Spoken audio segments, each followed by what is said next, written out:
tó fẹ́ kú torí ẹ̀ o.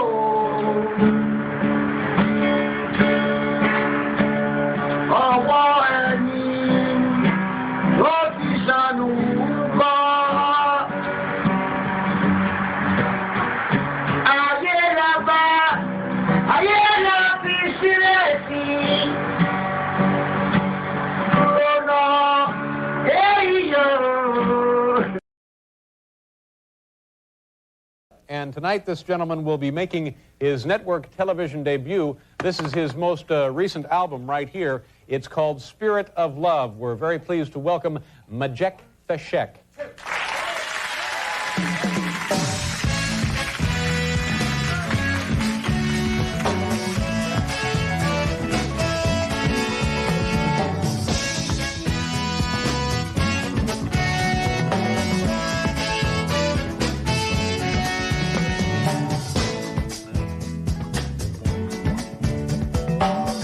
Arise from your sleep, Africa.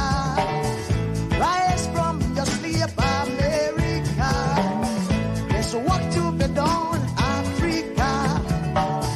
There's work to be done, America.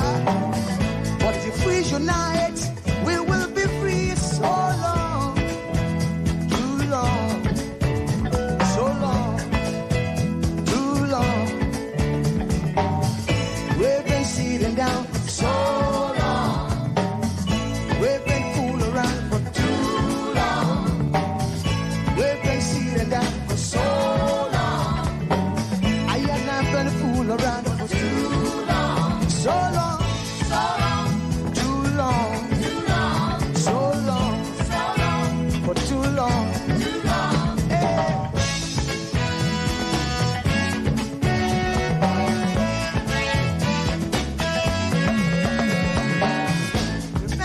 Remember, long time ago, when we used to live like prince and princess. Remember, the pyramid of Egypt, when we used to live like prince and princess. Remember, Marcus Garvey, who are the dream for New America. Oh, remember, Martin Luther King, the dream for New America. They say you are black, they say you are brown, they say you are black, they say you are brown. Only the angels of Jah is white now. Only the angels of God is white. So long, too long, so long, too long. We've been sitting down so long. We've been a fool around for too long.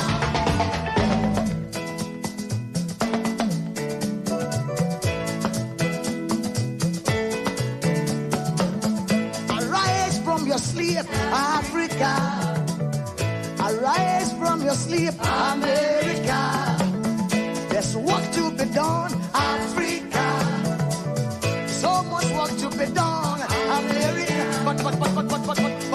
But if we unite, hey, we will be free. So long, too long, so long, too long. Press the down for so long.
Yeah, good morning, good afternoon, good evening, depending on your geographical location. I am your host on today's broadcast. As you can see, my name on the screen, and my nickname is AKA Electricity.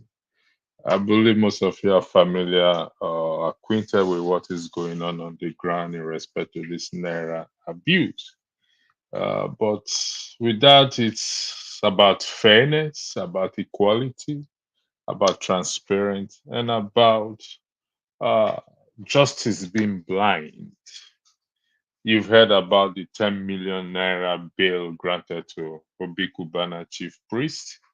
You've also heard the apology given by the Oba for actually stapling or gluing naira notes together. And why these people have connections and influence and telling us that they are above the law. Who fight for the masses? Who cares for the masses? Who cares for the ordinary man? Many have said Bobrisky deserves what he is getting. But today is a different broadcast. The broadcast is about to give a voice for its release. It's a campaign. The reason why it's a campaign is that it's about the law. And the law knows nobody or should know nobody as it is. Like my brother's show pointed out, that is Bobrisky issue among the 100 issue about that is affecting Nigeria. And I responded to my brother and I say, yes, his issue is number one and will remain number one, not because it is Bobrisky, but because it is what is about the rule of law. KJ, welcome to the platform. I know you must have been following this story uh, step by step. Let me hear what you have to say before I continue, please. Thank you so much for raising this topic. And thank you also for taking your time to speak on this. I know that time is precious outside of Nigeria. Um, why I say time is precious outside of Nigeria because we have so much time there, and so but when you live there, you find out that time is a very hard commodity to find. Yeah, coming to Bob Risky, I particularly do not like his act. I'm a trained artist, okay? I particularly do not like his act because you know, our society is, we are wrestling with a lot of things, a lot of vices that are not necessarily, right for our own community. And I mean our own community as a black man, as an African, we have values and tradition, and those ones must be maintained. The bad ones will do away with, but the good ones will have to keep them, and that's one of the ones we want to keep. Having said that, I also want to go ahead and agree with you on what you have said concerning the government leaving all the mirage of issues that are killing Nigerians, that are so difficult to come by. 3 square meal, or let me even say 1 full meal that one can eat is not available. A government that have so much.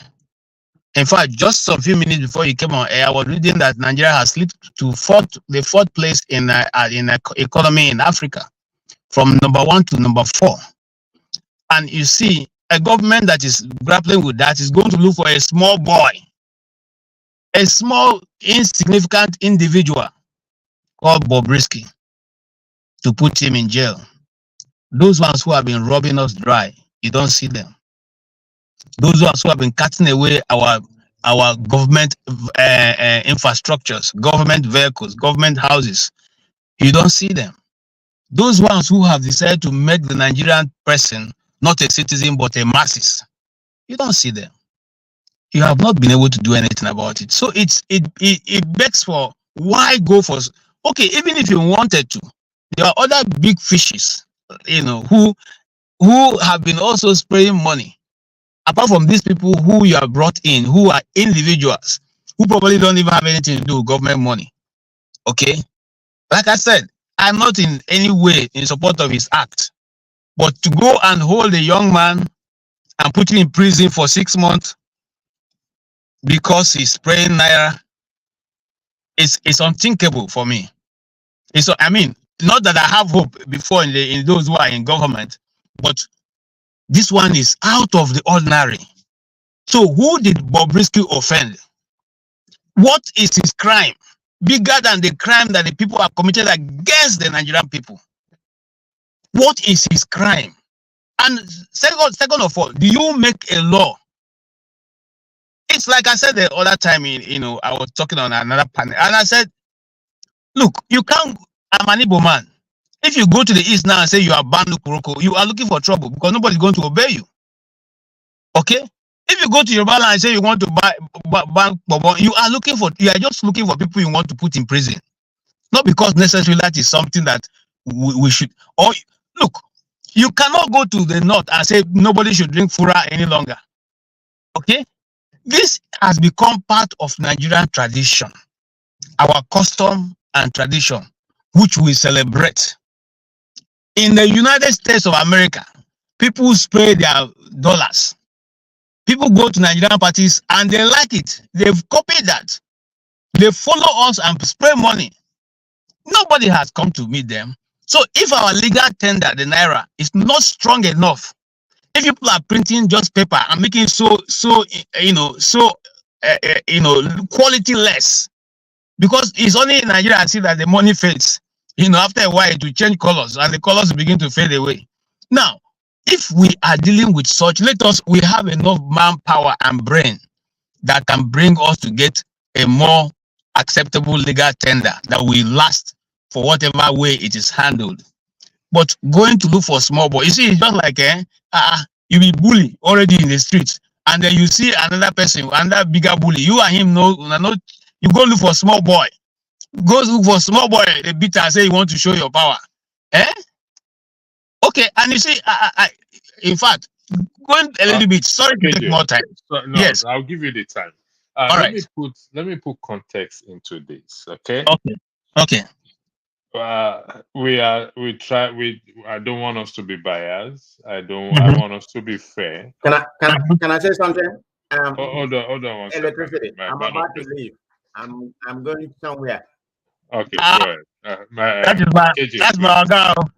My girl is top. I agree. Okay, go ahead. I'm sorry. I wish I have more time to make my narrative, but we are going to see Cat William, KJ. But anyway, having said that, I think I have a different view about this when it comes to Bobrisky. Remember, this law was passed at 87 or 1987 or so. If I'm right, if I'm wrong, you correct me, KJ. But having said that, I mean, it's not just stepping on it. I mean, right? There's just different variety, but it hasn't been enforced. So let me stick with this Bobrisky. We have a different, version of of what I'm thinking. You need to go read the whole thing. I think you need to blame Bobrisky lawyer.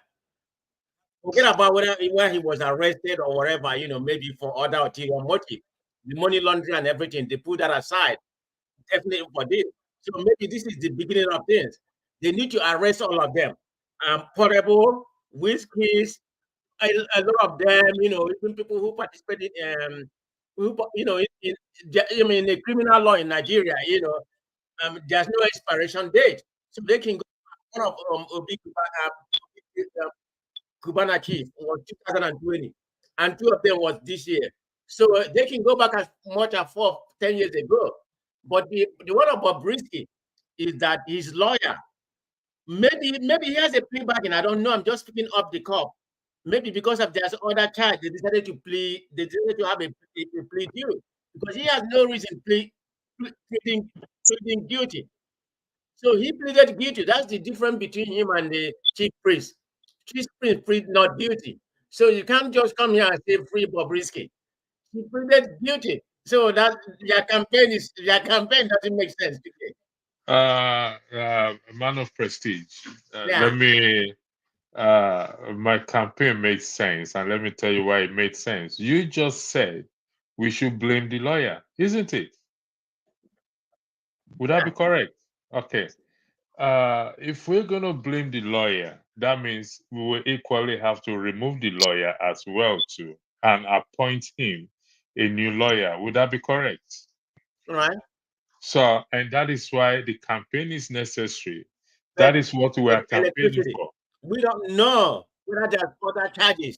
That's No, why, no. they decided to work with it. We don't know. According to the report, man of prestige, Bobrisky was arrested on the basis of the abuse of the naira. But anyway, this is very interesting topic. I wish I have more time. My time okay. is up. But just for a minute, okay? Thank you. Yeah. I did yours. Bye bye, JJ. Thank you, sir. All right. Okay. JJ, let me put things into context. Okay. The issue of the abuse of naira is CBN law. I don't know when that law was passed. I have to. Yeah, sometimes 2008 or thereabout. I can't remember exactly, but it was passed. I can't remember exactly when the law was passed.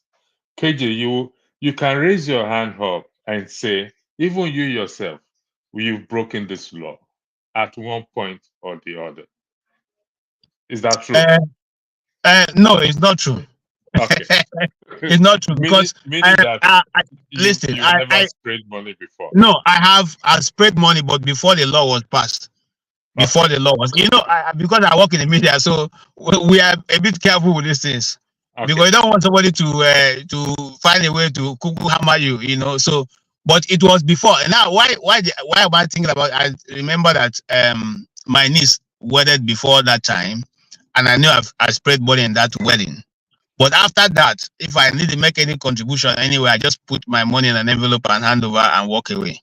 So I don't do that. But you see, where I'm coming from, electricity is that it's a custom. It's our custom. It's not. I'm coming, sir. Let me highlight something. I'm coming, sir. This custom you are saying, let me highlight it for you. Yes. This is what you are trying to say.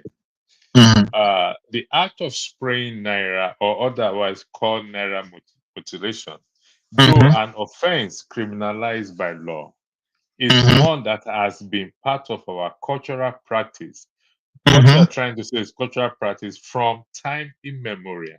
Yes. The relevant agencies, therefore, have a duty to carry out large-scale sensitization on the issue before seeking to prosecute offenders. Very true. Do you agree with that? Yes, totally. Open and close quotes. Now, yes. So it's well appreciated that you know the law, so you avoided to break that law.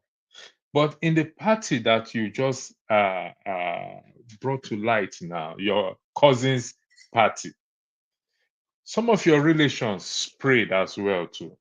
Yes. Some people that are close to you. So, meaning that if we are going to arrest people today, going back 10 years or 20, or since when everybody in Nigeria will be in prison. Everybody in Nigeria will be in prison. Hence, this campaign is necessary. Also, very necessary. This campaign I support your campaign wholeheartedly. This campaign could also trigger other things. So I yield the floor back to you. Thank you very much, KJ. Thank you, Electricity. I totally agree with your submission. I totally agree. You see, all I'm trying to say is this: Bobrisky is just an unfortunate individual they want to use to make a very unnecessary statement. And I want, the first time I heard, even before he went to court, when I heard that his lawyer, he pleaded guilty, I was like, are you for real? Who is this lawyer?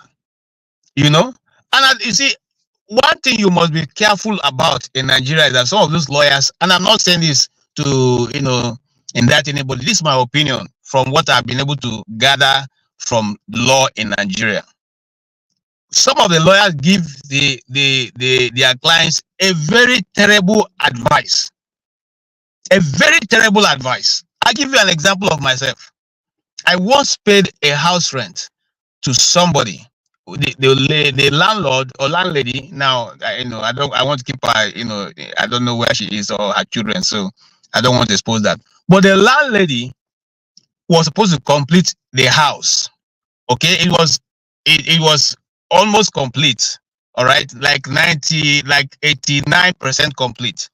I said to me, if you pay money, I will use your money and complete the rest. So I paid money. And she later came back and said, oh, the money you paid is not enough. Can you now pay for 1 year? He said, can you now pay 1 year, 6 months? So that I can use the remaining to complete it. I paid added another 6 months. And then the house, they didn't even touch it from where it were, you know.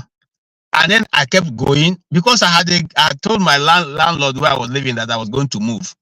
And the people, you know, had asked everybody because they wanted to renovate their estate and increase the money or sell it.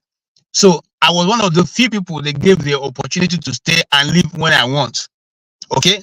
Now the time I gave them had come. This house I paid for, the woman has not finished. Okay. I kept going. It became like, oh God, you are troubling me. I will finish the house when I want. Okay. Now, to cut the long story short, my brother, I had to look for somewhere to take my family, you know, and all that, you know, it cost me a lot of, you know, because a lot of things came in. But it took 5 years. She refused to return my money.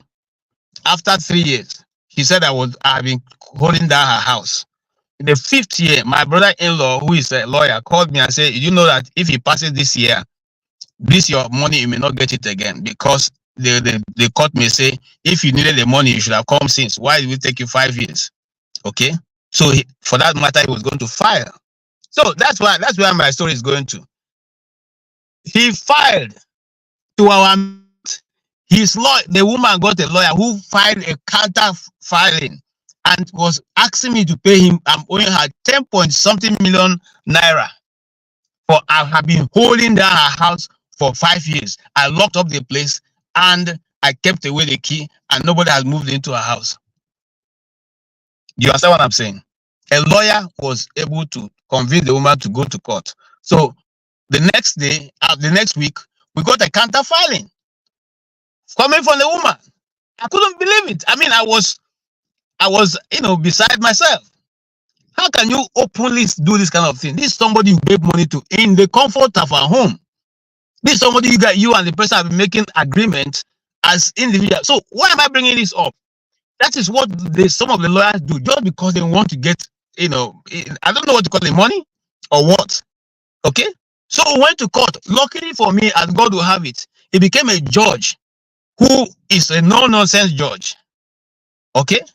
And the judge, as soon as he read the document, he said, Oga, are you the one? I said, yes. He said, what, madam? Who is the defendant? The guy who got up. He said, from what I'm reading here, this man said he paid money for house, and you are counter filing. That's what the judge was saying. In this was happening in Zone 2 High Court. You know, they just say you're counter filing. Okay, no, you people go ahead. I'm waiting for you. You present the case. Present. So another colleague of theirs called the judge and said, hey, this judge go finish you now. Make me find how I go settle with these people outside. So instead of presenting the case, now he got up and said, my lord, we would like to settle with the judge said no. 5 years. 5 years. You want to settle outside, you didn't settle since. This case must go on. I want to hear it. You know? And then he said to me, oh, do you want to? I said, my lord, I just want my money. I don't want anything. I don't want anything. You know, I don't want any trouble. Now, why am I going there? Let me leave that story. So who knows whether this is the same thing they did to Bobrisky? You go there and you say, you know, just plead guilty. Don't worry, just plead guilty. And the young man thinking he's on the right hand, pleads guilty. Yeah, and then I will look for the name of the lawyer. I will definitely get the name of the lawyer. Because we are going to put his image and whatever. It will be good. Let's get his name and make sure, let him give us the reason why he will say Bobrisky should plead guilty without even having gone to court.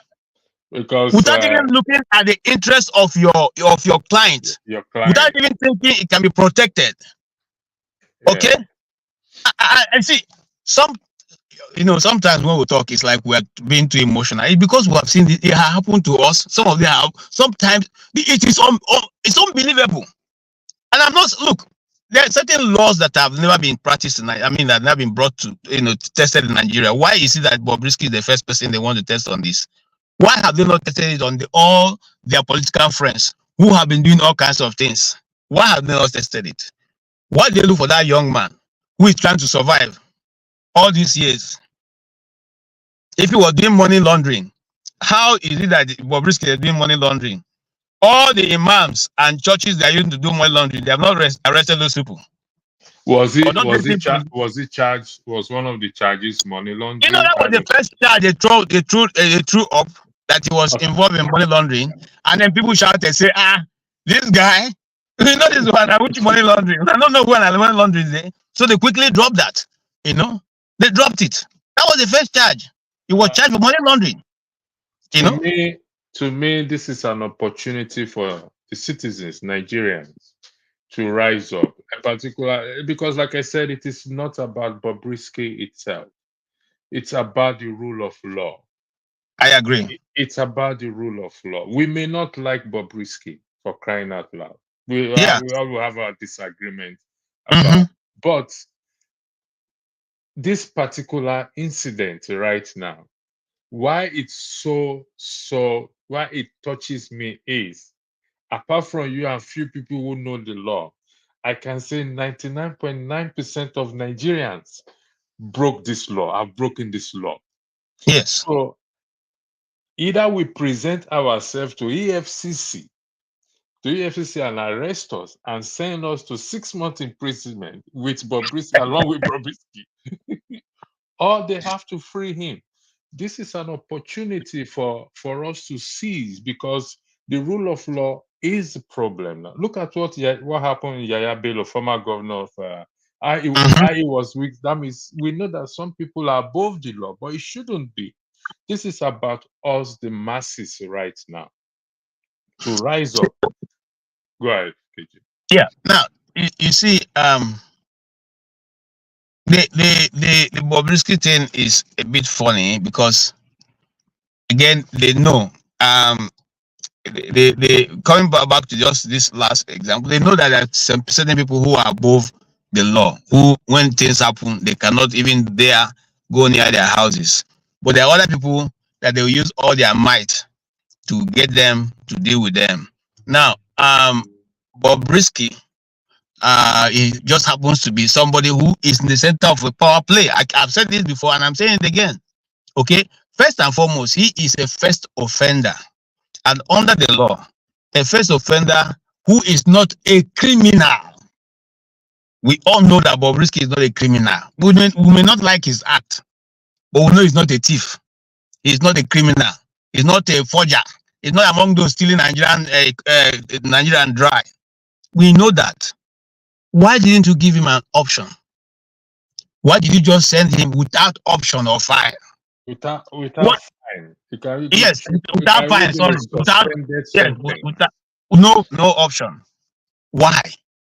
Is that his crime is so grievous that he must go and spend 6 months in prison?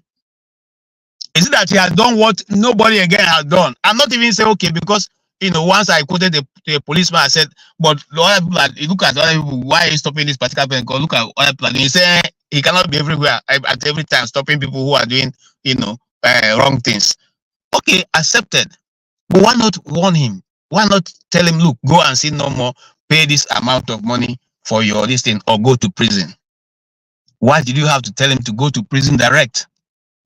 These are some of the things that we look at and we say there's a two system of justice in Nigeria, one for the poor and one for the rich.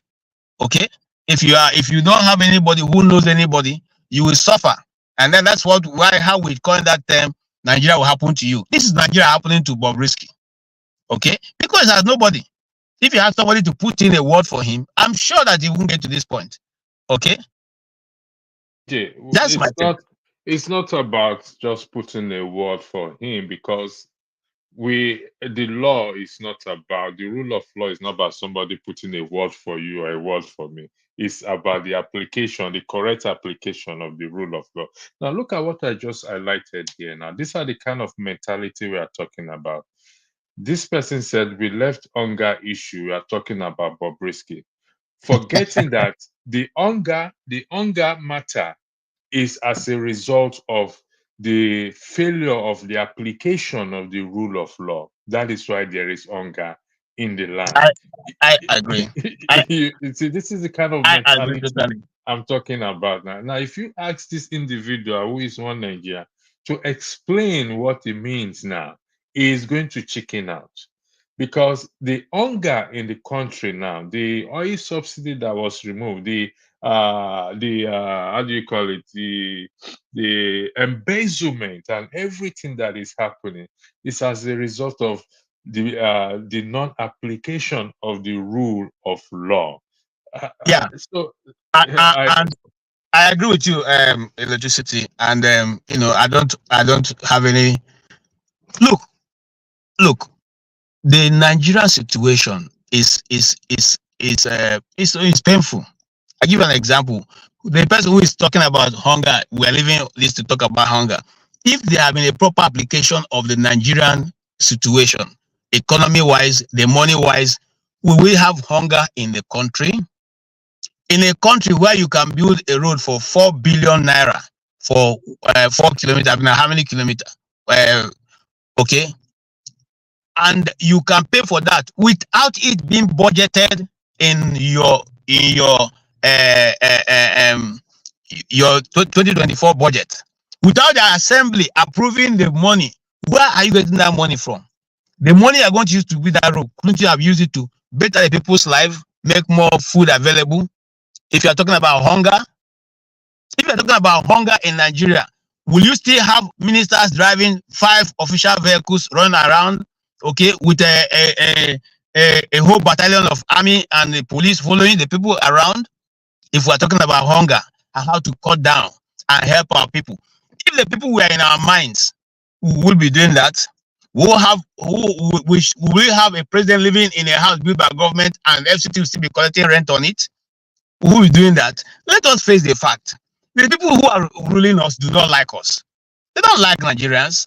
And it's not, they don't care about your hunger. So I don't know why you're bringing that up. We are simply saying how people can survive. That's why we're discussing this thing. And don't unnecessarily oppress the people. You have already put them in a position that almost everybody is begging to survive. And then you are singling out a young man, and because you have put a law that have unfortunately caught him in the web he's in now, you have sentenced him to 6 months in prison with no option.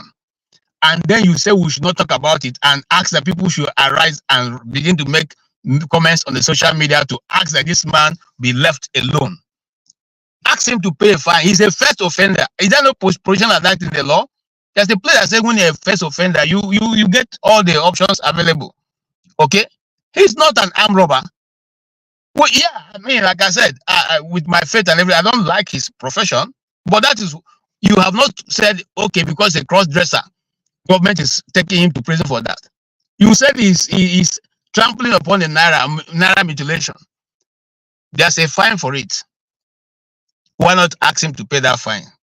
After all, some months ago, you issued the same fine for one lady who paid the fine, okay, without going to prison.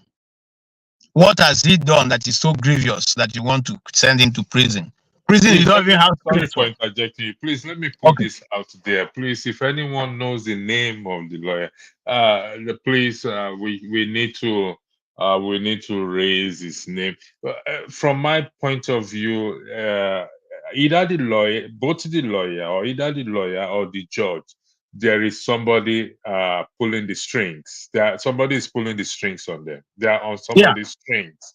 And if they don't mind, if they can get the lawyer to come and explain to us how come he arrived at the point where he should be found guilty and why he was not given an option, we would like to hear. Let him make it open to the public. Because I've not seen this kind of defense before. Are you not a lawyer? Are you not supposed to be in the interest of your client?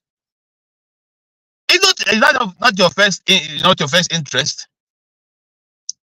That's your first interest. And you see, even the pleading that he went ahead to plead, it doesn't make sense. Okay, this is it. Even in law, in a matter of if your lawyer comes to tell you plead guilty, there must have been a certain agreement that if you plead guilty, the judge will be lenient with his judgment. Yes. So that's what I'm saying. The judge will be lenient instead of giving you maximum. They will give you a manslaughter. Or if you say you are guilty, the judge will say, okay, you know what? They will suspend your sentence. But pleading guilty and you giving 6 months imprisonment without fine, it's crazy. That's what I say. Some people, like you rightly said, there's a power play. People are pulling the strings of the judge and the lawyer. So that is why we need to bring this into the forefront of who I this agree. lawyer is, because, like I said, this is not about Bobrisky. This is about every one of us. That's why I said in the last broadcast, he is our brother from another mother. And so we need to fight this. If this will bring a turnaround, a change, we never can tell. Maybe this will bring that change or a turnaround. Maybe we are expecting the change from P2B. We will think it's a saint. It's not happening, but maybe it will come from Bobrisky. I agree. I agree. You see, God can use anybody at anything to change, God bring a can change use to people. anybody at anything. Yeah, So I agree. Because it's for me, like I said, I mean, my view have been expressed so many times. I don't have any, I don't like his profession, but let us be fair to the man. Even if you say he's guilty and you don't want to leave him to just go that way, why don't you find him a heavy fine to pay? Why must you give him the maximum sentence for that crime? Maximum 6 months. Okay? For a first offender. I mean, I keep hammering it because I know that in law, when you're a first offender, there's something that it does. You're not given a maximum sentence. In fact, sometimes you are warned and given a fine, and you let go. It's within the discretion of the law of the judge. It's within the discretion of the judge. He can use that as an example and say, "Look, I'm using this as an example. The next person, go for it." Because after him, other people have done the same thing, and I don't see, EFCC going after them. I don't see EFCC going and arresting all of them. Instead, they're picking the ones that are not in the confinement of government. Okay? And there's one other malam, I have his training video, who was spraying his wife, I mean his girlfriend, or whoever the person was. Have they gone to arrest the person? You see, that's the thing. That's my challenge in Nigeria. When you see a small boy, you carry sledgehammer and be killing him. And when you see an elephant coming, you carry a catapult and be shooting at it. Is that the way it's done? Eh? Those people who seem to, you see, and this is a challenge I used to have. One time I told a policeman, you see, my problem with Nigeria is that those who obey the law are the ones that people always seek after to deal with. I could have come here now, and before you say anything, I'll flash my ID card and I'll move on. But I come here, I'm trying to follow your due process, and you are doing what you are doing. Okay? I'm trying to follow your due process. I am doing what see, that is the problem in Nigeria. If I come here now, you say, this is who I am and this is who I am, then you say, oh, Oga, sir. But we want to follow the due process. You become. If Bobrisky had gotten the best of lawyer like Femi Falana going to defend him, there's no way he would have pleaded that. There's no way they would have. In fact, if he walks into the court, even the judge will be afraid, because I have been told there's a certain signs that when they walk into a court, even the judges know that they have to sit up. You can't mess up because those guys tear you apart. KJ, what will happen is, like I said, this is a campaign for free Bobrisky. I was talking to a lawyer friend of mine in Nigeria yesterday. I will put her to the task to look for a good lawyer, and I will run this broadcast again next week, Friday. And we have to start somewhere, and we'll see. Jonaba, welcome to the platform. Hey, Jonaba, the floor is yours, Jonaba. Thank you. Hello, how you doing, brother? Yeah, we're fine. This is a campaign giving a voice to Bobrisky in respect to the rule of the law, because it's not about who Bobrisky is. It could be anybody. It's our brother from another mother. In the context of the topic of abuse of Naira, 99.9% of Nigerians, we've sprayed money at one point or the other in our life, before and after the law. So, John, the floor is yours. Thank you. Nigerian, when we go by the context of, and first of all, thank you for having me, and it's always a pleasure when you are, even though as a pastor, your religion do not support some of the behavior, but that is not about that. This is about justice, and justice is meant for all. But you know, in Nigeria. Sorry, John. John, Jonaba, are you driving? Yeah, but I'm in my estate. I'm already out the street. I'll pull over now. Okay, when you pull over, please, according to the rule, you just come back and please, thank you very much. In view of health and safety, thank you very much. Olumide, the floor is yours. When John Abba comes, he will take over. Thank you, Electricity. But before I weigh in on the Bobrisky issue, I mean, I was going to. I hope John Abba is hearing me. Yeah, I think he's hearing you, but he's driving. Right. Olumide, we can't hear you again. Something is gone. Olumide, if you're hearing me, we can't hear you. Hello, Olumide. Okay, is anybody hearing Olumide, or is he only me not hearing him? I can't hear him. Olumide, we can't hear you, please. There's something wrong with you. I think he can't even hear me either. Olumide, you're talking, we can't hear you. Okay. Olumide, we can't hear you, Olumide. Okay. Anyway, I hope he will fix his system. Jonaba, when you finish driving, I'll bring you I'm back. already here. I'm already on my drive. I'm already parked now. Okay, thank you. So the floor is yours then. Yeah. Maybe Olamide has to log out and log in back. Yeah, he's still talking, but nobody is hearing him. Okay. Olumide, we are not hearing you. Jonaba, go ahead. Sure, welcome to the platform. All right. Thank you for having me once again. It's always a pleasure to be with you. Free Bobrisky should be everybody's topic when they talk about the justice in Nigeria. But the issue is that when people leave that kind of a celebrity and that, my thinking, I'm not sure. Is it sometimes Nigerian can be very funny, that they want to gain popularity and set up some certain things. If not, where in the world in Nigeria that as we are speaking currently, somebody is raising somebody's money in Nigeria?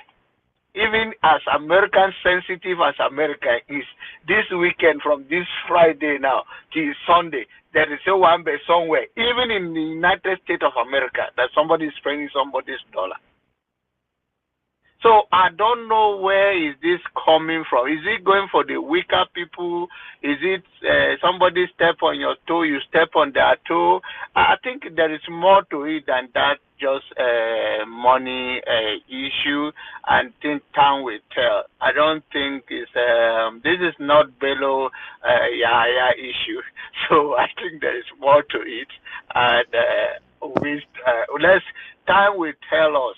There is more to just this abuse of Naira.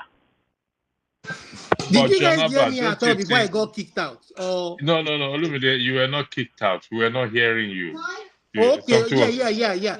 Something was wrong with your microphone, so we're not hearing you. So just I'll come back to you. Just hold on. I'll come back to you. But Jonaba, rather than waiting for that. Getting to the bottom of whether there's a power play behind, in the context of why he was arrested, abuse of Naira, which is the rule of law, which we know is a problem.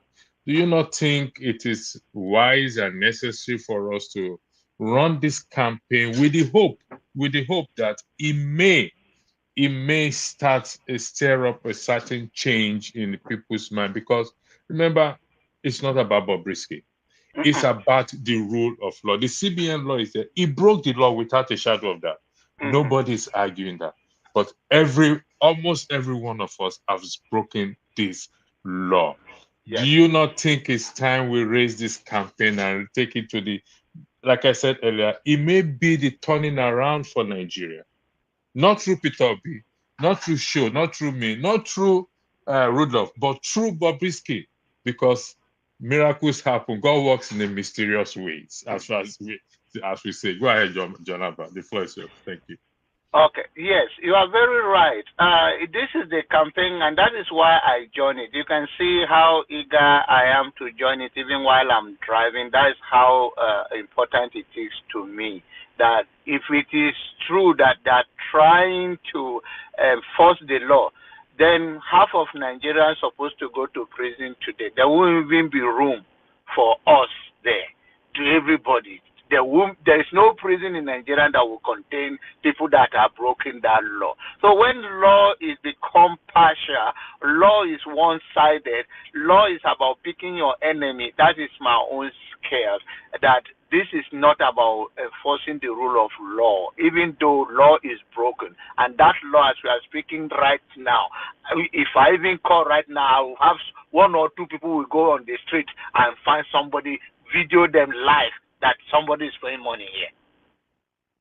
So the point is that I think it's bigger than that. And if it is somebody stepping on each other, we are trying to say that if it is enforcing the law, let it be something applicable. I understand that life is not fair, and sometimes the application of it too is not fair.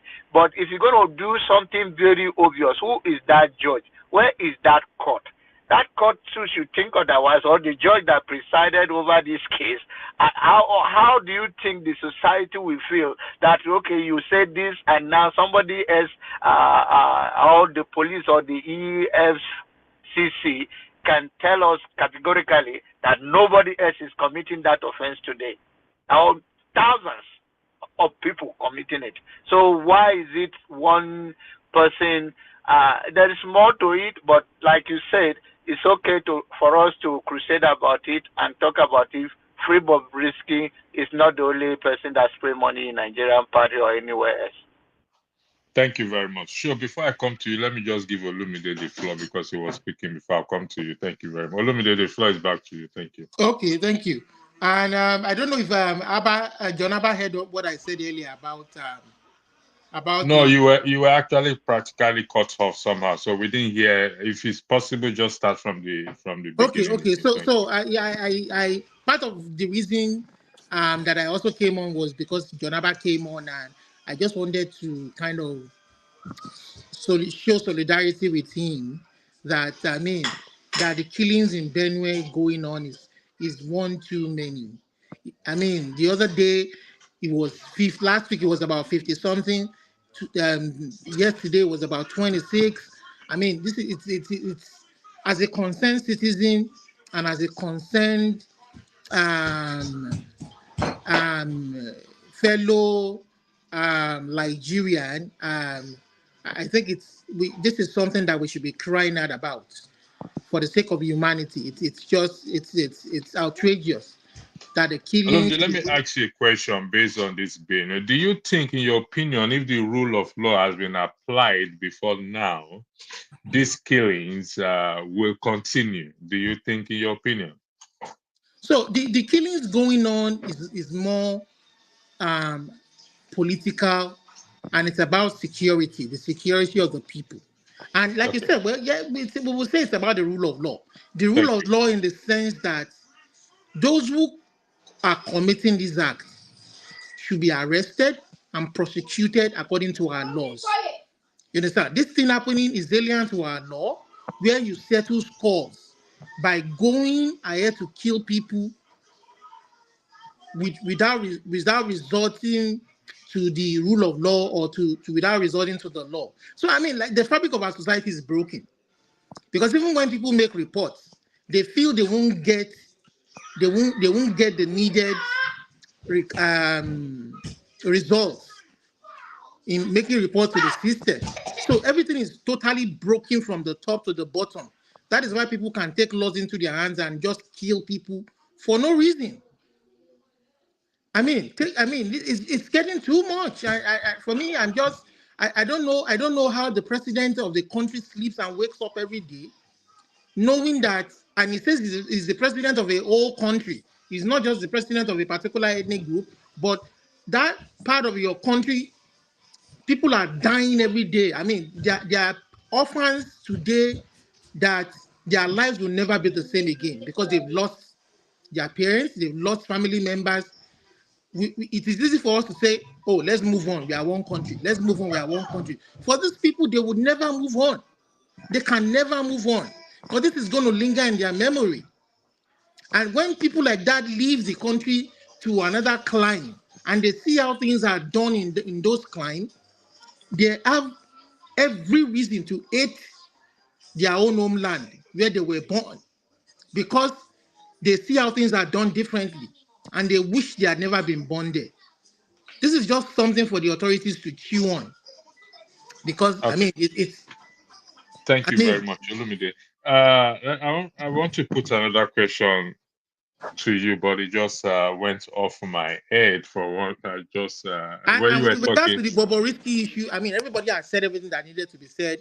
That they don't really feel that the government should have prosecuted that case. I think it is the Attorney General of the Federation that should have waded into that to say, you know what, and file a nolli prosecute. How do they call their Latin term? Nolli prosecute or whatever. That this is no case. This is not every aspect of our law that the Attorney General will go in to waste his time on. Especially a law that has to do with our culture. It is anti our culture. That is why we are saying that constitution needs to be revamped. Only God knows how many more content in that law is still going to come to light that is anti-people, Olumide, anti-culture. I don't think this is an issue of the Constitution, but we will come to that. I'll come to you on that. Just hold that thought in a while. Let me go to Show. Show, I want to highlight a comment here, and I'm going to put a question to you in respect to this comment.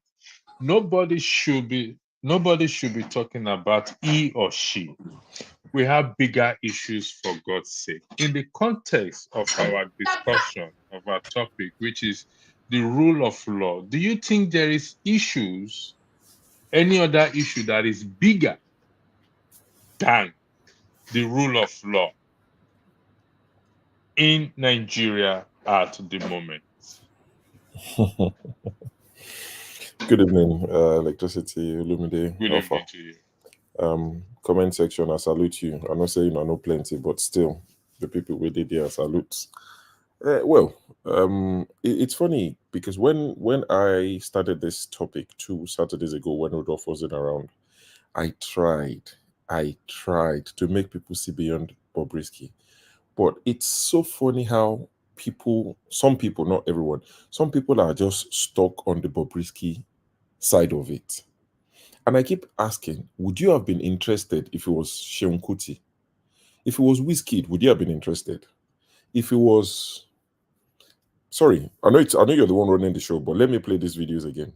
Sure. I beg you. I will soon leave the show for you. So No, don't worry. I'm going to bed. I beg your pardon. Let me just show this. I beg your pardon, please.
Sure, who is that? There's one I think you should have played. The one we can't hear you, sure. There's one you should have played, the one about the Oba, the one of the Oba, the one it was. Oh, okay. I think. I have that one too. I can play it. I'll Please, just if it's mute not, it if because there's no of the copyright on it, I yeah. think you I'll should just play mute it that. because of the Wasiya and music. But the first video I played was Yeah. Shade Tinubu. That's the daughter of the president. Ah, The okay. second one is a current lawmaker from Borno State who was throwing money from his balcony in Borno State before the last elections. And the third one is the current governor of Niger State throwing money in a motorcade. Now, I keep asking people, you don't like Bobrisky, you don't like what he represents. Neither do I. But what we're saying is, if Bobrisky is guilty, do you agree that they should pick up Wizkid? Because there are videos of Wizkid doing the same. The lady who drove from London to Nigeria, only last week she was received by Lagos State Governor. She was made an ambassador of Lagos tourism and all of that, given a house and a car in Lagos. There are videos of her doing the same. So what we're asking for is equality. We are not fighting for Bobrisky, the cross-dresser.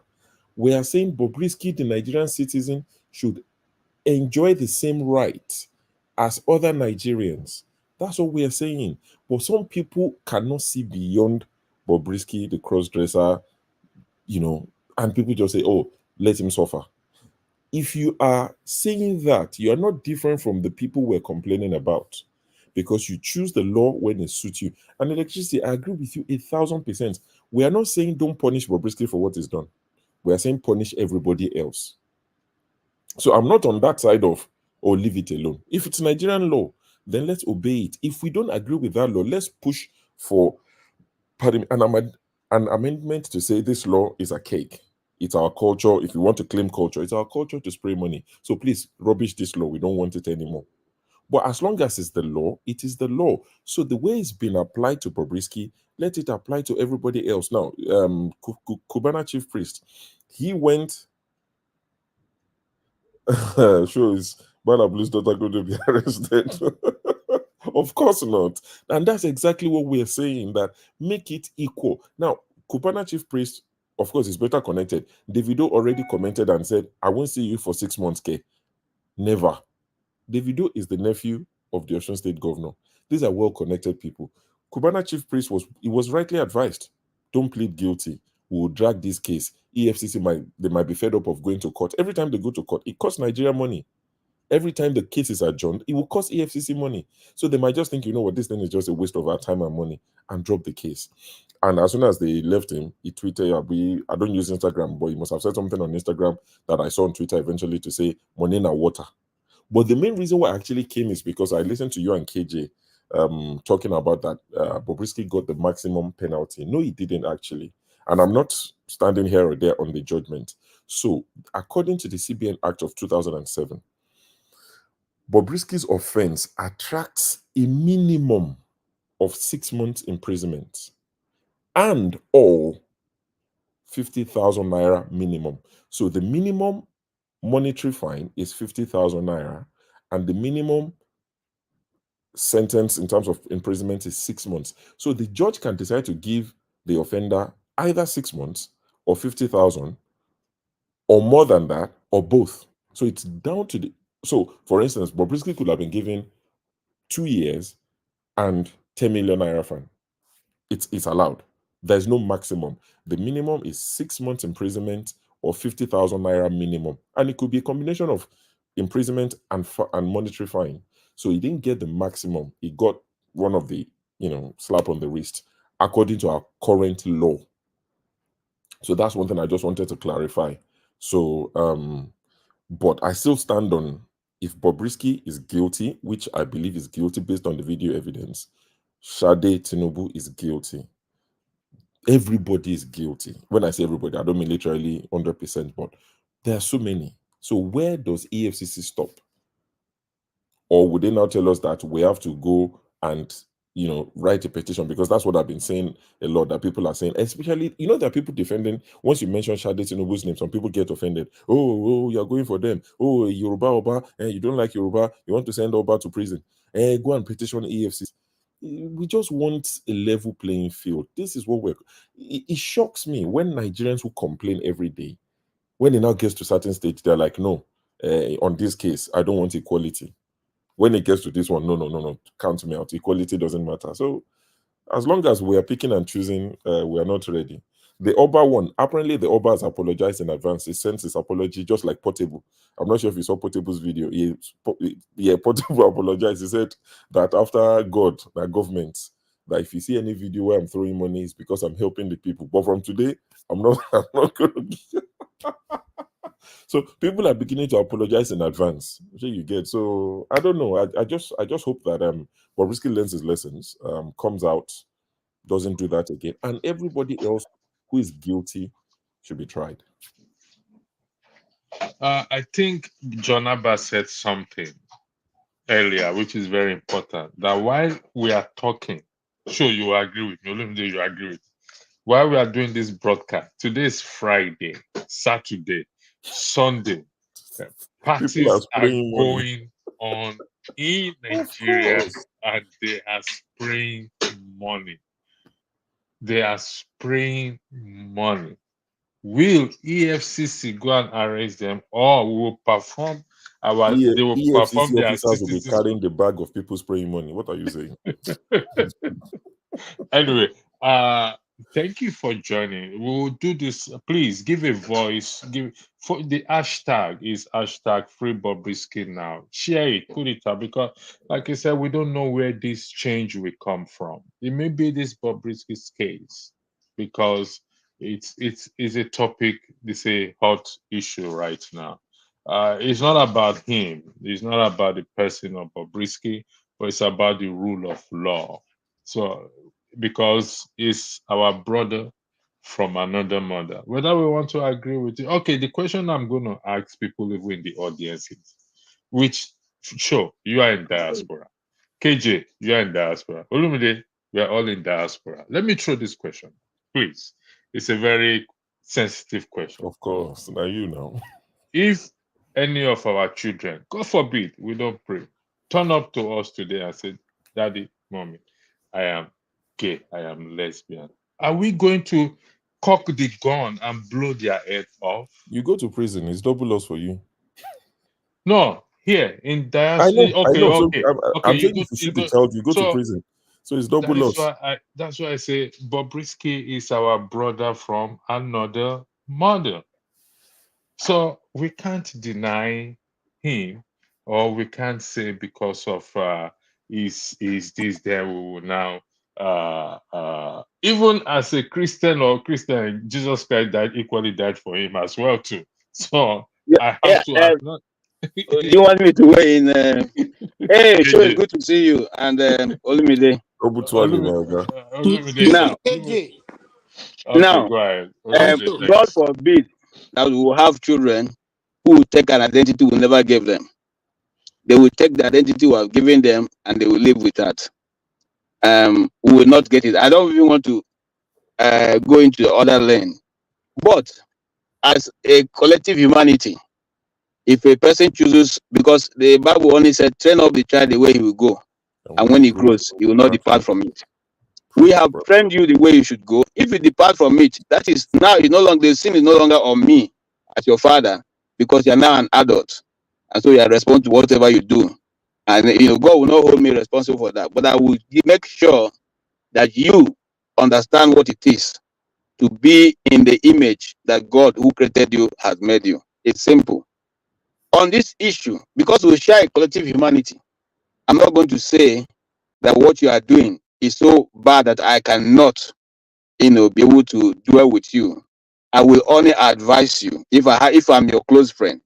I say what you are doing, it may not be the right for you. But if you have the right to choose what you want to choose. I mean, people have the right to choose. I have never been able to understand how somebody in the West can go to a clinic and say, you know what, I'm suffering too much now, so I need to have an injection to, say goodbye to the world, and they will administer that. I don't know how that happens, but coming from my own locality and with my own mental, or what they may call primordial sentiments, I stand totally in the other side of divide. okay, for certain things not to be a norm in a society like ours, because ours is unique. I have the opportunity of living in two worlds now, so I will not have been here if we had a stable government, because I like the freshness of my community. I like the apple and the goosey soup, you know, with a big goosey inside and cooked or cooked with firewood. It has a different taste. I like the air in my community. It has a different smell. Okay, but because of the ignorable, that's the thing that used to run those days in the 80s called the ignorable bastards or so. Those people that who are put in place who do not understand what it is to be a human being to their fellow humans. If not, Nigerians will probably be everywhere in Nigeria, and Nigeria will have fast developed even faster than any other nation you think, because we have the manpower, we have the people who can do it. Now, the fallout of Bobrisky is as a result of the failure of the society. I'm sure that if he was able to be meaningfully engaged and do other things, he probably not engage in what he's engaging, because you do in a bad situation, you do whatever is better for you to be able to move, but it's outside of the law. But that's a discussion and No, for no, another no, day. no. I'm going to do a bit of a pushback there. Okay, please go ahead. KJ, Olumide, please, I beg your indulgence on this matter. I'll come to you soon. You said if he wasn't doing what he was doing, or being, there are people with different identity who are doing legitimate job and are very hardworking. And so I'm trying to draw a balance of what you're trying to say.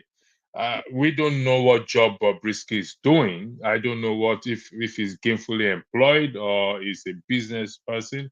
I don't know. So I need you to clarify exactly what you are saying here, All because right. Thank you. please, Thank you for I don't the want us to speak opportunity. in parables, please. Thank you for the opportunity. Whatever Bobrisky is doing outside of whatever he's doing right now, we don't know. What we know him as, that have brought us to where we are now, is cross-dressing.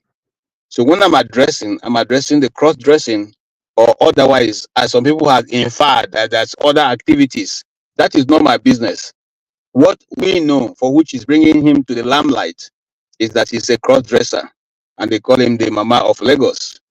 That is what has brought us to where we are. Let me ask you a question. Olumide, again, I beg your indulgence. You're a Christian, I believe so.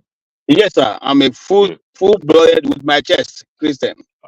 Okay, and Jesus Christ died for Bobrisky. Would you agree on that? Oh yes, he in fact he died for people who are worse than Bobrisky. But Good. that's why they will continue in that process. That's why they will repent and become And like do him. you know it is your responsibility as a Christian to go minister to Bobrisky? I will not say no or yes, but in the confinement of where he stays, I'm sure that there are millions of people who are Christians there also, who interact with day and night, and they must have told him one time or the other. If he needed to hear the gospel of Christ, he would have heard it many times. So I'm going to ask you again: if Bobrisky show up on your doorstep this very moment now, that listen, I need to spend a night in your place because I'm going on a journey, and what will you do based on your Christian faith? Okay, I'll give a quick example. Once I was traveling and I met a very beautiful young lady in the airport. Me and my colleague who was crying, and we asked her, why are you crying? Why are you here? Because most everyone have fled from the airport at the time.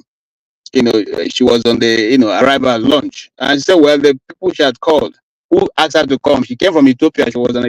She's an Ethiopian, and that they asked her to come to Lagos. They wait for her in the airport. Now she has got to Lagos, and we can't find any of them. It doesn't give their phone numbers are not even going.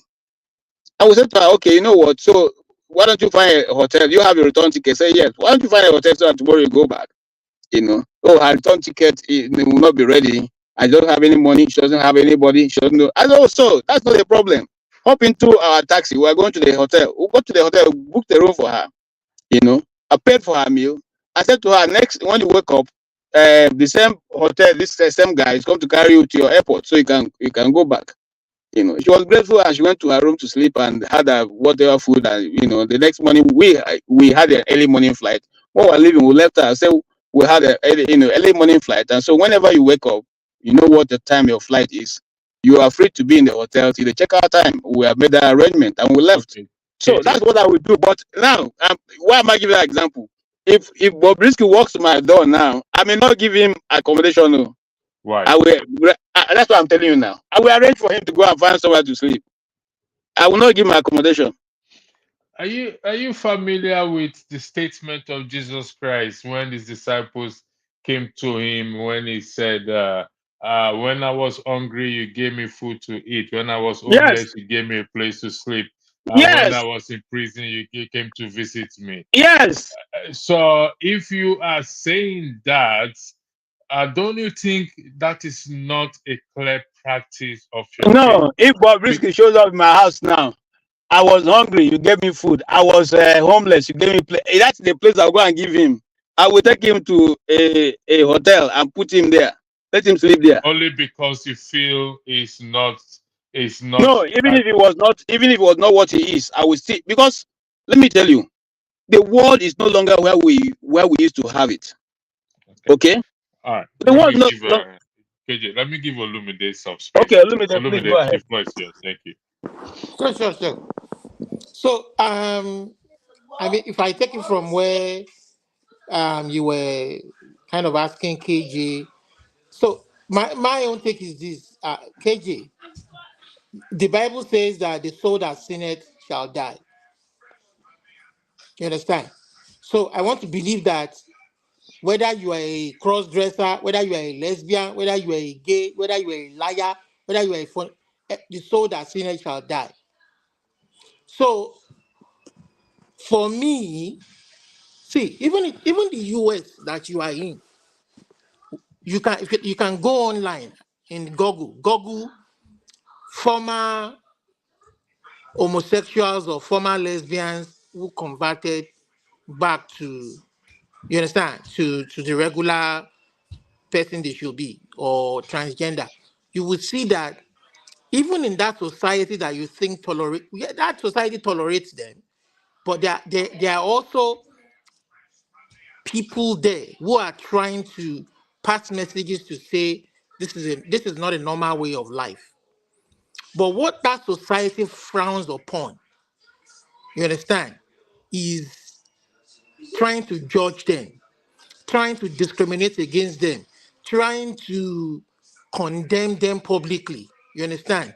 That they have a right to life like everybody else, regardless of their orientation. You understand? So I pray that my two boys will grow up to be with somebody of the opposite sex and raise their own family like I did. You understand? But there are people who have chosen that way of life for whatever reason. You understand? But I've come to understand that judging them is not the way to help them. Condemning them is not the way to help them. Or trying to treat them differently is not the way to help them. You understand? So you can always have a discussion with them and ask questions, well, I don't subscribe to that orientation, blah, blah, blah, blah. But condemning them, which is what our own society, maybe based on cultural context and religious context, you understand, is they frowns upon it and they see it as a taboo. They see it as the, what do they call this, an abomination. You understand? But if we as Christians have a higher standard than where we come from or the society we live in, we shouldn't judge. Everything is sin, according to God. You understand? So everything is sin, whether you like it or not. You understand? We shouldn't judge them. Like I said, the society that we live in now is what they're trying to avoid is don't discriminate against them. If they come to ask you for a job, if they are qualified to do the job, give it to them. Don't discriminate against them. Let them do the job. But in the kind of society that I come from, they might say, you know what? that guy an abomination. Oh. Like, you understand? But I think Bobrisky makes money for himself through his kind of on his on-air personality, character, that personality that he has created for himself. I think he makes a lot of money online. And I mean that money, if he makes it in dollars and converts to naira, he should be doing well for himself. So You see, here is my problem. Hold on. Hold on. I think both of you are misunderstanding me. I Wait, think so. KJ, hold on. You see, this is my issue. I have issue with us. We are so fixated on our society. Or no, let me rephrase. Let me put it in a different way. If we are so concerned about our society as we are in respect to this issue or this lifestyle of Bobrisky, I think we would have changed that society that we claim that is ours today. You agree with me on that? If these issues, the way people are seeing him, because we live in a society where it is practiced and we don't mind. Because why? We have electricity, we have jobs, we have good roads, we have this and that. But we now go back to Nigerian society where we say we want good life. We pick and choose what we want, what is convenient for us. If this energy that we have, that we display in this hatred or dislike of the guy, if we channel the same energy or half of it in pushing for the rule of law to be practiced or to be upheld in that country, do you not think it will make more sense? Okay. Electricity. I think I want to push back, and I think because you are looking at it from a one point of view. We didn't come to this society because we didn't like our society the way it was being run. And the society we are in, these things we are talking about, it wasn't them that gave birth to electricity and light and stability and security. It's not them. By the way, we're talking about people that's less than 0.3%. So they shouldn't be the one now to determine how the society itself is governed. Because in our society, in our own, and to be factual, in our own society where we're coming from, we used to have people who behave that way, but they are totally ostracized from the society. They were never celebrated. They were never somebody you send your children to. They were there. They have always been there. I remember one particular one in my community, and he was sent away. Eventually, nobody knows where he is right now. The moment they realized that he had a tendency of trying to molest children, he was sent away. So what I'm saying is that we didn't leave because we so admire the lifestyle that we see in the West. No, it was bad government that made us to leave. Okay, If we had good you government, saying bad government. Is it not the bad government Bobrisky is experiencing? no. But earlier on, I have already stated my view to you. I said it is Nigeria just happened to Bobrisky. That's what to talk about. It just happened to him because but electricity, I think that problem again has to do with that Bobrisky is experiencing, like what KJ said, Nigeria happening to him is as a result of leadership. Not following the rule of law is as a result of leadership, the quality of the leadership.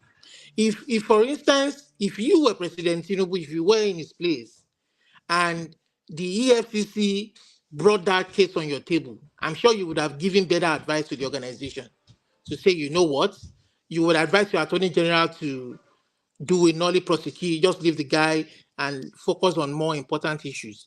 You understand? But these people, in the first place, they were never, we never elected them. See, that is the message we should be sending across to our people when we talk. The leadership, Olumide, if we say they we were never never elected in elected the them, first place. we need to change them and remove them. It is by the citizens actively campaigning and working towards a change. You see, Yes, I but I'm think saying again that the leaders should please, they've corrupted the system. the institutions that we lean upon to do the right thing, even when there are corrupt people who want to corrupt the system, corrupt the process, we want the institutions who are saddled with upholding that process to please see to the end. You understand? And Yeah, uphold. I See, agree with you in terms of. I Go also ahead, want to KJ. add a little bit. You see, it's not just like a drowning man. A drowning man will hold anything that is close by to try to save himself. So Bobrisky's issue is a diversionary topic that keep Nigerians discussing, and people are now not putting their eyes on the ball, but they're more concerned. No. I'm coming. KJ, I'm coming. I'm coming. KJ, This wait. the What social I want to media. say, Of, I'm not trying to push back. What I'm trying to say is that, see, every mistake they make, we need to let them know that they are making a mockery of the country. They are making a mockery of themselves. They are making a mockery of the fact that they are not allowing the rule of law to prevail, our society to advance and progress the way it should progress. They're just making a mockery of the whole thing. If they think that what they are doing will divert away our attention, if they think that what they are doing is to show that they are working and make a mockery of the people that they should provide for and protect, it is themselves that they are making a mockery of. Because this is all plain to everybody to see that it doesn't make sense see, when there's you a know why I bigger don't. fish to fry. You know why I don't. Sometimes I don't want to talk about Nigeria. You see, this thing you are talking about, it's the same people we are talking about now. We are debating and spending our time saying something better should happen. Are they not the same people who were mobilized to go and block EFCC from arresting Yaya Bello, who stole Kogi State dry? The same people who do not have food on their table, no drinking water, no light, no education, no school, Electricity, no somebody good road. said in the comment there that you shouldn't mix Bobrisky issue with bad governance. See, that's what we're talking about. The people are not seeing that they relate. You Because see, if now whoever KJ, said that, thank you very much for that thing you highlighted. That I want to drink what you just highlighted to what Olumide said about the institutions. Olumide, we the people, we are the one that make the institutions. So we are looking at generations to come now to build them up so that when they get to that place, they will apply the rule of law.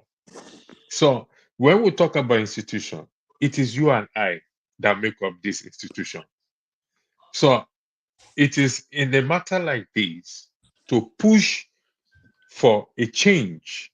What KJ highlighted, because I saw the video, it is the same citizens that were blocking, they were supporting, they were using to in terms of the Yaya Bello distance. So it is our problem. We are the problem. We are also the solution. Listen, I'll tell you this. This is my own personal position. I take this Bobrisky case as number one.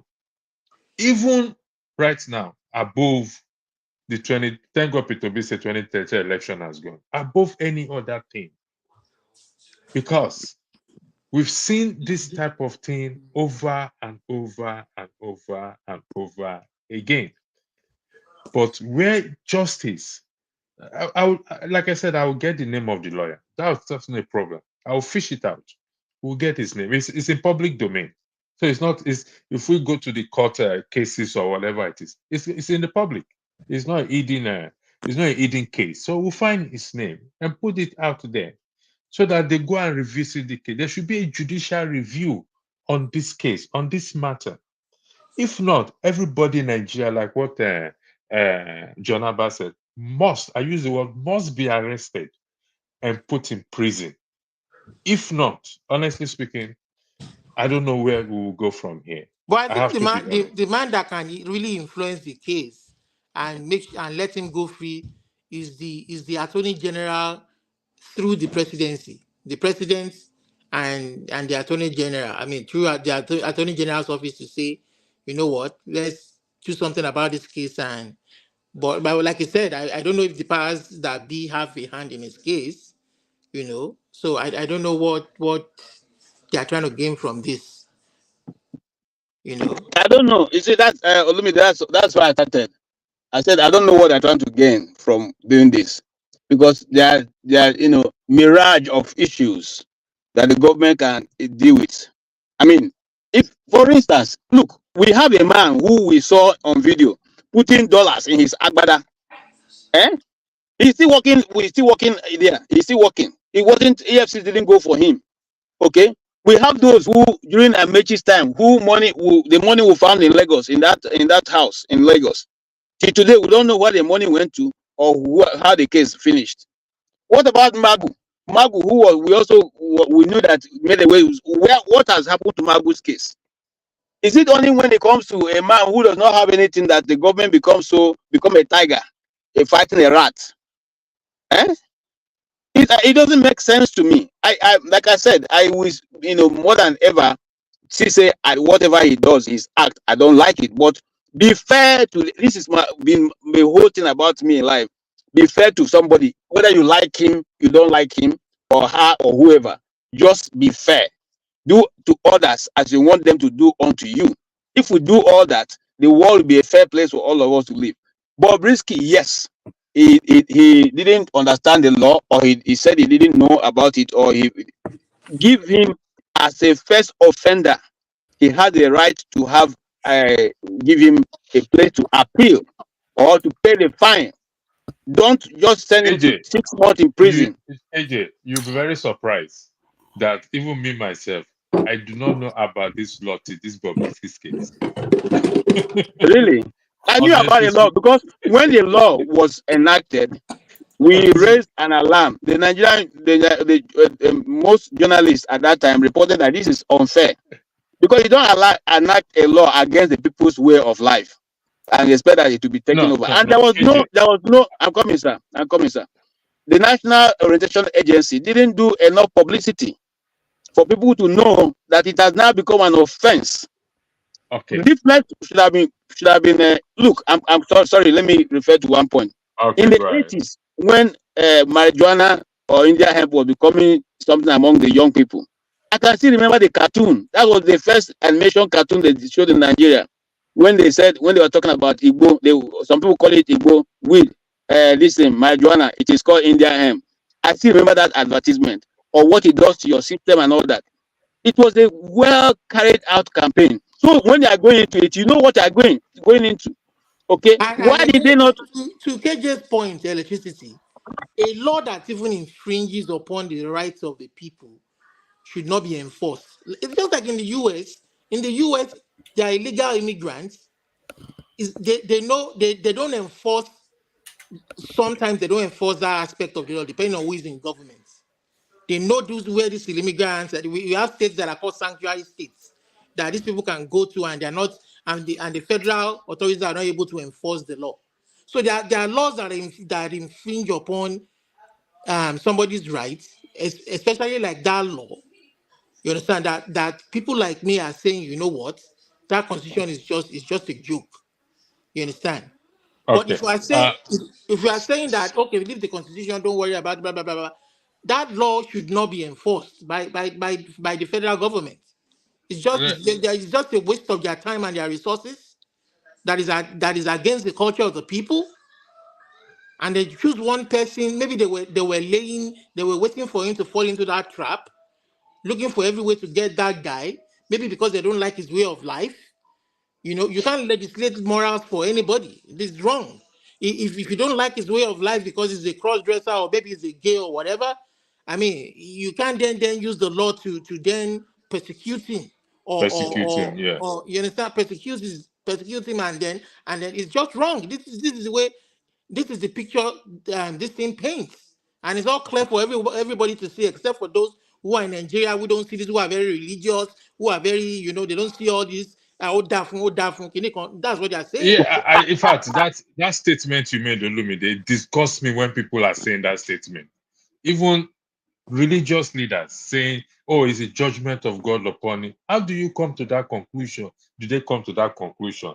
is the judgment of God. Even That the final Bible place is all says, messed up. the Bible says, rejoice not over the fall of your enemy. Even the Bible says, don't rejoice over the fall of your enemy. Forefather, welcome. But before I hand over, Forefather, I'm going to hand over the moderation to you because thank you for coming. Anyway, I've been praying that somebody should come so that you continue the thing. The law, you see, I've read the law and I'm going to embrace that law any day. You know why? Personally, it takes a certain burden of expectation of you. Because if you spraying, there's this expectation people have that when you go to party, you will spray them. People do party so that people will come and spray them. They budget their expenses into that party. Battery party, if I invite forefathers, if I invite KJ, if I invite Olumide, I invite Dan, I invite maybe some other people. A forefather will spray me like $100. KJ will spray me like $300. You can see sitting in his Jaguar vehicle. I love that law, honestly speaking, and I will push that law into anybody's face anytime I'm in Nigeria. It is against the law for me to spray you. Okay, can I push back a little bit? Forefather, the forefather has the floor for moderation. Okay, Is the moderator now. Forefather, okay. thank you. Father, you're welcome. Thank you. I just Thank want you for having me. Okay, go ahead if you want to say something. yes, I just want to say, you see, one of the things I loved when I came to this country is to see that they have every way they try to infuse their custom and tradition to their younger generation, their younger ones. For instance, if you are in a elementary school, there's a day they call the day that you go out to eateries. So the schools are giving eatery days that you can go to Chick-fil-A, for instance, and go and eat. You can go to McDonald's and go and eat. Not that they are free, but they're sold especially to children, to school children. There's a day that they keep for you to take you to sites and scenes of America, places of historic importance, their lifestyle, times for you to take your snack, time for you to take your lunch, time for you to take your brunch, time for you to take. Those things are mapped out as their tradition and customs. Now, if you remember, the other day we talked to somebody, I said, what here, the professor, I said, what are we doing to maintain our own tradition? Those ones we have identified as good. So if, for me, I don't see anything wrong with a people that is already a way of life, go to a party and spray money. Nigeria, if all our problems have been solved and it comes to the problem of spray money in party, then we are, at the Uhuru point. But we have many other, mirage of issues that we have not been able to handle. That I think that bringing our taxpayers' money to go and hunt a small boy with greasy hair called Bobrisky is totally inconsequential to the development of Nigeria at this particular time. It's a no-brainer, to be precise. I mean, it doesn't even think about it now. Okay, if you are looking for people who have been doing those things, they see the big parties. Maybe when I tell here, I say I go party for one place where they were giving people laptops and iPads. You didn't go there. You need to see they were spraying dollars on the and naira there. They were spraying nothing. The highest denomination of our naira was being sprayed there. Why didn't you walk into Tanscob and go and arrest the person? You see, so that is always if I have any passion at all, it's when I see a big man beating a small boy. I don't like it. I've never liked it. Okay, this guy could have just been warned and sent away. You could have even given him community service. You know what you have done is so terrible. We want to make you as an example. So every day you have to dress like this and go to clean gutter in Idumota for the next 6 months. as your punishment. The judge has the discretion to do that. The prisons are already filled up to the brim that nobody even seen where they can lie down and sleep. And you're sending him there. What do you think will happen to him when he gets there? Have any of you ever been to prison before?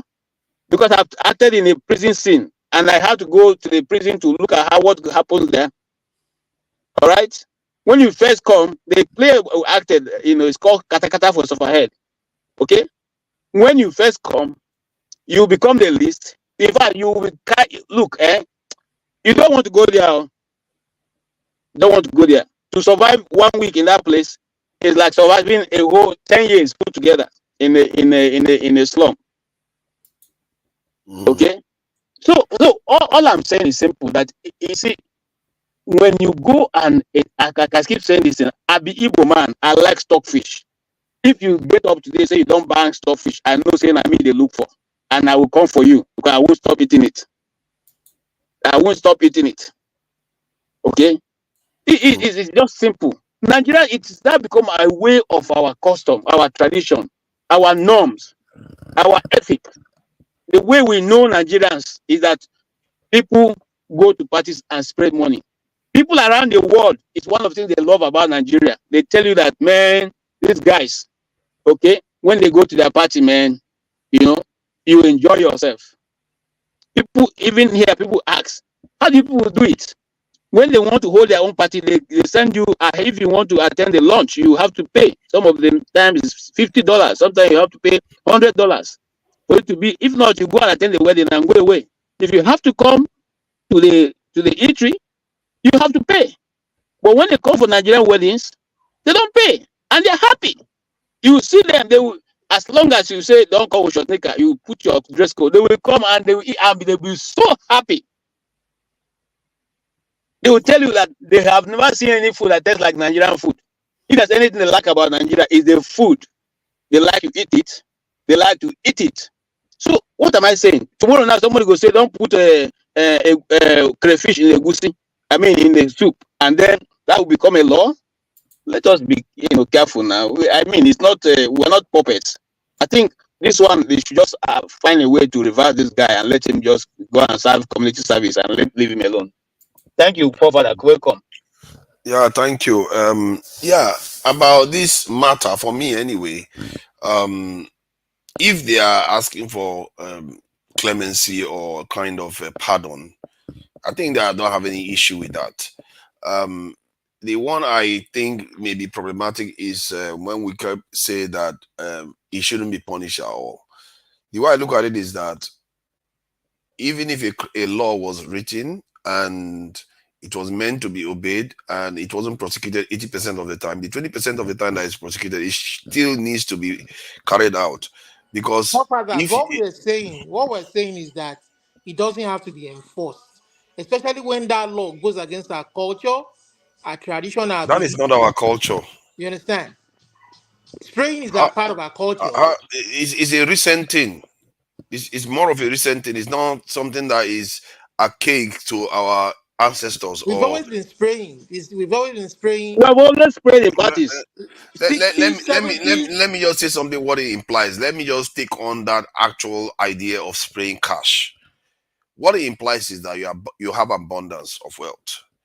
And if you keep advertising that you have abundance of wealth, you are inviting the wrong kind of attention. Even when you don't have enough, you spray that you have an abundance of wealth, you are inviting the wrong attention. As a matter of fact, you probably invite the wrong karma on you. That's what I think is going on. Because what we're talking about human rights. It is your right. It is please don't keep interrupting me. Can you just stop interrupting me? You start there watching him talk all this while. When Mansa Musa went and flaunted his gold and everything all the way to Mecca, within 100 years, the whole African area was falling apart. Because if you publicize your wealth too much, you invite attention. And sometimes some of that attention is the wrong ones. And you don't know where your problems are coming from. Because you wouldn't know. Because everybody knows what you have. And I don't think that kind of culture is necessarily a good thing, because he squandered a lot of resources. If we have a culture where people just squander money like that, that is saying something about our mindset. We don't value what the money represents, which is resources. We don't value it. We treat it as something we should spray, and we make it as part of our culture. It's a decay of our culture, not the culture that wants to survive. Personally, if I was on the other side of the fence and I know how we are scraping together, everybody's paying tax, managing money, and I see a culture that squanders money, I'll be saying, they have all this money. They don't even have strength to stop me. I will exploit them the more. Love it.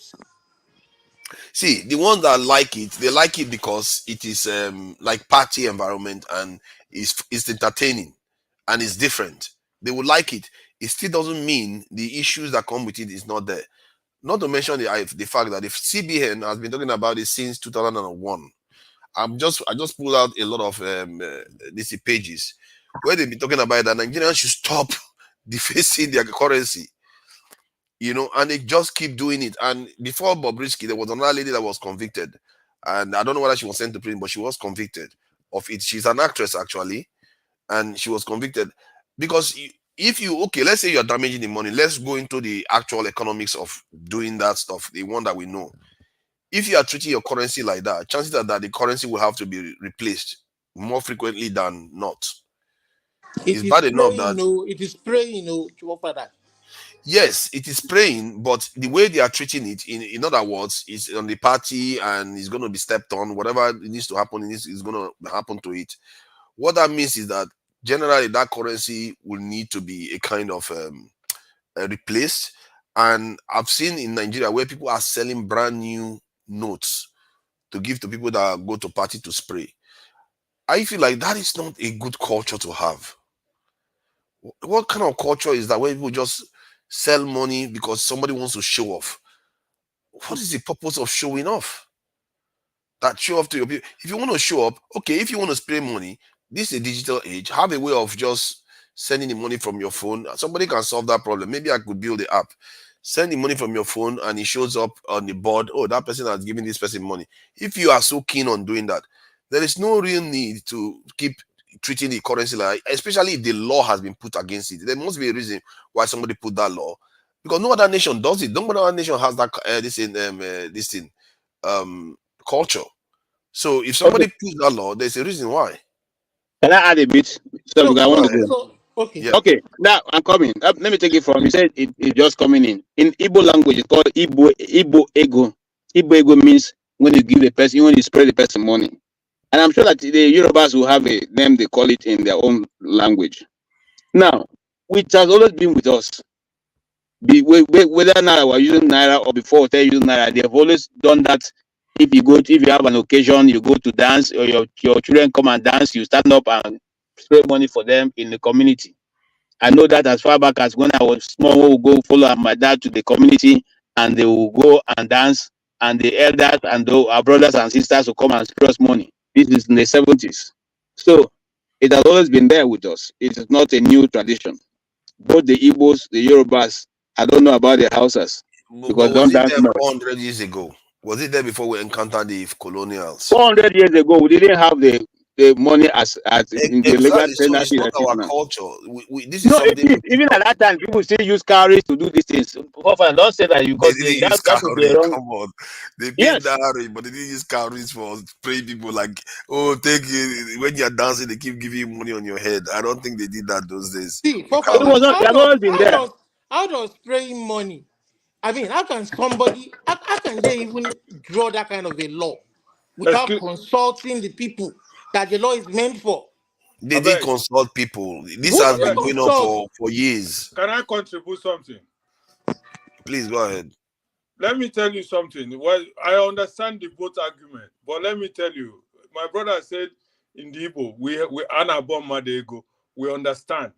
But those days, when Anaboma they give you like 2 pence. You know what I mean? They just give you something small for you to dance because you dance. It's not something. Look at how Nigerians are spending money today. When somebody come, you go bring 50,000, bring dollars. They spend all those money as stolen money. I'm against it totally. That's sorry, KJ.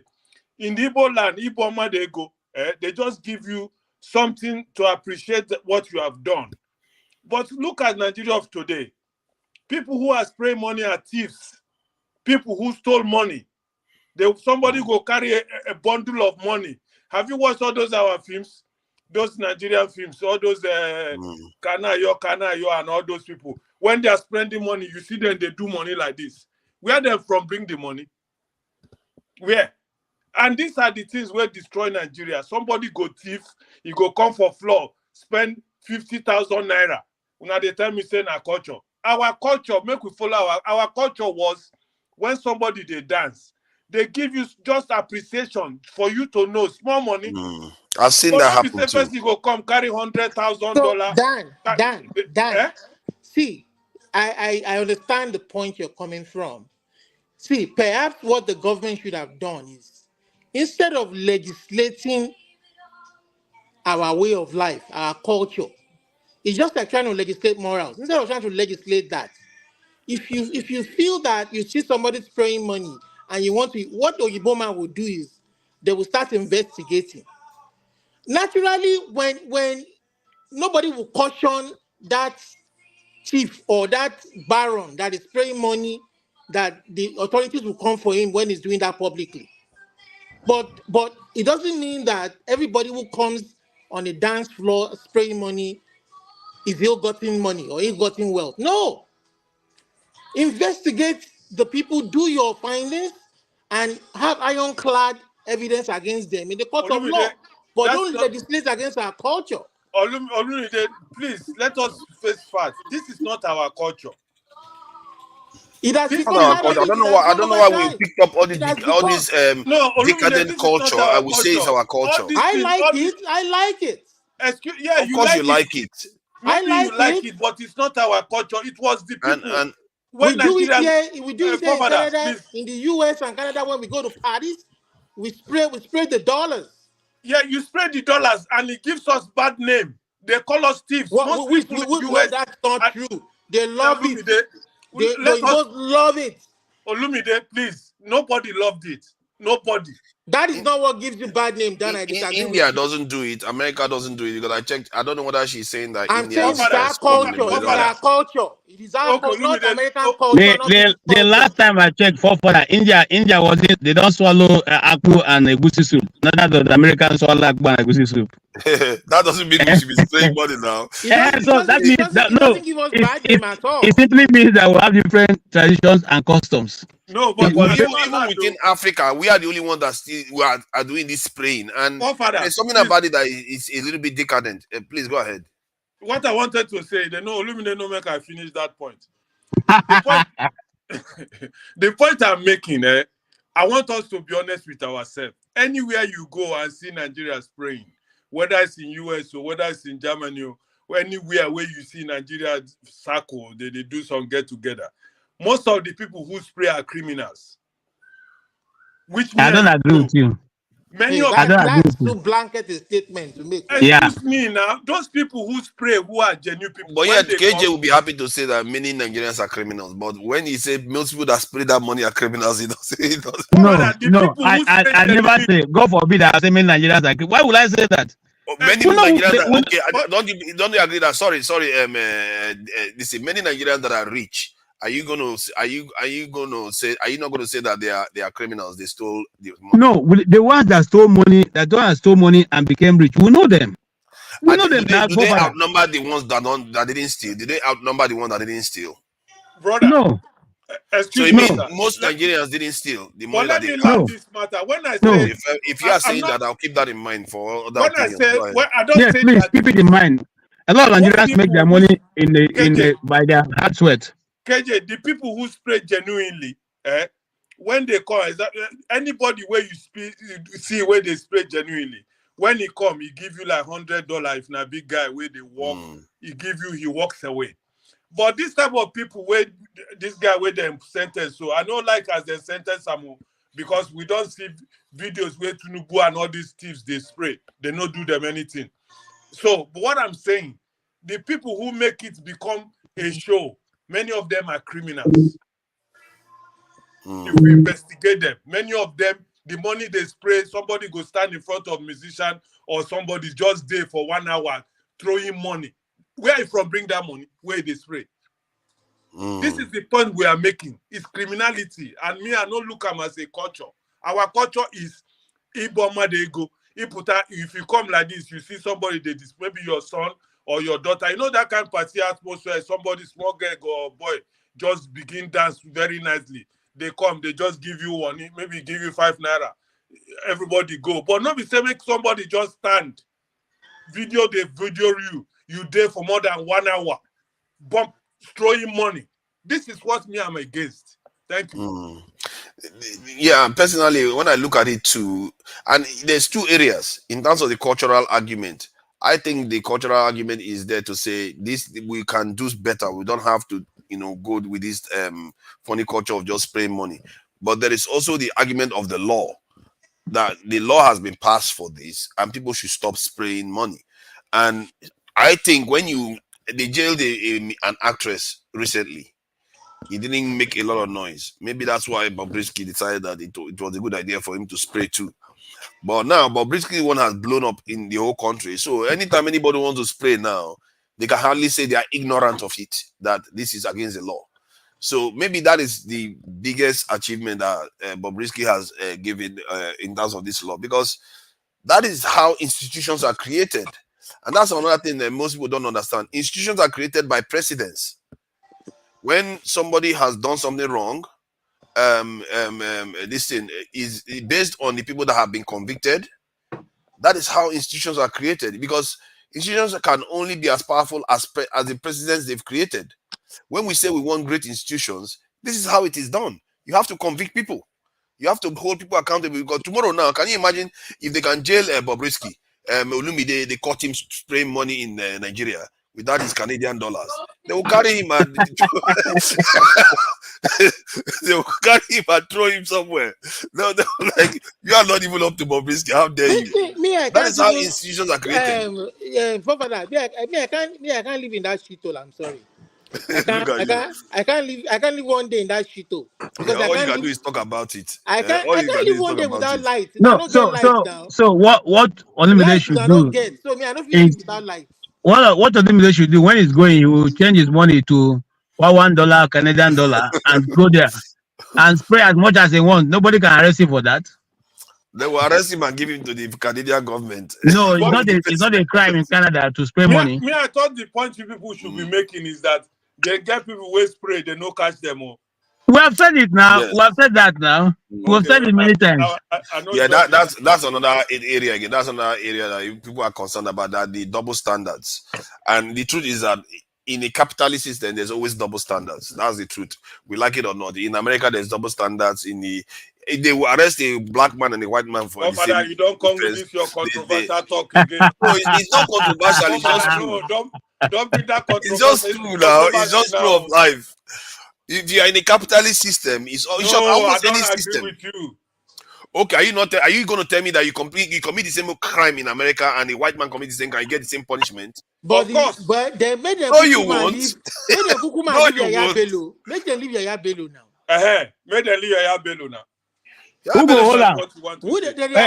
Excuse me. I think it's for corruption now. Excuse me. Who go hold on? Who go hold Yaya Bello?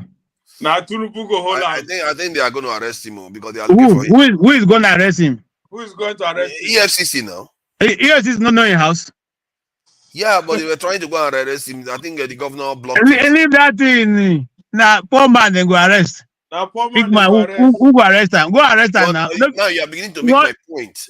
No, but we have always said that if you listen to me the first time on this, when I came into, I said there's double standard in the justice system in Nigeria in almost everything. Okay?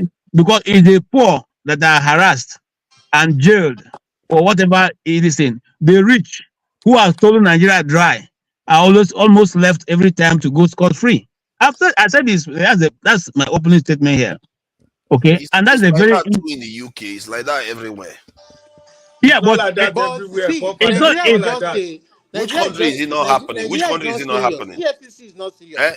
Even Saudi Arabia. Okay, go ahead. if they really want to prosecute this guy, you know this guy, you have ironclad evidence that the money that this guy has in his hands were state monies that is siphoned. Just freeze the amount. Freeze the money. Nobody will tell him, invite him, freeze the money and invite him. But the moment the guy still has access to spend the money and you are chasing him all over town, how are you going to get him? They only they why are you saying this kind of thing? They chase and go where? They don't know why they. When he came out and entered those car, they don't see him.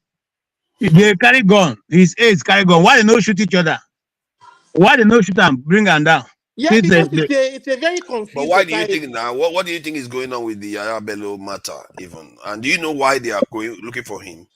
They are looking for him because he refused to support Tinubu's presidential bid. So now he's settling scores with a lot of people. So he refused to support P2B didn't support Tinubu's presidential bid. They didn't go for P2B. Because if that arrest was properly, but they don't have anything against P2B now. No, hold on, forefather. Didn't you hear P2B say how they've been frustrating him for some time now? What are you saying? Yes, but they are not going to look for use EFCC to look for him. Because there's nothing to hold. There's nothing to use EFCC to hold him for now. Yeah, then you are making my point now. Bello probably has a lot of skeletons that they are looking to get out of his cupboard, and he's hiding. That's the point I'm trying to make. He must have done something, and I heard he may be partly responsible for why the Ajekuta Steel plant is not running. That he tried to put in his name or something like that. I told you why they are looking for him. I just told you why. He made a bold move to stop Tinubu from being able to get APC ticket. But if that is the reason why they are looking for him, it's a very clueless. A lot of Southwesterners didn't want him to be this thing too. He's not going after them. I don't see. We should be careful about saying this is the reasons why, because I heard that man is connected to why Ajekuta Steel is not working. Forefather. Now today they don't connect people to Ajekuta when no work. Now today, look, let me tell you, out of the 19 state governors, only Bello that said I will not support his presidency, and I will go and contest this thing. He said it's there now. The video is even trending. If you want, I can send it to you. So somebody put up something to make him, to show the. But KJ, you know what? It's a very thin line. That what is happening is a very, very thin line. This is the kind of situation where, you see, these things have to be. Why does he want to run Ajekuta Steel? Why do these people frustrate Nigeria constantly? No, tell me, why does that man wants to run Ajekuta Steel? Forefather, you shouldn't be asking that. You shouldn't be asking that thing. He probably wants to use the money that he stole. Because I just feel like these people, they are just sabotaging the Nigerian economy. He blocked the process from, I think, being finished, because he just wants to put it through his name somehow. Okay, let us go the memory lane, forefather. Nigerian company is these things. The wharf in Lagos, who is running it? Atiku. The one in Port Harcourt, who is running it? Atiku. The disco in Abuja, who is running it? A private individual. The one in Lagos, who is running it? The one in who is running it? Every Nigerian in Nigerian seaport is Atiku. Yes. You think an island is Atiku? Yes. I think they've taken it from him. I'm not sure. I don't think they've taken it from him. Island. I think when Buhari wharf. Unless Buhari took it from him. If not, it is Atiku that around that, and he was leased to him for 99 years. What are you? I think because he contested against Buhari, they took it from him. Your research. Now, almost Transcorp Hilton, which is one of the Nigerians, who owns it? Individuals. Okay. NNPC, who owns it? Individuals.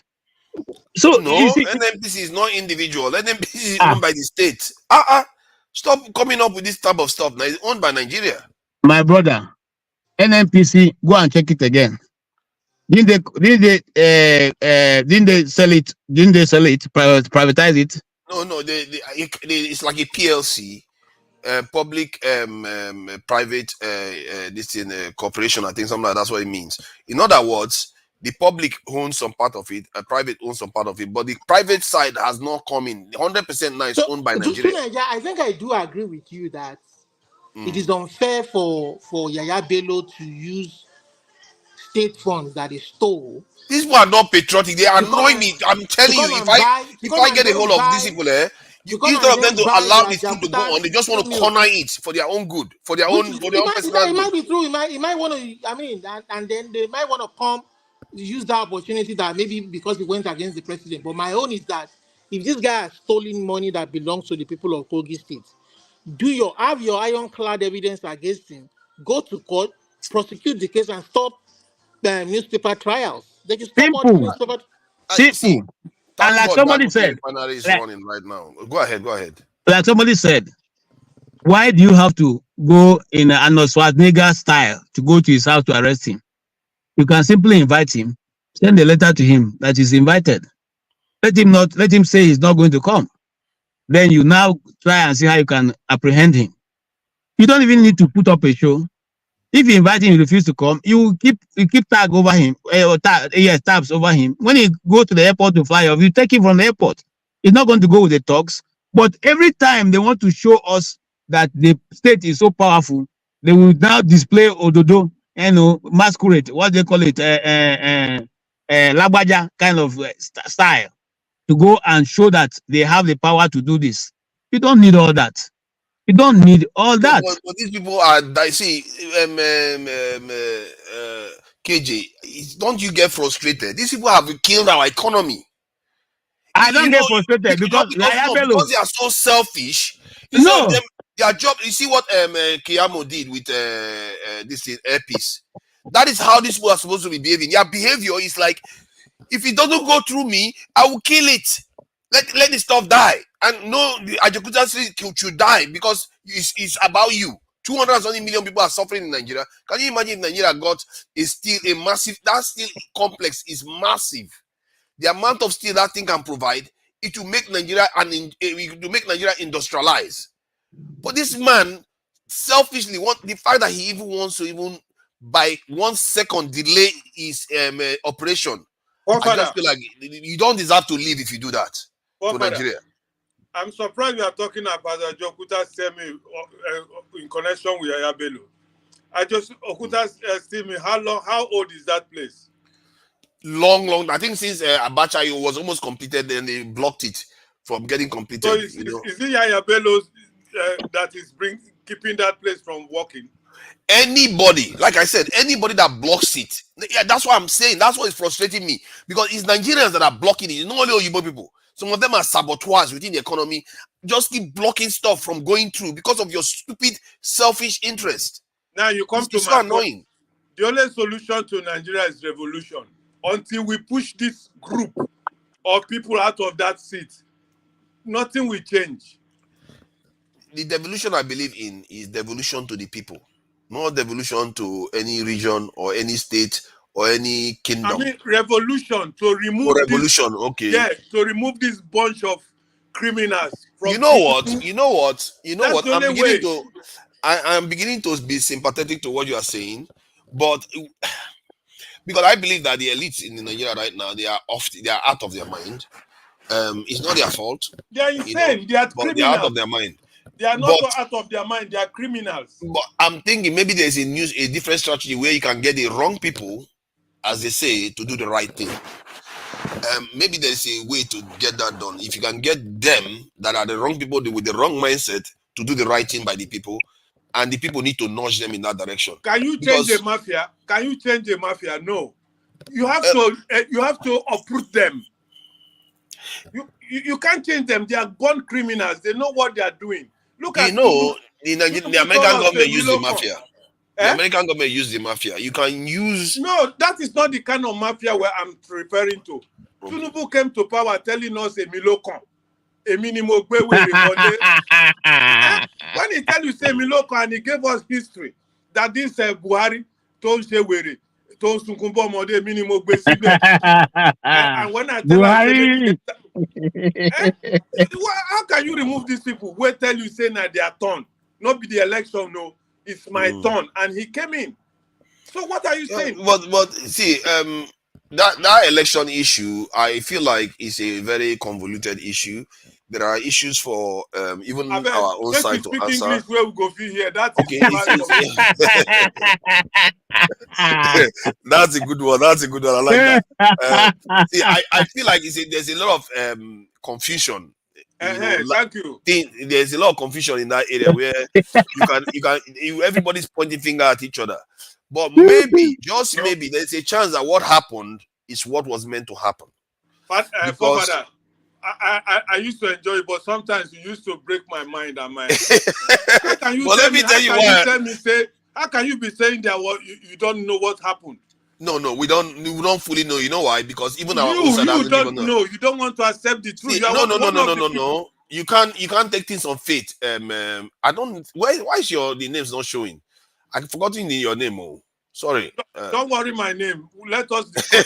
Your name is important now.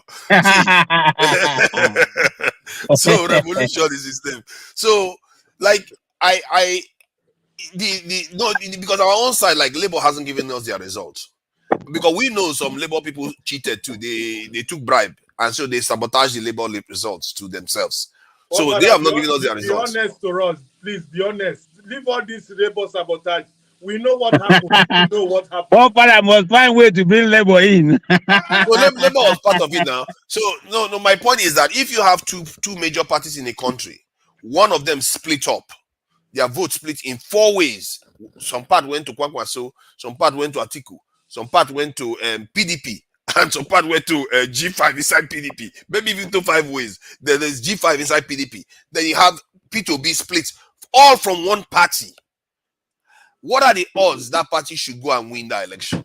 Yeah, Father, we'll go investigate you. We'll go really investigate you. Make we know who your papa is. Go and investigate me. I'm asking you now. If you like this your papa there among the people where they spoil Nigeria. See, the angle you come from, I cannot understand. He knows how in Biabia live fresh. He knows how in Biabia live fresh. See, but I see, but I have to wonder though, because Olumide says it all the time. When we select the people, when we select the right people that are going to rule us, that we have to select, they have to let us select the right people.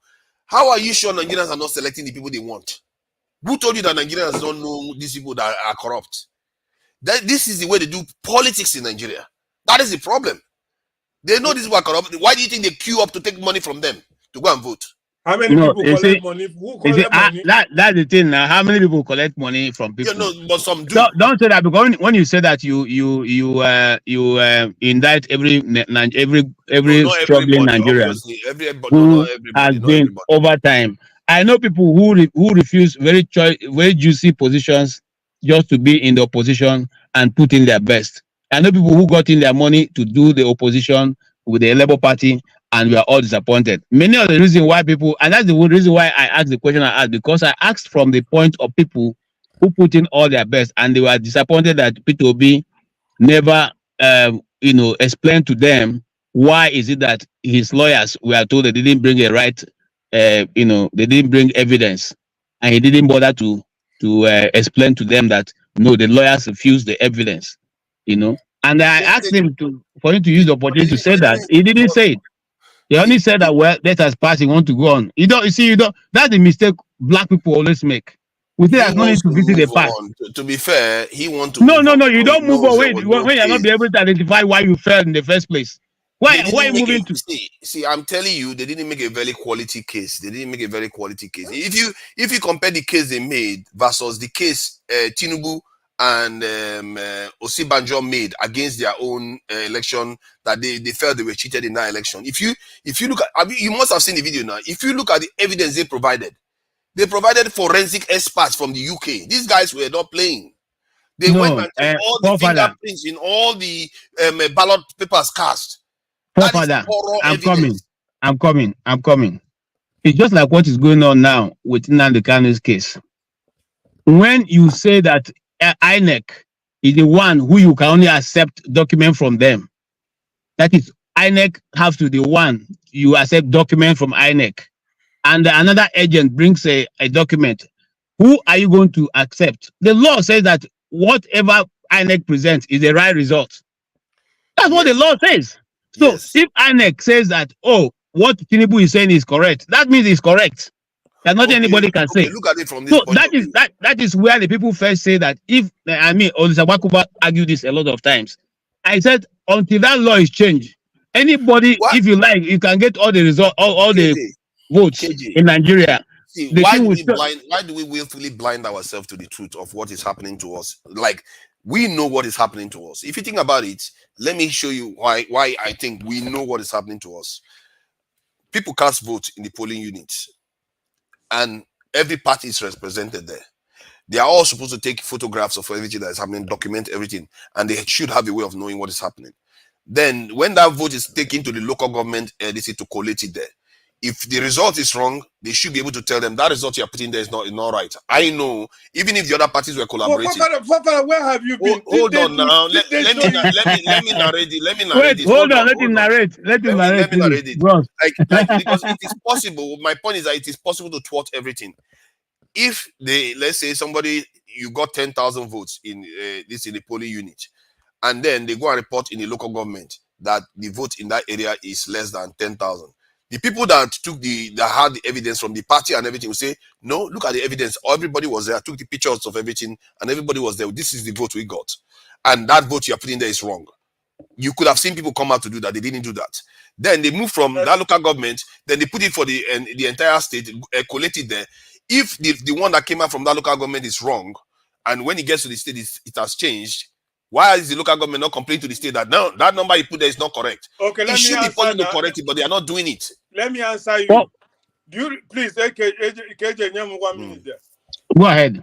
The time they were you remember that place when that waiting with that brother where before when they were collecting that result, you remember there were a lot of people who rose, and then the INEC chairman told them, don't worry. He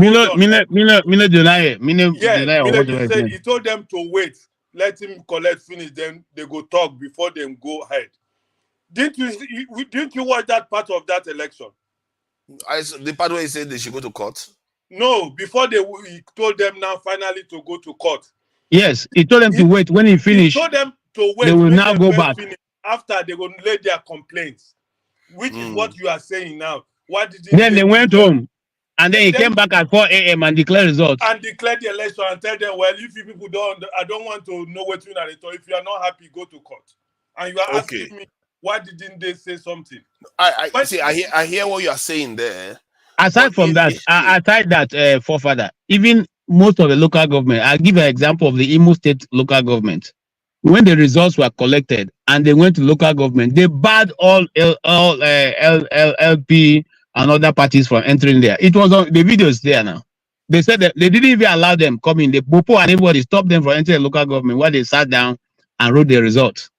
And when they took it to be called, nobody agreed to hear them. That's the thing that makes it difficult for you to be able to get an authentic result in our elections. The people fragmently refuse to follow the law, and when they refuse to follow the law, what do? Somebody has to interpret what's written on paper, and the person refuses to interpret it the proper way. Are you going to kill him? The problem, especially like in Rivers State where they rigged it heavily, is that they intimidated a lot of people. They were not able to come out to show. Rivers State was a clear case of rigging. And it's not necessarily in the city, it's in the areas where people, they can do things in the dark. Nobody can. Now you answer that question yourself now. No, because because people are coming out openly to say their lives were threatened. Usually, forefather, let me tell you, because I've covered 1 or 2 elections. Why the riggings are done are not in the cities. The riggings are done in local governments in the hinterland where nobody knows their number. Yeah. So they can go to Guagulada now and turn out they can turn out 700,000 people voted for APC. How are you going to know? Because some of them are rural areas. Are you going to go there and begin to check city for city? It is what they wrote down. And you see the thumbprints, you see everything properly entered. What do you do?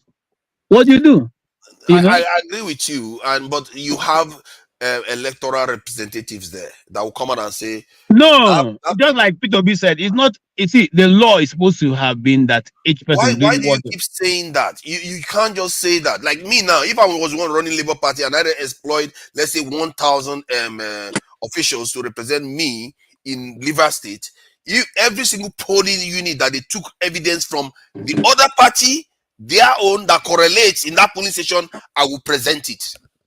And let me tell something, put your life Father. in danger. No, let me even tell him something. Why would you put your life in danger? Let me even tell something. Do you know how much it will cost you to have one agent, not two, one agent in every local government? That's 774 people you pay. You have 774 local offices. You are supposed to have office in every local government. Just for one day now, 10,000 naira. It cannot be for one day now. Won't you train them? Won't you call them for meeting? Won't you organize them? Would you? Fine. 50,000 so it's going to be a job of almost 6 months. How much do you have to pay for people for 6 months that they will be faithful? That if at the end of that day, that particular day are preparing for, somebody comes to give them $100,000 or $1 million naira, say, look, forget this result, take money and go. And they won't do that. No. The agent you are talking about is the one from INEC. I think INEC takes care of that. The one I'm talking about is the one that comes. I'm talking about party agents. I'm not talking about INEC agents. Then I'm talking about party agents. You don't need 6 months to train them. You just need them to take evidence of the results on that day. That's all they need. Father, if you get an agent who is going to work for you, are you going to be in every local government campaigning? It's not that agent that you're working for that is going to go door to door to do your campaign in those local governments. Are you looking at it as UK where you rely on electronic campaigning? No, you go door to door in Nigeria. I'm looking at it from the point of view that the day they are voting at that polling unit, they will be there to take evidence not only of their own results, the evidence from the other party's result, because you have to make sure all the results are correlating.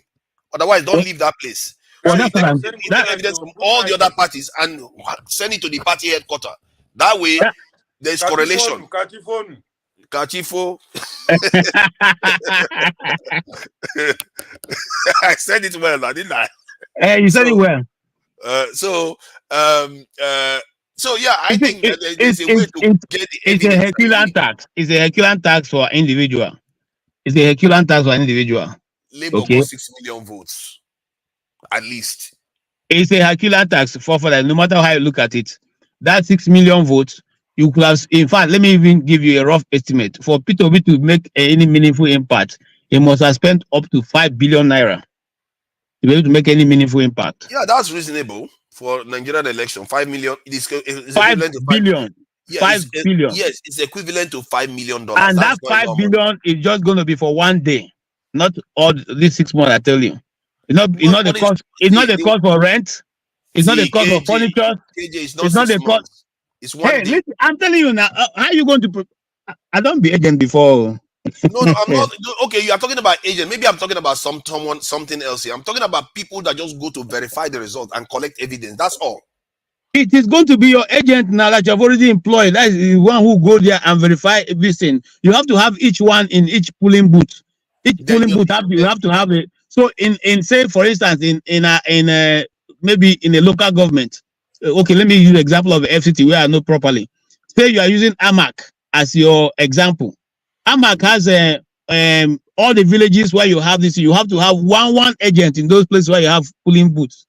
You have to have one. So in just simple AMAC alone, you can have more than almost 30 people or 40 people working for you for that day. And then you are limited by your resources because you have not stolen money from anybody. It is your own sweat and blood and sweat they are giving them. So you cannot give them more what you don't have. So you make a promise or you give them a distribute for them 5,000 naira. What is when you are very generous? You give them 5,000 naira for that day. And then somebody comes who has been stealing money for years and then says to them, come on, what is 5,000 naira? Okay, you just look the other way. Here is a 20,000 for you. Each of you, how many are you? We are 5. Okay, 5 of you, here is 1 million. You think they'll listen to you? Because you're thinking of how you are acknowledging my point. Then you are acknowledging the fact that even the party agents will also compromise. Otherwise, this stuff will not be as it is. We will have more evidence for what is happening. But that's what I'm saying, that the whole system is compromised. The whole Nigerian system is compromised. That's what I'm saying. You said most people got their money legitimately. No, I'm saying yes. That's why I said you are not following me. You are not following me. Careful, okay. I said I'm giving an example of a man who is contesting for an office with his honest money. There's no way I'm going to go and give somebody in a polling booth 10,000 naira for one day work. You don't have it. A moment ago, you said Nigerians got their money legitimate. Most Nigerians now you're saying, I said oh, most Nigerians Nigerians are compromised. For instance, Peter Obi, he didn't see money now. Okay, I know many other people who have served as governors who didn't have money. People are displaying now. Their children are still struggling with us. We are all still looking for how to survive. They themselves are working full-time work. Okay, so now, but what we are saying that there are people who equally defrauded the system. They own every resource that is in the state. Such people, you cannot match them. KJ, look at the result of the election. You see, that's one area I really want us to pay attention to. Look at the result of the election. APC used to get 50% of the vote. And that was in the last time Buhari ran. Buhari wasn't exactly the most popular president. Then they had a lot of PDP governors join APC while Buhari was in office, including Governor Ayade of Cross River and a few others. They joined from PDP to APC. So APC was getting stronger in terms of establishment. This thing. They went into the election and got 36% of the vote, while the other side got about 60-something% of the vote, and yet they all lost because they were split 4 ways. How do you think that election is more rigged, or the other side, they rigged themselves out of it? You see, now let me say this thing. You have given an example of the state that became APC states. Before they became APC states, they were PDP. Ayade came in as PDP. Hope Uzodinjo, his former the state was a PDP state. Now, whoever, I don't even know where that man is, neither a bat nor a bird. It's not a bird nor an animal. It's a bat. That's a what's his name? The madman in River State. These are predominantly have always been PDP states. Now, the mere fact that an individual decided to decamp, it doesn't make that state a APC state. But they use their power to rig whatever is riggable. Now, have you listened to El-Rufai's last statement on the lecture he went to present somewhere, where he says that he will tell them the names of all the no northerner governor has won election before they all rig it. Is that not what he said in this thing he did? So these are facts coming out now. We've always known that they rig, but nobody knows because they bring those numbers from the hinterland. Okay, now we're talking about rigging. How come when they are voting, Boko Haram suspends their vote, their destruction, and allow people to vote? People who are running away, all of them remember to take their voting card to run away before going, running for their safety. These are issues that Nigerians don't want to talk about. There's no way you tell me you get 100% voting in the Northwest because the people, all of them have their voters card. But they come 100%. They all vote APC 100%. Buhari kept getting 100%. Is it that in not the same place where we know where there have been destruction of life and property and people are not living in IDP camps? Some people have been run to Cameroon. Some people are run to Niger. Some people are run to Chad. Do those people come back to vote? Or do Boko Haram suspend their activity and say, you know what, we are voting now. Oh yeah, make now come back, go and vote. So these are issues, pertinent issues that have not been discussed. My concern is that, or my I don't know what I would call it concern, is a kind of my own. I just feel like people should be careful, or at least entertain the idea that the outcome of the election was how it was meant to be, even if there was rigging amongst all the other parties. That the direction the party, the result was going was in one direction, because it favors one party too much. If you look at it from that point of view, the fact that PDP votes were split 4 ways, it favors one party too much. Okay, let me tell you something. Before this election came out, he said there was an independent investigator who told us that the result was going to come out. He wrote, if you had the privilege of listening to him, he said, I'm going to do the result. P2B was going to come third. A distant third. That's what he even said. Okay? Because they don't even want a possibility that somehow there's any way that he will come second. So that whenever they're referring, they will say, you that came third. I think he's not even talking. It's you who is talking. This result, this investigation came out before. Just because he said it doesn't necessarily. I'm still saying it. There are some things that are just above human beings.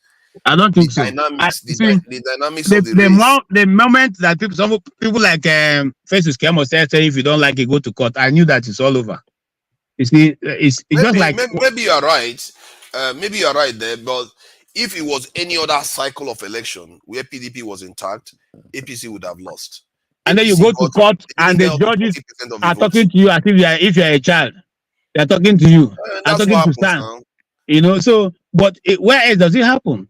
You know, But it's anyone you ask know that yourself, a judge is biased, that the judge can now put emotion and be talking with emotion but is it not and anger. PDP's fault? Why you see, we always like forget that nobody's holding PDP accountable for what they allowed to happen there. Because one, they allowed Atiku to become this in the flag bearer, which is useless. They shouldn't have done that. There's Wike there, there's P2B there that they could have had, and Kwakwaso didn't need to go away. I think PDP handed this to APC. If you ask me, they literally took it and gave it. APC didn't get 40% of the vote. They have no right to be in office.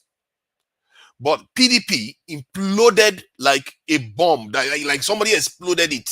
And even the part that remained together, they were still separate. Like the part after Atiku became a candidate, they still had a G5 amongst them, dividing the party even further. They were split in 5 ways. They caused the problem. That is why that Wike, his result is coming on. I keep telling him that he should go and look at his brother Amechi. Because you know that the person who betrayed his brother, you cannot trust. If you betray your brother before me, you think I will trust you? And you like me past your brother? No. Yeah. You don't like me past your brother, so you're only looking for an opportunity. If you get it, you call it betray me. So he doesn't know who he's playing with. He should come and ask some of us who have dealt with some of these people. He doesn't know. He doesn't know. He's still shockers is coming for him. The thing about Wike is a very, very strange character to an extent. I can't say I understand him. I don't think I understand Wike as much. No, he's a stupid man. He's a stupid man. I don't think I understand him. Because in some sense, he acts as if he's a law-abiding person and he wishes for law and order to be No, he's not. He's an agbro. You know, he's what in fact, Wole Cast word, the glorification of an area boy. He's an area boy that has been glorified. You know? Yes. So now let me tell you the politics he played. He thinks that if P2B becomes president, he will not have chance. So the chance available to the south, the east, is to, if he plays away P2B, then the next time he cannot vie for it. But I can tell you with all assurance that he will never get it. He's not going to get it. I think Wike has created a lot of bad blood for himself to know that he's not going to get it. My fear is that he may be onto something in the sense that all he cared about after he lost the position for candidate of PDP, he just cared about the southern part of Nigeria becoming president. So that's why he didn't care about anything else. He went for APC to support Tinubu. However, some people say it's because he wants to avoid prison, that there is a corruption case, that all the people involved in that case, he was involved, but because he was a governor, they couldn't imprison him. So he was likely to go to prison if he didn't have the kind of power behind the throne right now that he does. So that's why he did what he did. So you can't, he's a complex character for me. I don't know his true motivation. I really don't. No, you see, the thing is, like I said, it's more personal than southern or northern. It's more personal. You see, these people are like vultures. Okay, they don't care. They don't give a damn how old the meat is rotten. As long as they can get a carcass out of it, they will go for it. And that's what he had done. He was looking for who would give him the best deal. P2B was not able to secure the best deal for him, so he needed to move on. You know. And he doesn't have, you see, I even prefer to respect someone like Otom, okay, than him, you know. But do you think that P2B, someone like Wike would have made a good president? I don't think so. He's too brash to be given any such position. Look at what he's doing. Don't you think that bandits should be scared of him? Guys, you put bounty on bandits. Are you guys not finding this thing fascinating? That this Benue issue is still a recurring every day. Last No, week it was I about. want that's what I want to ask my brother from there, my good friend and brother. He said it was Otom organizing it. Now Otom is no longer in government. Why is he still continuing? Is the I Otom mean, organizing it from behind? this is just beyond politics because it's like they just want to wipe out these people. There's no Otom is organizing them because he doesn't want to pay salary. Is Otom still there paying salary now? Or is it the Reverend Father now that are taking over to organize it? But they I say mean, they it's are just so resettling sick. some people. Olumide, they say they are resettling. The other day I saw on the news that they are resettling some people. And one Where? other thing, I mean, I think in Plateau, I think I remember Plateau, or I don't know whether it's Benue or one Yes, of Do you them. want me they, to they send still you? Do you kill. want They me to still send you kill the close to Bokos? 50 people Wait, let yesterday. me send. I will send the picture to you now if you want of the Mhm. students killed in Plateau University. Eh? What are you saying? It's still continuing. They are still doing what they're doing. You know, Yeah, both Benue and this thing. I just spoke to friends of mine before I came on this thing who are from Benue, who still say the still killing is going on in Duma land. You know, and they are putting their cows there. And someone comes and tell me it's not a resettlement, it's not a land grabbing issue. This land grabbing thing, and I find it a little bit peculiar because there is no clear evidence for it in anywhere in the Nigerian Come media. on, man. What are you saying now? There is You no see, clear Popeye, evidence for it. That's why I keep saying it. I've not don't be seen it. saying, don't be saying this kind of thing. Why Okay, should look, I say it when there is no I'm coming. evidence? I'm coming. You know, we're in a public TV. I mean, channel, but I probably won't say it, but I'll give you a name. If you want to know if there's land grabbing, you can call Apostle, what is his name? Run away from my mind. The apostle from Kafanchan, uh, Nuhu, Emmanuel Nuhu. I remember his name. Okay, he owns a church and runs from Kafanchan. Ask him how did the state, the local government divide into two? He has a good information. I have it somewhere in one of my archives, but I can't dig it out. Okay. Now he was talking about how the Jema local government came about, how that place Kafanchan was divided into two. So leave that in. It's there. People who know it, people who are living, talk, if you want to hear the story, they will tell you how it But started and how it led to. how long ago was this case you are referring to? This case I'm talking about, how these things started happening. I didn't know when the Zamani Lookout happened. Didn't you know about Zamani Lookout You know, issues? I don't know about him. I don't know about him. KJ, you are going too far. Uh-huh. We know that El Rufai gazetted, renamed territories in Kaduna, Yes, and I didn't even gazetted remember that one. Fulani names and gazetted it. This is just recent. No, if you see, it's one thing to rename a place. It's another thing for the place to After be they made up wipe of. out the community, wipe the villagers and appoint Seriki or Emir. It's not necessarily true. You see, there's some It's of Now, true. us. wow. It's Okay, gazetted. I'm coming. I'll join you later, mate. Yeah, no problem. I really wish that somebody was presenting this like in the media. They are bringing like reports on this where you see the people talking about look at our village. We used to be here, and now it's full of other people because they came one day and kicked us Forefathers. out. I would like See, to see that. all these things is upon us. The Ruga is a recent thing. The people resisted it. See, people are not saying that they don't want to sell land or they don't want foreigners to settle within their midst. Do it the proper way. After all, we are all black brothers. Do it the proper way. Don't take people's land. Obey the laws of the land. Don't graze in this modern time. You don't roam around with cattle. Mm, And then you have to respect the people's culture. that's If true. your culture, if you have your own culture and it clashes with the people's culture, the people that are hosting you, you have to respect their culture. Yeah, let me answer this lady. And she's asking me what I'm talking about. I think what I'm talking about is, when people talk about how villages have been displaced and other people resettled in those villages, they say these things in a way, it's almost as if it's a given that it's just true. And one day I went online and I said, okay, let me check our Nigerian media whether this is present. But there's no evidence for it. See, And, forefathers, another one, our hold medias on. are not reporting this because Another one that they say is that the Nigerian military is recruiting Boko Haram into the military. It's like, and they just say it as if it's just real and true.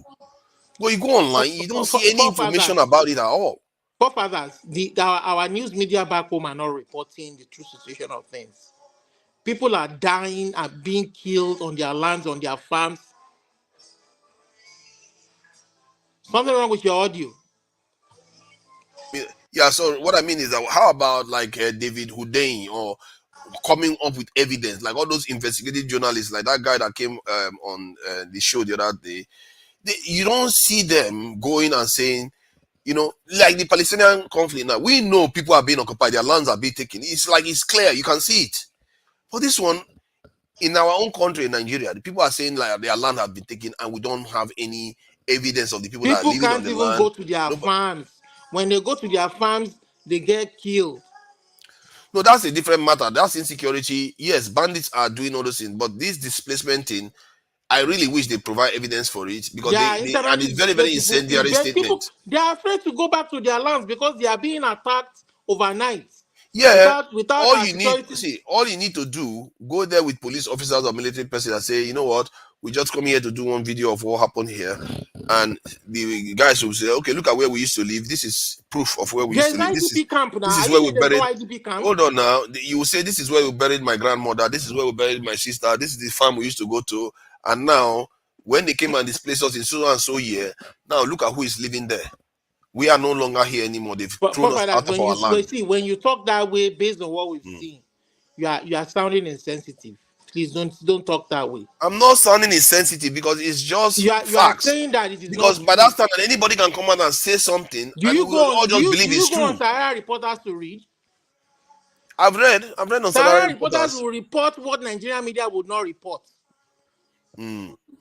They will report all these things. Are you part of the jihadist Benue land grabbing plan? Please stop your ignorance. See, I've asked somebody that basically I work with. I asked him about this. He's from Benue, and he didn't even confirm this. I even know one guy that used to say that when they were in Benue, they used to fight other groups. He was like, I was one of them. I used to be in this and I said, what are you talking about fighting other groups? Because he's like a thief guy or something like that. So, see, forefathers, the reason why the elders are killing the indigenous people in Benue, that is because when Autumn was in government, they enacted a anti-grazing bill. And they told Autumn, they wrote him letter when Buhari was there. They said, for doing this, we are going to make hell a living hell. Autumn was arresting those who were flouting the anti-grazing bill and was enforcing the law. They didn't like it. They were fining them. They were seizing their cows. They didn't like it because they told Autumn that we are going to make life a living hell for your people until you abolish that anti-grazing bill. So how can people be fighting against the laws of the land? Let me share. Let me just share this so that people can see, because I think, you know, I that's one of the reasons why I like being here sometimes, because I like to question things and verify statements, things that are said, to see which one is true, which one, because they need to hold water, they need to hold up to scrutiny, so that when we are saying stuff, we have to be careful what we say about our own country and our own people. It's like you're accusing your own people of ethnic cleansing and taking over lands, but maybe it never happened. Yes, maybe people have been displaced from their villages because they were attacked, but to say that another group of people came and resettled there and now renamed the village and living there, there is no clear evidence for it. These are different situations. To Nigeria. See, in Benue and in Jos, they may not be retaking lands, but they are cleansing this. They are killing. They are committing ethnic genocide. In that, and it is very clear it is because of the anti-grazing law that Autumn enacted in Benue. We know that one. The Jos one, I think, is because of their resources found on that land.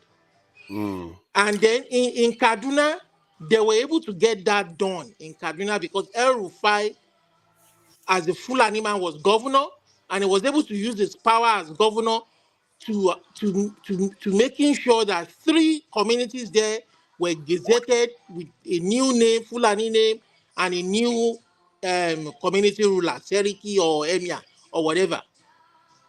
You understand? So these are different scenarios that they are playing here to advance their cause.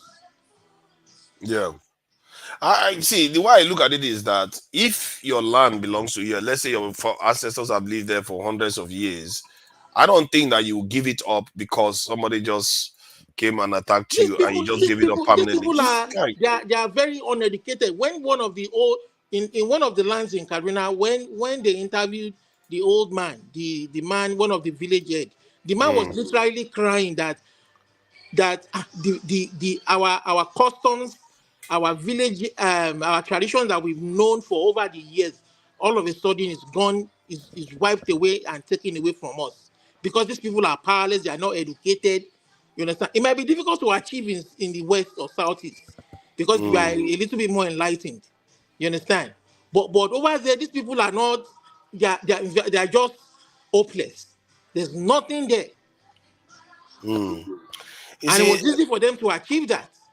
you see, that's my concern. You see, what she's saying now is that you live in the UK and don't understand that nothing works in Nigeria. You can't find your research anywhere. Yeah, can't find my research anywhere. I speak to Nigerians in Nigeria, not research online. I speak to them too. I just told you I spoke to people in that from Benue. I know 2 people from Benue already that I can ask these questions. And none of them attested to the fact that village. One of the things one of them said was, if a village has been attacked like that, it's like a cursed land. People don't even want to stay there. That's the term he used. So you see, for that. See, the reason why I also talk to friends back home. I talk to my friends, my former classmates who are home. My guy, what's happening now? This security situation. Do you know what some of them do? Some of them are in denial. They tell you, oh, there's nothing happening. They stop that. You guys over abroad are making noise. Stop that. See, you know what is happening? It is also a class thing.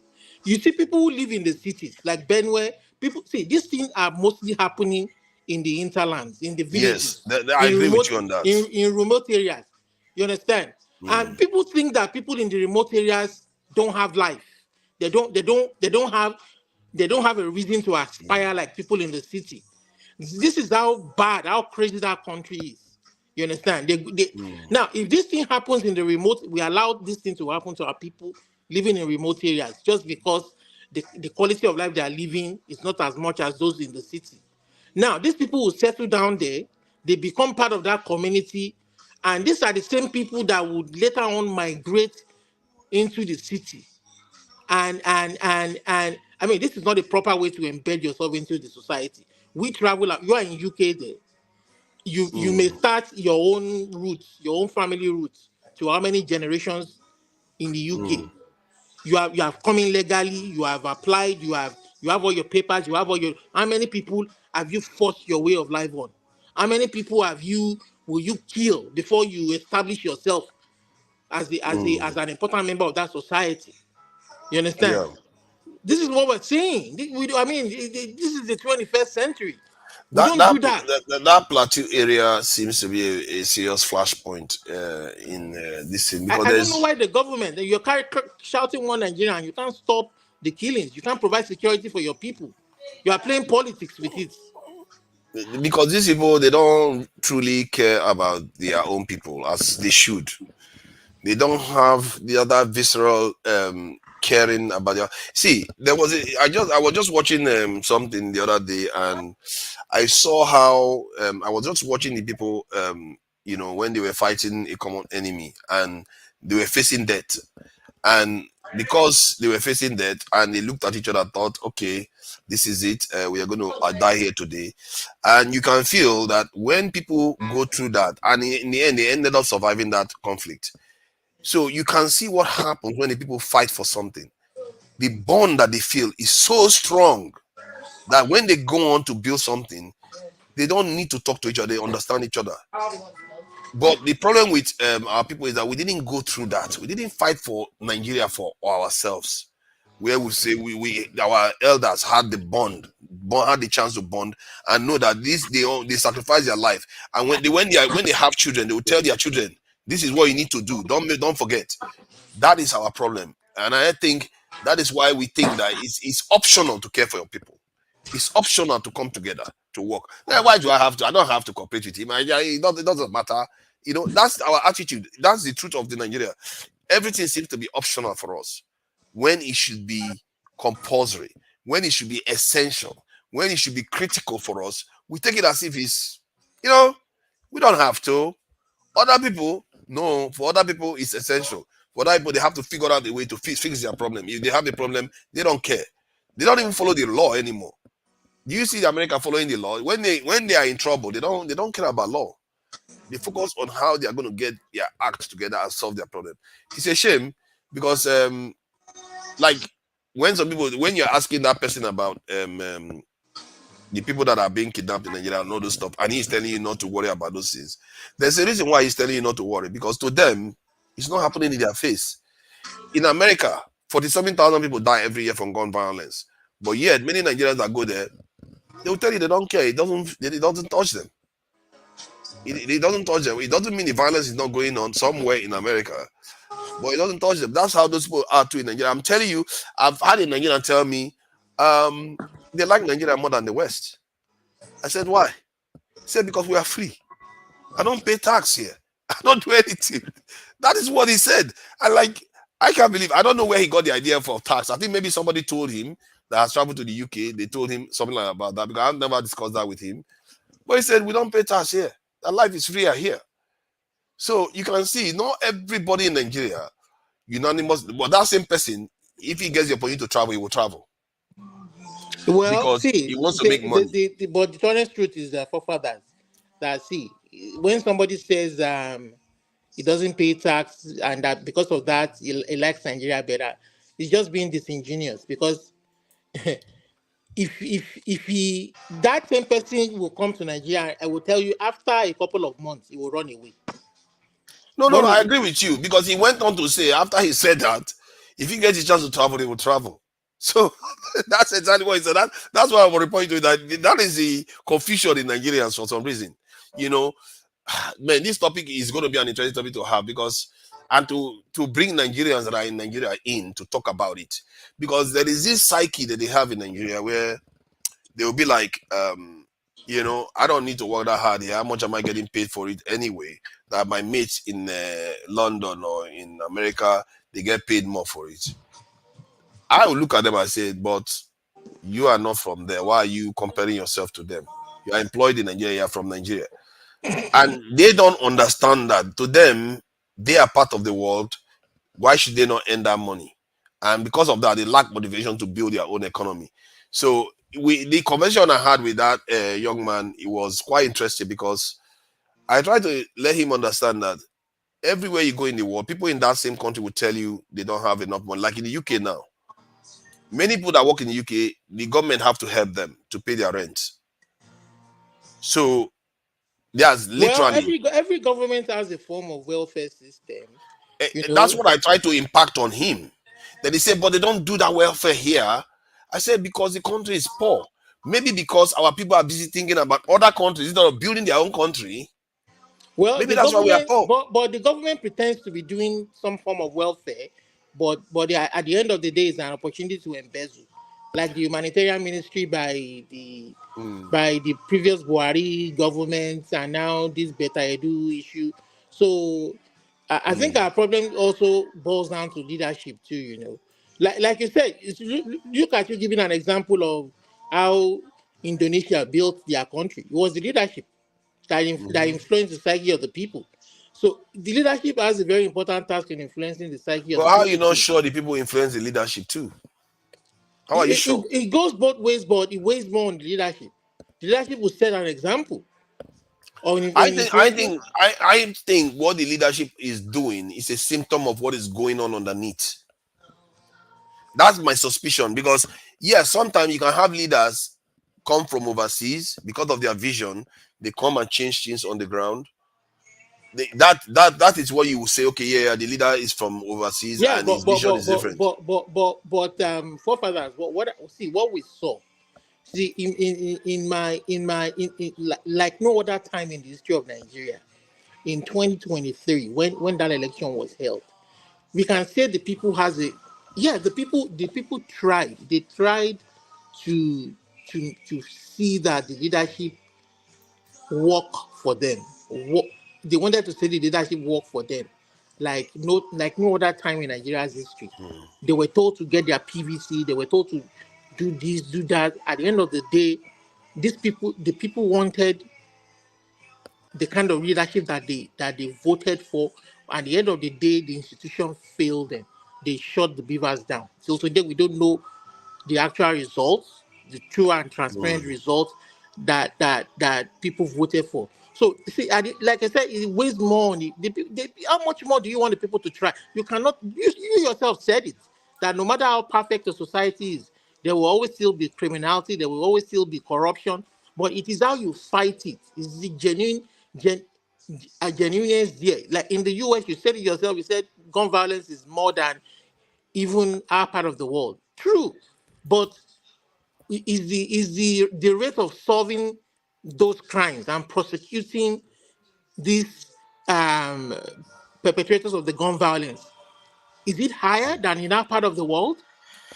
I think the prosecution of the people that perpetrate the violence, they probably get away. A lot of people get away with it in America. That's I not think true. That's not true. In the actually they US do. here, in our part of the world, they will no matter how long it takes, they And will they yeah, will but still solve a if large I check majority. unsolved They murders will, they in will, they America, will. is There are many. some unsolved ones, but they will solve a large. But in Nigeria, till today, we don't know who killed our attorney general. High-profile killings. Till today, we don't know who killed our attorney general. We don't know who killed. Is it Alfred Rwani? Till today, we don't know who killed. Just there are so many high-profile killings like that. But in this part of the world that we are in, it may take a while, but they will solve the case more than 90% Now of the let me time. give you the statistics. They say 50% remains unsolved in America. 50% of murders in America is unsolved. The data is there. I can guarantee you, if it is 50% or so, what is it in UK? Give me the UK statistics. Let me see that of UK. Give me UK, give me Canada, give me Germany, give me France, UK and then one will let's be come. lower. And I'm sure Nigeria, the shithole country that it is, I'm telling you, 99% remains unsolved.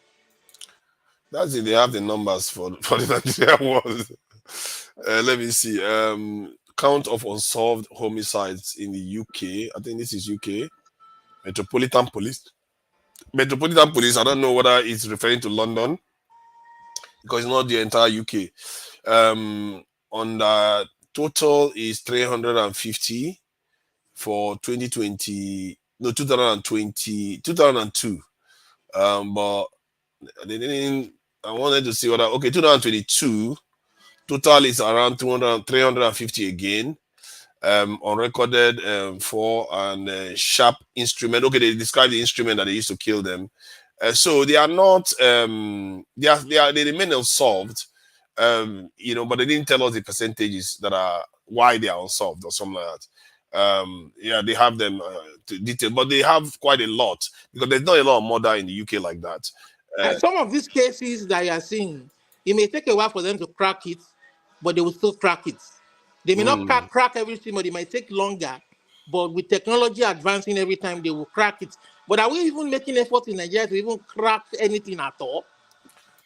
Not likely. I think Nigeria 1-2 is just as bad. It probably was than the American one. Well, you can't be 100% sure, but it probably was than the American one. Because America, at least they have technology, but the rate of 50% getting away with it is a very serious amount because there's a lot more violence. That, let's face it, if you have that amount of people dying, you can see that some people get away with it. But in the UK, there are very few. In Japan, there's barely any. So you don't have those sort of deaths. And that is an example of what the Western civilization can give you. From the point of view of Nigeria, that's what we should be aspiring to, isn't it? To get to the way Japan is. I fear that our problem is deeper. All we are experiencing is a symptom of something else. At least America, they control theirs. They can decide to get rid of all the guns if they want to. Nobody's forcing them. They are superpowers. Nobody's forcing them to toll any line or any nonsense. So, but in our own case, we don't seem to have freedom. Our death penalty, they are discouraging our politicians from, fulfilling the death penalty when people commit crimes, and they tell us to accept LGBTQ stuff. All these other things that they're imposing on us is why our system can't function, because our leaders keep listening to them when they don't have to. They really don't have to listen to anybody. If you keep listening to them on that, what are you going to do with loans? What are you going to do with your investment on your military or your other security operation? You just report it to them. And this is why things don't work in Nigeria until we go to that call. You keep talking about voting. It's not voting that is a problem. All you are seeing is voting is just a symptom of a bigger problem. Forefathers, I'm not saying voting. See, that voting is the process by which we choose our leaders. That if that system is corrupted, then you won't get the kind of leaders that we should have in power. I'm not just talking about the presidency now. I'm talking about all levels of government, from the local government level to the presidential level. Everything is all corrupted. And then all you have is, from the local government, for instance, you will have people just going every month to collect their salary every month, not doing anything. And then the state governor sits on their resources.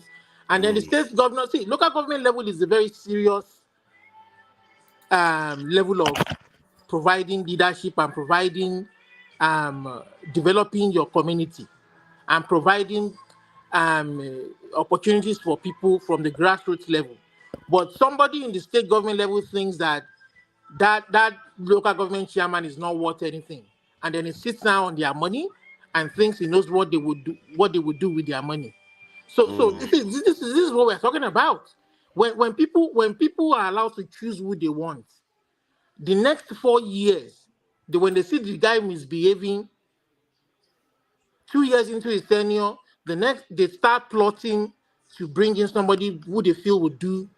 Yeah. When this rivalry, I think the way you describe it, if that was the case, things will not be a problem. I think at the core of our problem is not whether we choose our leaders, whether we didn't choose our leaders. Because there are many nations that don't choose their leaders; they are doing fine. This is the process. This is the process let me just add: there are many nations that choose their leaders that are doing fine. At the core of it is that they choose to care for their people. And that is at the core of where the problem is. And some of our people are even used to being treated like trash. So, and they are used to law breaking. So they don't see any problem with the leaders that appear to be that way too. And they don't tie it to the reason why. In short, even if they know intellectually that is the reason why Nigeria is not functioning, that it's because of all this bribery here, bribery there, tribalism here. They know all this is why they know it intellectually in their head, because everybody has been telling them that. But in the way they act, it has not started feeding through to their actions and to the things they refuse, even for themselves. That when they say, okay, I won't take bribe myself, I won't jeopardize my own country like this, my own society like this. It hasn't fed through. And for that to feed through, that should be your main focus, because that election, that mind that hasn't fed that into will still keep choosing the wrong people. When they see the wrong people, they will allow it to go through. Again, forefathers, this is where I disagree with you. So somebody turned down the beavers in INEC. You understand? Regardless of whether people voted in different parts of the country, and regardless of what people did, whether it was right or wrong, you understand? Somebody turned down the beavers, and the man responsible for that, making sure that it worked, was Mahmoud Yakubu. You understand? So I believe Mahmoud Yakubu is the one responsible for turning down that equipment that failed the people. So that, I don't think that has anything to do with whether even if we have a very good, safe, a very secure process, and we have a good process, that we have institutions that will do the right thing. You can never totally rule out bad people or bad actors. They will always, but we don't want them winning. That's what we're saying. When bad actors win, the country will be the loser for it at the end of the day. When we allow bad actors, and that is because of lack of enforcement of rules. And that lack of enforcement of rules is coming from the people that are listening to other people But we are telling them, saying don't that do the it. institutions of government that should enforce this law, if they themselves are corrupt, if they Mhm. themselves, then the people that don't want change have an environment to continue to flourish. This is why at the core of our problem is law to enforce the rules that you have, and to enforce it the people themselves need to understand these rules are good for them even when it's affecting them directly. It should not be personal. It might affect you when you are not able to take bribe from your office, but it will do you some good when you send your child to this hospital for treatment. It will do you some good when the police officer is not harassing you on the streets. So we don't connect all these things because we say, oh, as long as it affects me, not taking bribe, this I shouldn't support it. But the policeman will say, as long as it affects me, if I'm not going to be able to take bribe from people I see on the street. I'm not going to support. If we keep approaching like that, then we are all maintaining the status quo. This is what I keep saying.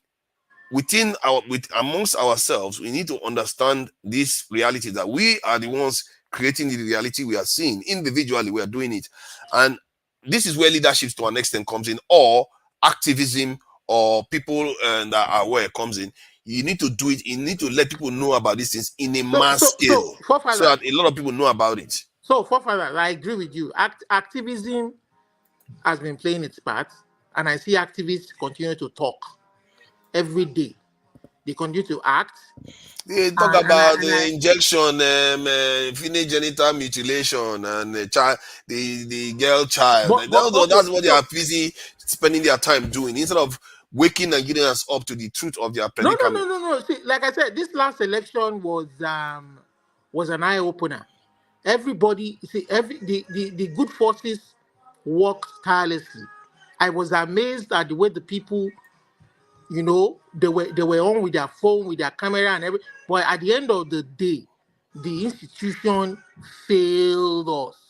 INEC failed us woefully, spending 300 billion naira and not giving us a good end. But We to an want an extent, election where, see, whenever you say that, I keep asking you, how are you sure it failed you? It just delivered what it was meant to deliver. Based on the it system we have now delivered in Nigeria, if I it look at delivered Nigeria, I don't failure. see what is coming out from INEC as Forefathers, not what should be expected. failure. If you want to call it failure, it is what I will say to you is that it's delivered what is meant to deliver.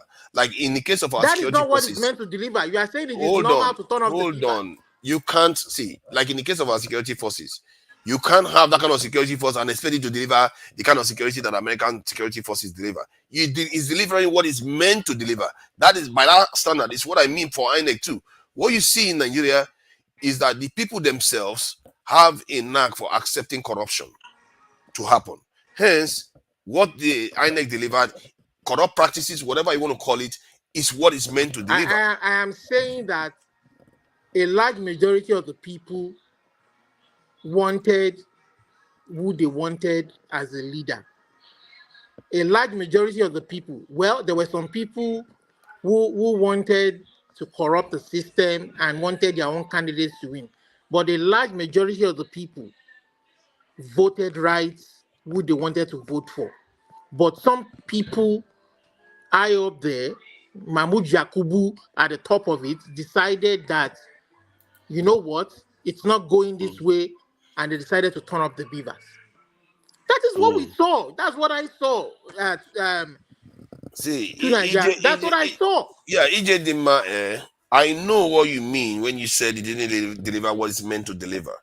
But maybe it was never meant to deliver what it's supposed to deliver by the standard of the West. It's meant to deliver a corrupt result. It's like if you hire a security guard to guard a whole estate, just one security guard to guard a whole estate of about 2,000 or 3,000 houses. Don't be shocked when that estate is robbed. That is the point I'm making. If the security guard didn't do his job, you can say, maybe that's not what he's supposed to deliver. He's supposed to keep the estate secure. But it still doesn't mean that you that hired only one person are still not responsible for the ultimate issue, because So you are if supposed to that know you need security more people. guard, if that security guard failed in his duty to safeguard the estates and somebody got harmed, then that Mhm. security guard should be investigated if that guard wasn't culpable in colluding with the assailants, in colluding with Yes, the robbers. but So that is but what we are saying, Mahmoud but hold on, Yakubu. hold on. You made that point, but that security guard, based on what has just happened, you have to investigate to know that okay, there is no way one person could have secured this estate anyway. Because if the criminals come from the other end, Mahmoud Yakubu there's had no way he's going to professionals succeed. around him. He spent 300 billion naira Yes, he did. of the company of the nation's resources, a humongous Yes, sum of money but that failed us at the end everybody of the day. around him, most people around him, and maybe including himself, is just as corrupt. Is just as this thing okay with law breaking. You can see that towards an election, we all know you're not supposed to give people money in election. We all know you're not supposed to accept money towards in an election. Yet you see Nigerians doing it left and right. We all know law. We see Forefathers. people breaking I'm law not every day, and nobody's being tried for it. forefather. I'm not saying that some people will not try to vote illegally. I'm not saying some people will not try to impersonate some people. That was what the 300 billion naira spent on those equipment was supposed to save proof. That beavers was supposed to sift the registrants from for those who eventually voted on the ballots, so that if anybody overvoted or the registrants captured by the beavers machine was less than the people who voted, you can sift it out. That's what they paid the 300 billion Yeah, for. but isn't that what I'm telling you now? That you can't They are expect supposed to this. do the hard part of the But job. you keep saying that the system should work. The system is controlled by human beings. All forms of government is controlled by human beings. The human factor, if it's not ready, will corrupt the system. That's why I keep telling you that you are backing up the wrong thing. Like me, now I know we have a security problem, but I also know that if the people their head are not correct, they will not want to recruit because they will not want to do the right thing by the people. This is what leadership is all about. And until the people themselves realize that, you know what, this money I'm taking for this guy is not helping me. This tax that I'm not paying is not helping me. This tribalism I'm doing is not helping me. Until they But start knowing these what do things, you want they're the going to people have a to do? problem. What do you want the people to do I when think, they have? Go ahead. hold on. See, if a people can be proselytized, as how do they describe it, where they are converted to religions, it tells you that there are things you can teach the people to understand about society that will make them start being upstanding citizens, that even if at their detriment, because people are willing to take a lot of suffering for religion, aren't they? So if you let them understand that this life that you have is precious, is the greatest gift life God has given you, and your job is to meant to protect it and do the right thing by your own fellow people. You show them the right things to do, you convince them, and when they believe in it, then you are not going to sit out behavior anymore. They are going to be expecting people to be law abiding. And even when they will break the law, they will also understand that yes, they will feel the discomfort, but because they love the idea of a society progressing, they are willing to take the heat. Like me now, I'm willing to take the heat. If I do something wrong, throw me inside prison, because I understand that if I get into that prison, some other person will not break the law again. That will lead to the kind of chaos we have now.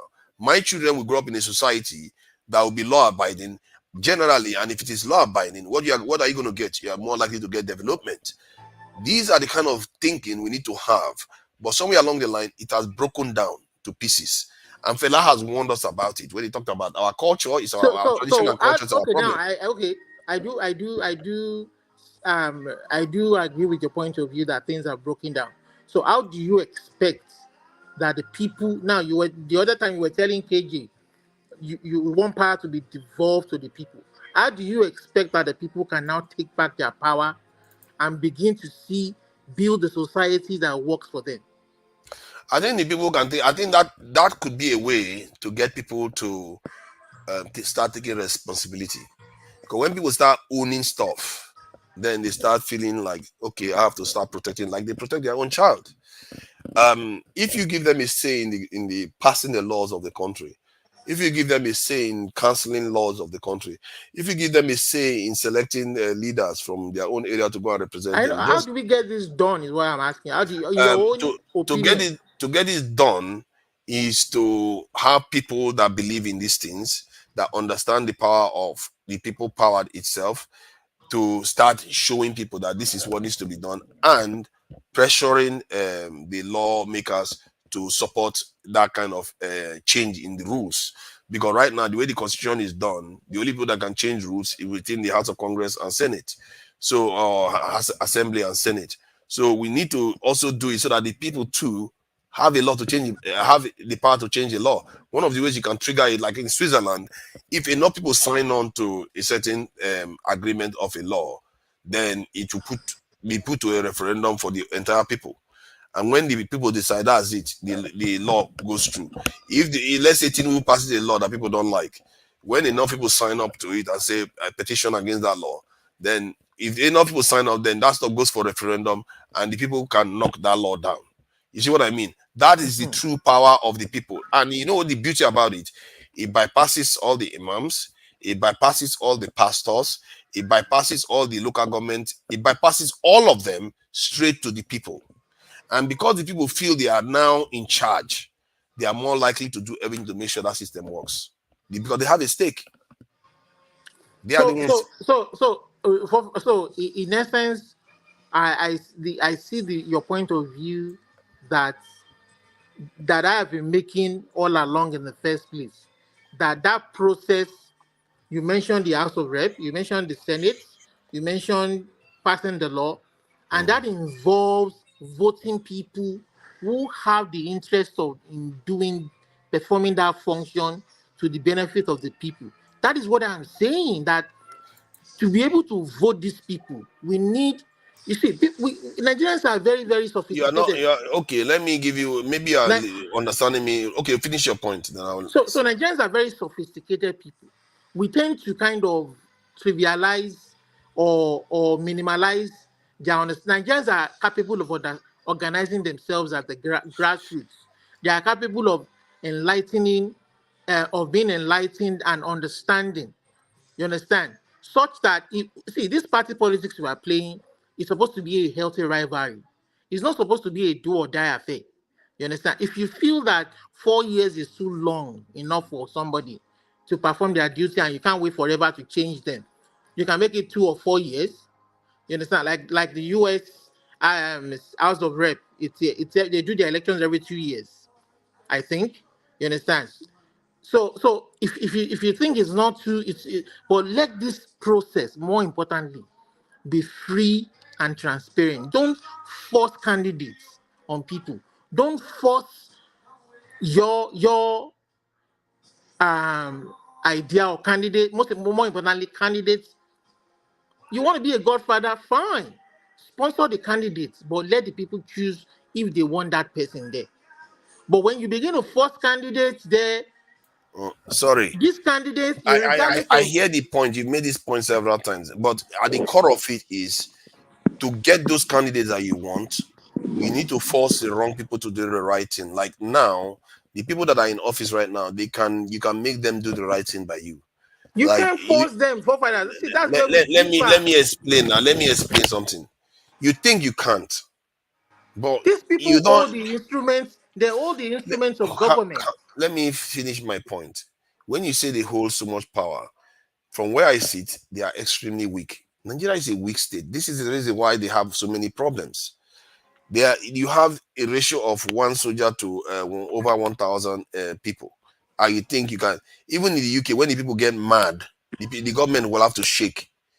And yet, Nigerian government are basically naked compared to the UK. The way they are relatively quite secure. They monitor everybody like anything else. But yet, the government here is scared when the people wants to move. In Nigeria, this is why whenever the people try to move in unison, the Nigerian government gets scared and they move back. Look at how many times the Nigerian government has gone back on things they want to do just because the people don't like it.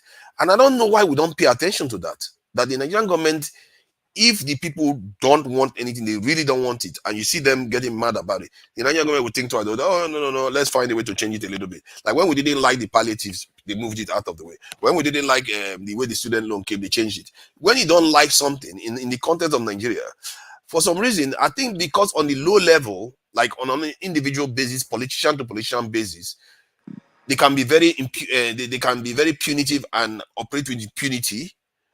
But Nigerians don't, because of that, they don't notice whenever they do something in unison, the government don't even let them notice it because the government go on to fix the problem very quickly. So you don't notice it. Like me now, like one of the reasons why people think I'm very, very opinionated or I challenge people a lot is because, or I think I know it all, is because when I know I don't know something, I concede very quickly. So you don't notice that I have conceded because I just conceded very quickly. I corrected myself very quickly. So it's the one I disagree with you remember most. And that is the thing in Nigeria. Nigerians don't pay attention when their government is agreeing with them, how quickly they agree with them, to let you know that they're actually scared of you. You don't know that. But I can list many cases where Nigerian government are backed down from last year to this year alone. For what Nigerians, because Nigerians don't like what they are doing. But yet, that's why I tell you that this same government are in office. If the people pressure them to say, okay, we want these rules to be in place, they'll start debating it. The people keep talking about police, state police, and they are already debating it now. Because when people start talking about stuff, they know if they don't placate the people, it could backfire on them, especially when they know it doesn't change their major role in Nigeria in terms of keeping Nigeria weak, keeping Nigeria underdeveloped. It doesn't change their role that much. See, those are very good. They are good things to do. Fine. But more importantly, you want to lay the foundation for an enduring society, an enduring legacy, so that the future generation can continue to build on it. In Nigeria, the legacies laid down by the founding fathers, these legacies are constantly, they've eroded finally, and we are now negative in the negative trend. Now, we want to set a good legacy for a build for a veritable society. Our system, our process of electing our leaders that largely influence our way of life. They control the instrumentality of government. We elect them through the ballots. And that balloting process is very key to making sure that good people come into power to come and execute the people's program. Why look at Rivers State, for instance. Look at the fight going on between the governor and the supposedly godfather. We've seen this happening in so many states, times without number. Yeah, those states, name it, go on and on and on, almost all the states. You understand? In Kanu State now, between Kwankwanso and Gandriji or whatever. So it's all for the resources of the people.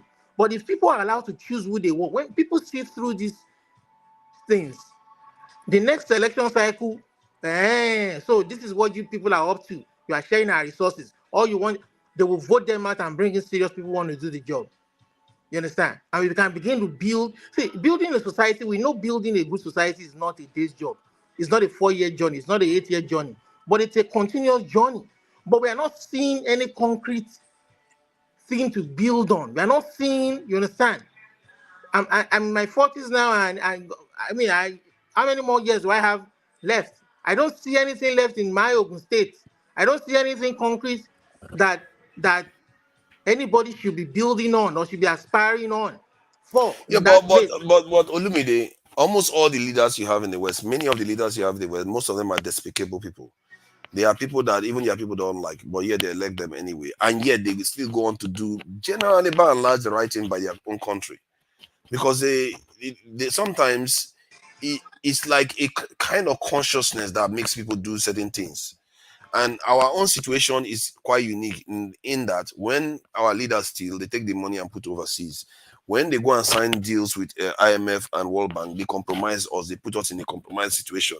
When they go and do trade deal, they compromise us. That's what makes us different from them. That is what I'm saying. See, these people do these things because they know that whether we, the people, like it or not, they will still retain power through a corrupt balloting process, ballot box process. They know that whether we like it or not, so they can go Yeah, there, but what you are saying doesn't because at the add end up. of the See, day, hold on, they hold don't on. They negotiate would on have behalf run of out the. Olumide, they would have run out of people by now.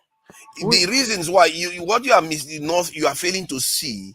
Every day we are creating this type of leaders, more of them. And this is one of the reasons why I keep saying we needed a death penalty and we needed to be very, very strict regarding corrupt practices. Because when you have an environment, you can't be in an environment where you say, you know what, there are puddles everywhere and everything. There's no mosquito spray around, and you don't want, then you expect mosquito not to exist. You will have these corrupt politicians emerging constantly when there is nobody curtailing their number.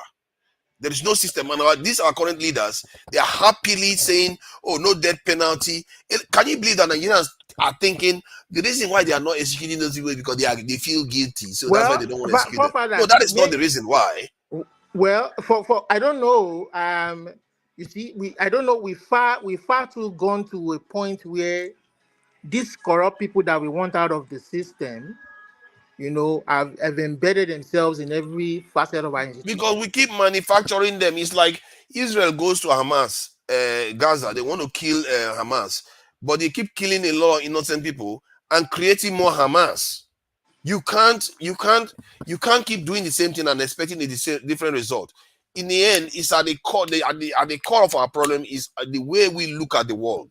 If we don't start changing it, I'm telling you, if we change the way we perceive the world, you will see that our leaders, they will have to do our bidding. They don't have a choice. Was it not this guy that said it? I think if you Do want you, to do you adopt, agree with what this guy said? Ekelechi Ndoka, do you agree with what he said? what did he say? He said to Nigeria, exactly. They got scared of the dollar rise and they pulled some funds from their foreign reserve to avert the citizen hitting the streets. And there is some truth to that, because there was a time on the streets you start hearing a lot of mumbling. People are getting a little bit angry. Now they are, I talked about it. I really wish some of all these things I say a lot earlier, I'm pulling the videos and putting them together, all the things I've said. When I was saying they should discourage the use of the dollar and using foreign currencies in Nigeria. They are doing adverts on TV now. Okay, perhaps what we should be saying is maybe I should frame it this way again. Perhaps, okay, now that you said all these things, see, what we're saying now is this: because of the greed of these people, because of their greed, yes, now they are doing all this. They see that the people will revolt, and they keep somersaulting, they keep doing policy somersault or somersault, whatever they call it, make policy, Now, see, we're saying what people like me is saying is that if they are true statesmen, and if what they are not after is their own greed and their own fortune, allow the people. I don't know what's going to happen in 2027. Allow the people choose who they want. See, when you say allow, when you say allow, Olumide, when you say allow, you're already putting the people in a weak position. Allow a free and fair the people, they are, see, hold on, they are employees of the people. The people should be saying, we allow you to rule. That is how it should be, not the other way around. We have to change the way we look at power. These people rig the system. They rig the ballots. They won't allow that is why I'm saying that to solve the problem, the people that know better should be sensitizing the people, letting them know their role in the system, and telling them that what I'm saying is that more fundamentally, based on what I saw in 2023, the people, this guy campaigned. This guy is an Easterner. I don't belong to any party. This guy is an Easterner, and I'm a Yoruba person, and I'm disgusted that somebody, a Yoruba man, will in that way rig the election, despite the fact that I don't like his candidacy. I believe that there are better Yoruba people of noble character who are not corrupt, who don't have stains on their integrity or on their career or whatever. You understand? I believe that better Yoruba people would have done who are more qualified to do the job in a free and fair contest between a Yoruba man and a man from the Southeast. But this man won based on what I saw. Otherwise, why did he turn the beavers off? You understand? You see, maybe he would have taken the country in a different trajectory. Maybe what you're saying about being able to negotiate well with IMF, you would have done it better. You understand? yes, Maybe all these policies are assault. We won't see there them. are a lot of maybes there, You but at the understand? core of it, all that beavers off is not a reason for the election to fail. Even if they did that, if there was a trace of all the stuff that has been done down the chain, they would have been able to find out what the truth is. Like the way they found out that the River State one was rigged. We don't know. No, the River State one, there's proof because people were able to track the change that happened. So why is that same change? Did they make it public? Yeah, even the BBC made it public. Why is that same change not reflected in other states? So this is the question you have to ask yourself. And sometimes I feel like just because we believe something, we believe it without actually asking the pertinent question about proof. You have to ask that pertinent questions about proof of what somebody is saying, even if you believe it 100%, because I think that this life is so complicated. That is why there's so many possibilities that you can't just reach conclusions like that. That is why we are saying that the institution failed us. Yakubu was at the head of it, 300 billion naira down the drain, such that when these results are released and tabulated, whether from the Senate election, House of Rep election, governorship, so that even these candidates themselves, when they see it, they will know that going to court doesn't why make do you sense. say it failed you? I just told you that the thing, every time you put yourself in a weak position. No. They failed. You have to be hold on. That's 300 million naira. It's $300 million. But you have to put yourself in a position of strength and say, somewhere along the line, we failed ourselves here because we allowed this goal to come. No. I'm not going to hold on. You can blame the whole society. I mean, all we care, but now we have to narrow things down. We want to make a change, and in making that, we all know where the change needs to be done. But we have to see when you keep. I think what you are doing, you are parroting what they want us to parrot. Oh, is Mahmoud? Is this one? Is that one? No. The people that are in power, they would rather you keep talking about blaming Mahmoud. Who is in power? The people like Tinubu that is in power, they would rather you be talking about blaming Mahmoud, blaming all those people. When in reality, they know where the problem is coming from. They know we are all in cahoots. I'm not saying Tinubu blame Mahmoud because he benefited from the shenanigans that Mahmoud did. So it's not blaming Mahmoud. Yes. Even Obi that was cheated out of it is not even pointing fingers at Mahmoud. But the people know what happened. We saw what happened home and abroad. You didn't see anything. You just say you saw. You didn't see. Why do you keep saying were you in all the 100, almost how many thousand polling units? You're not there. You just say you know something that you don't know. I'm looking at the results that INEC released. Even by the result INEC released is the one that gave people third position. But you still don't know. I'm looking at the job that Mahmoud did. See, we are saying this: somebody should be held accountable for a job that cost us that much money, and at the end of the day, the candidate still had to go to court to settle it out. My take is that we have to start taking responsibility, challenging the leadership to do the right thing by the people. We must hold people who are responsible accountable. Of course, you have to hold them accountable. But from what he has done, he has given his explanation, and the law doesn't penalize him for doing that. That is what the law is. He gave that he had technical issues. We are not saying go to jail. We are not saying you should be jailed for anything. You understand? But we are saying that you fail the people, you fail the system, and you are not fit to occupy that position. Yes, you cannot guarantee a free and fair election. A good thing. That is a good thing for any society to do, to hold people accountable and make sure that they don't break the rules. Or you can't even guarantee a free and fair election. In a sensible society, he should have resigned. Yes, he should have. But this is not a responsible society, which includes all of us. And this is the same man that will come and oversee another election in 2027? Oh my God. Let's hope that when you go to Nigeria yourself, you are willing to take the risk, make the sacrifice. Go to that Cheeto. I'm sorry, I'm not going to that Cheeto. Okay, now, you see, welcome. Welcome to yourself. You see that? I've told my parents. I'm You sorry. hold I on, mean, like you are here whatever you guys criticizing a need, system. You I are will here provide. criticizing a But system that you don't take part in, that you don't want to take part in, and you are me, criticizing it. they're not So going you to know what? listen to me. You know what they My say? standards Talk are is very cheap. high to Nigeria. They're not going to listen. Hold to on. me. You know what they say? Talk is cheap. Talk is cheap. I'm You are serious. criticizing My people, thing. but that's why I'm you not see the way you Dangote. talk. Hold on. The way you talk, you seem to be coming from the point of view of weakness, and that is the reason why you talk the way you talk, because you don't want to even participate. You don't want to take responsibility for anything yourself. It's to be pointing fingers. That's why he said they should allow us. No, they shouldn't allow you. You are supposed to be in charge. Me, I'm not Otedola, but I'm sorry. I'm not going to that shito. Yeah, so until you have money before you can speak your mind. And after I saw what they did to Showore, locked him up for 4 years. Because Showore went and broke the law. What law did he break? By calling for some kind of uprising on the streets. That is where he broke the law. If he hadn't done that, people protest on the streets. Yeah. Yes, and he's out today for that reason. But you have to be careful the kind of words you use.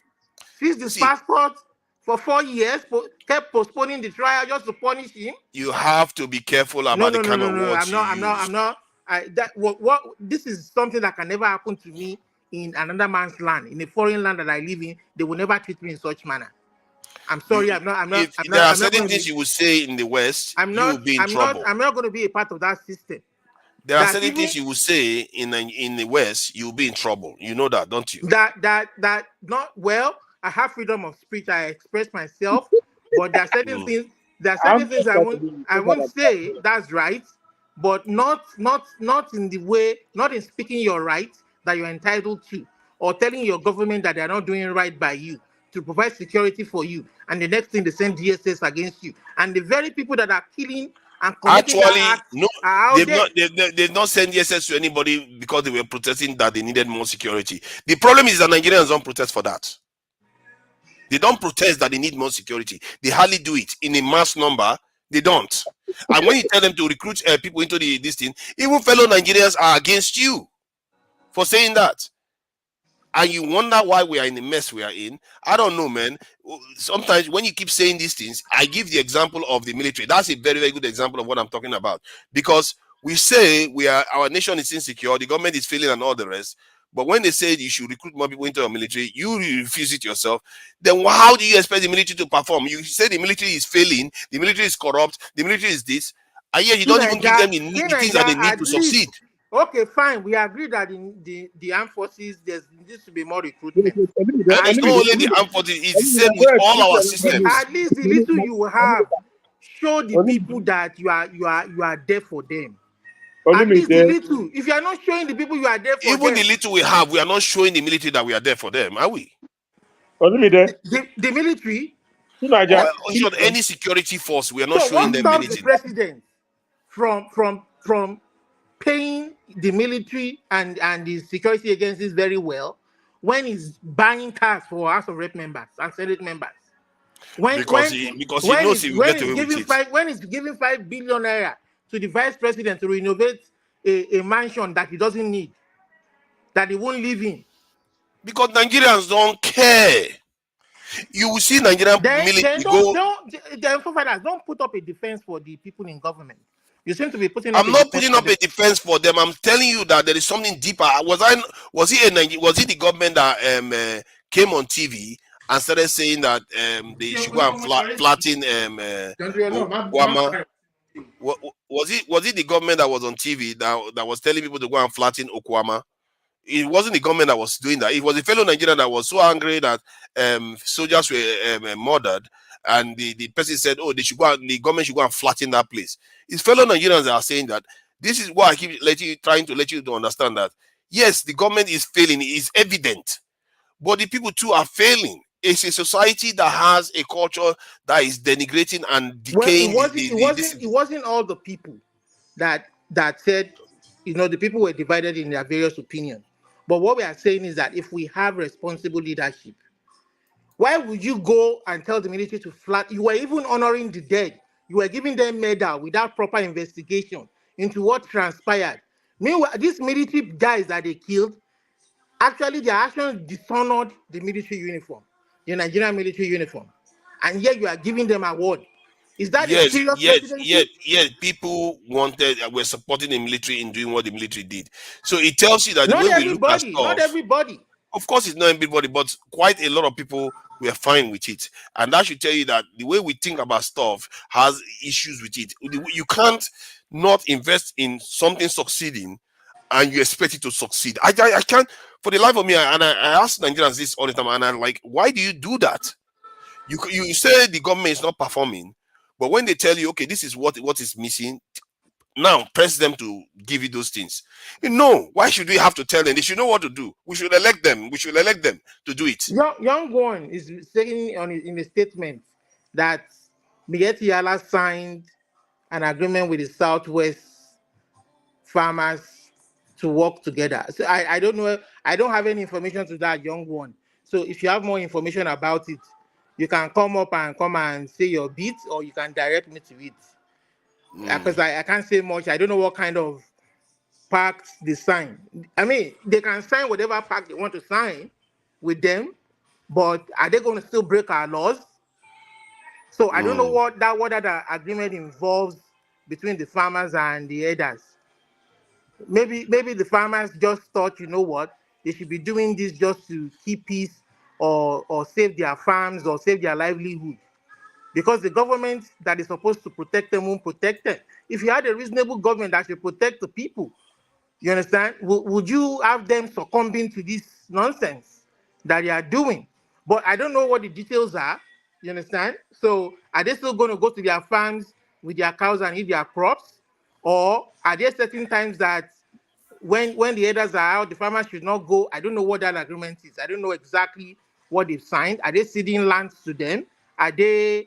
So I don't know what the details are. So I don't have anything to say about that young one. Who knows why what the arrangement is? It's not very publicized, to be fair. It's not something that I knew about. But I said anyway, the discussion we're having was about the institutions versus the people. Technically, that's basically the argument we're having. And if you look at even today, when the entire topic we're having is about institutions versus the people again. And if you hear a lot of people saying the institution is very, very biased and all the rest of it, there's always this thing that we do. We say we want something, but when this stuff wants to happen, especially if it happens to us within the system, they'll say, why should this start with me? You should start with them first. So You have to Black start from Beauty. somewhere. So Black Beauty is saying something. So Black Beauty, if you feel I ratted you out, I didn't mean to rat you out. I mean, if you want me to apologize, I apologize. I didn't mean to rat you. I don't have anything against you.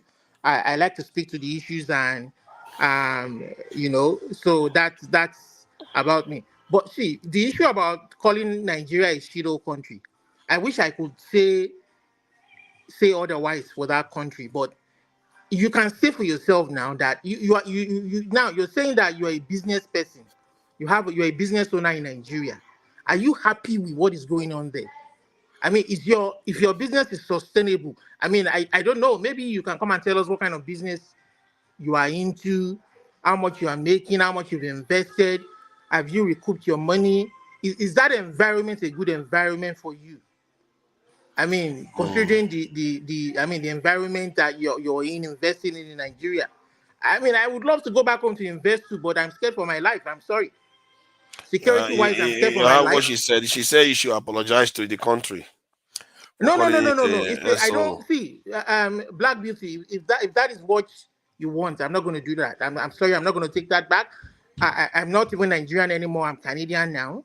I still retain my Yoruba heritage. I'm a Yoruba first, and then I'm Canadian. I'm looking forward to my country, Yoruba, breaking away from that shithole someday, and we making a sensible headway in our way of life. I'm sorry.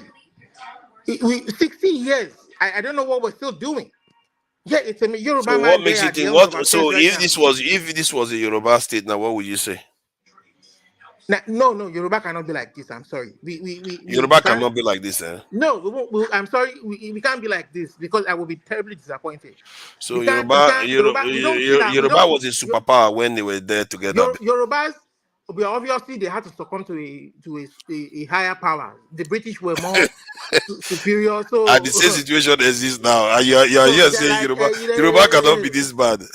They so, had to, when the British went to Ijebu after they've taken Lagos, Ijebu was like, hey, you want to test us? You want to try some? And they just use the Gatling gun. What they use the Gatling gun on them? Nobody told them that. I mean, this is You what know, hold on. this, All the kingdoms in the Yoruba kingdom started surrendering to the British even before they even fired the shot. So that should tell you what is going on. And the same thing, what makes you think if you have a Yoruba nation is going to be any different? It's not going to be any different. The issues within our society remains. If we don't solve it, it's not going to go away. You don't know. Let's give it a try now. Let's try it first. See, if you go to Benin Republic is practically Yoruba. They are still poor. Poorer than Nigeria. Benin Republic is still puppeted by France now. They are just that's your new excuse. Okay. You see those France and British people. You see those people. They don't go die well. They see all of them. Is it their fault? Why are you there blaming them? Is it their fault? All of them. They never truly gave us independence. They are just stringing things from Hold on, Olumide, is it their fault they didn't give you full independence? How about your own people not knowing how to take independence when they see one? Are you not the one here calling your own country all kinds of names? You are blaming Oyibo people for it? That's because that is because they keep making sure that people who get to power are people who are the worst of us.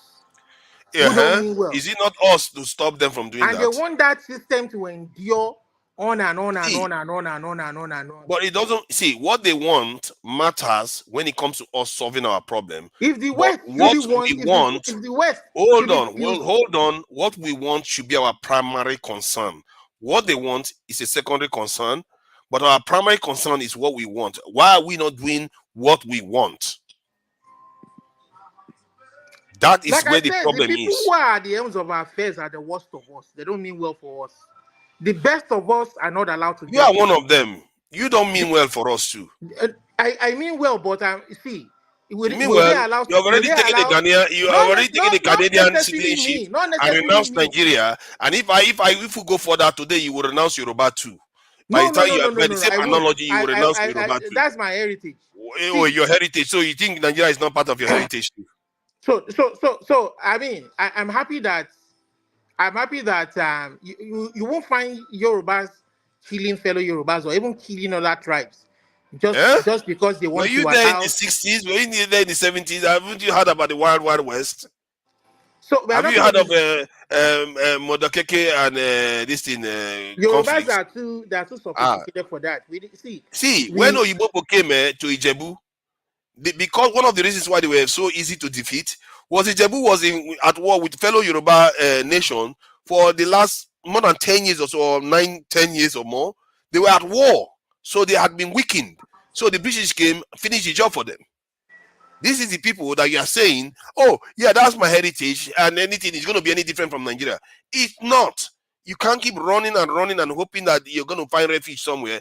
The only refuge you have is the refuge you have now, and you have to start doing the right thing now. But the problem is that the same country that is telling us to come and help make the change is the same country that will come after you, or that will find a way to annihilate you when you start to speak against what they are doing. Look at what they are doing to David. Look at what they are. If they truly mean well for the people, no matter what David Hundeyin says or publishes, go to court, go and sue him for libel.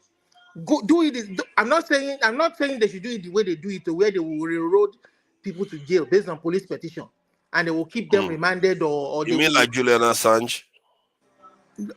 Julian Assange. You mean like Julian Assange has been in jail for more than 10 years now, so because of what he I'm not talking about that. I'm saying give people that shithole that I even mentioned that Black Beauty talked about. It wasn't me who coined it. It was Trump. And what Trump was saying, I think Black Beauty has a point. You may need to apologize to Nigeria because what I'm not apologizing to the what you fail to understand is Nigeria, Yoruba. Hold on. Yoruba thing you talk about. Hold on now. The country come and apologize to the many atrocities they've committed against the people, the Zakabian people, The Yoruba people that you say is your heritage is part of Nigeria that you are cursing. So you are cursing Yoruba too. And those very Yoruba people that are part of this nonsense going on in that shiro, So you are cursing Yoruba too. I call them out too. So, but you are fine with the Canadians. Sorry. You are fine with the Canadians. I'm proud of them. I'm proud of the country. But you say that they have their history too. But now, you say they are the people that are causing our problems in one other breath. It's not the Canadians, the British. The British and the Canadians are basically one. That's fine. I mean, yeah, you can think of them as what you want to. So in other words, everybody surrounding you are your enemies. You have no allies. They are not my enemies. I'm very, very at home in Canada here. And I'm sure you are at home in the UK too yourself. Even though they are pulling strings in making sure that our country remains a shithole that it is. See, the UK now may be where I live, and it may be part of me, but Nigeria is also part of me. As a matter of fact, a more older part of me. So you can't divorce yourself from that. As a matter of fact, you can speak against the UK for the part they've played in Nigeria's history. The UK government is they're not gonna see you as a threat. They're just gonna see you as speaking your mind, your fundamental human right. But Nigeria is gonna see you as a threat, and the DSS is gonna come after you tomorrow. That is the kind of high-handedness that people speak against the Nigeria all the time. And they will come and railroad them into prison. They don't railroad them anything. Like they were looking after Undein, and now they are looking after this guy. Did you hear what Dino Milaye declared even in the election hall? Yeah, the way he was ranting and really passionately, I wouldn't call it a rant even. He was saying things that were right. But yeah, is he in jail? Because Dino is in their political ranks, they know this is the kind of selective justice we are talking about. Until you see, your problem is that you don't realize sometimes when people cross the line, like Nnamdi Kanu, everybody is saying he should be released, he should be released, he should be released. But none of them are saying he should also renounce violence necessarily. I think that part, the government should have tried him, either guilty or innocent. They should have tried him either way, because the law has to flow. If the law is not flowing, then it's just become a political game. No, the Supreme Court already said they have no case against him and that they should return him back to Kenya. And that is not true. You understand? So see, that is not true. Why do you people just keep making this kind of comments? It's not true. The government has no case against him. If they have a case against him, why are they adjourning all the time? It's just punishment. They are adjourning all the time. They did it to show where they adjourned for 4 years and at the end of the day they left him. They are adjourning all the time because they are just as much a problem to Nigeria as this in Kanu was, because they are traitors. I tell you this, because how can you see? Just because hold on. How can you see Kanu? Hold on. How can you see Kanu on the media telling people to go and kill fellow Nigerians? He didn't say that. He said that. There are videos of him saying that. I don't know why. Bring out the video. Yeah, let me see if I can find this thing now that I can find of this. If you can't find it today, bring it out tomorrow. I will try my best to see. I've never seen him say that. But you've had him threaten Nigeria too, though. You've had him threaten Nigeria. He didn't threaten Nigeria. He only told Nigeria the truth. By saying that it's a threat. That's what he said. This is not. I'm threatening you. That's what he said. If he's telling you the country, if he's telling you, if you don't change your ways, this country is gonna fall apart. It's not a threat. Kanu told us it's a threat himself, not you. Kanu literally said, "I am threatening you. Don't make the mistake. I'm gonna turn this country is gonna be like Somalia if you don't give us what we want." I don't bring that down. I don't. You want me to bring that video again? Yeah, bring the video. He never said. You have been here when I played it several times. I didn't see him say that though. He said that multiple. I will bring it up. Welcome, a black beauty. I think this guy has probably annoyed you enough. you got that piece that she had to come and make you apologize. I'm sorry, I'm not a Nigerian anymore. There's nothing to apologize to when I'm not a Nigerian anymore. You see how I our don't people have any. talk? I'm Canadian. I don't have any Let me regret. ask you something. Let me ask you something. Go ahead. I'm going to ask you just a clear question because, yes, I've had the privilege of being born here in New York, in America. Okay. But my daddy, he's from Jamaica. And my ancestors, they're from your country, Nigeria. So what I want you to understand something is, like, if this system collapses, you think, say, there's enough space for you in Germany? In you mean in Canada? In Canada, where you are. If this system collapses, Canada's gonna collapse with it too. I don't think it's. I don't see it collapsing anytime soon, though. Canada's in no better. Why do you think it will Canada's collapse? in no better situation than the United States of America. It's living off of our. So why do you think US living off of our legacy? Why do you think US? I have families in the US too, and in Oklahoma and in Texas. I don't see it collapsing anytime soon. Let me tell you something. Right now, what's happening across the banking industry will pretty much guarantee that the banking that's happening amongst these Western countries or companies, if you want to call them that, is going to end up folding and imploding in itself. So tell me, where you go? You're gonna go to UK? How do you know that? As a matter of fact, how do you know that? Because I happen to work on Basel III economics. That's why I know. Because I happen to work on Basel III endgame economics. You know, the BCBS that's based in Switzerland. I happen to know what I'm talking about, right? Okay. So what I want to ask you is, where do you suppose? Because, you know, when I go to work and I speak to other Europeans and they tell me where they take their vacation, Switzerland, Denmark. You know what? You know what, Black Switzerland, Denmark, Sweden, they go home to take their vacation. So you know what I do? I stop spending my money in Europe and I go to your home to take my vacation. So I shouldn't go there because you're calling it an asshole today? That's your Black Beauty. Black Beauty. That's your apologize to your country. I don't need an apology. No. I'm not even going to apologize to you. I'm not going to apologize to Nigeria. Let's see. That's your opinion to hold on to. How about all the good people in Nigeria that you are calling? There are good people in Nigeria that you are badmouthing. Listen, listen, Black Beauty. That's your own opinion to hold on to. I respect it. But a country that has no 400 years ago, you would be strung up on a tree for that. A country that has no truth. But if she understands what you see, Olumide, you see, she understands what nationhood means. The thing is, what you are saying, you don't understand nationhood.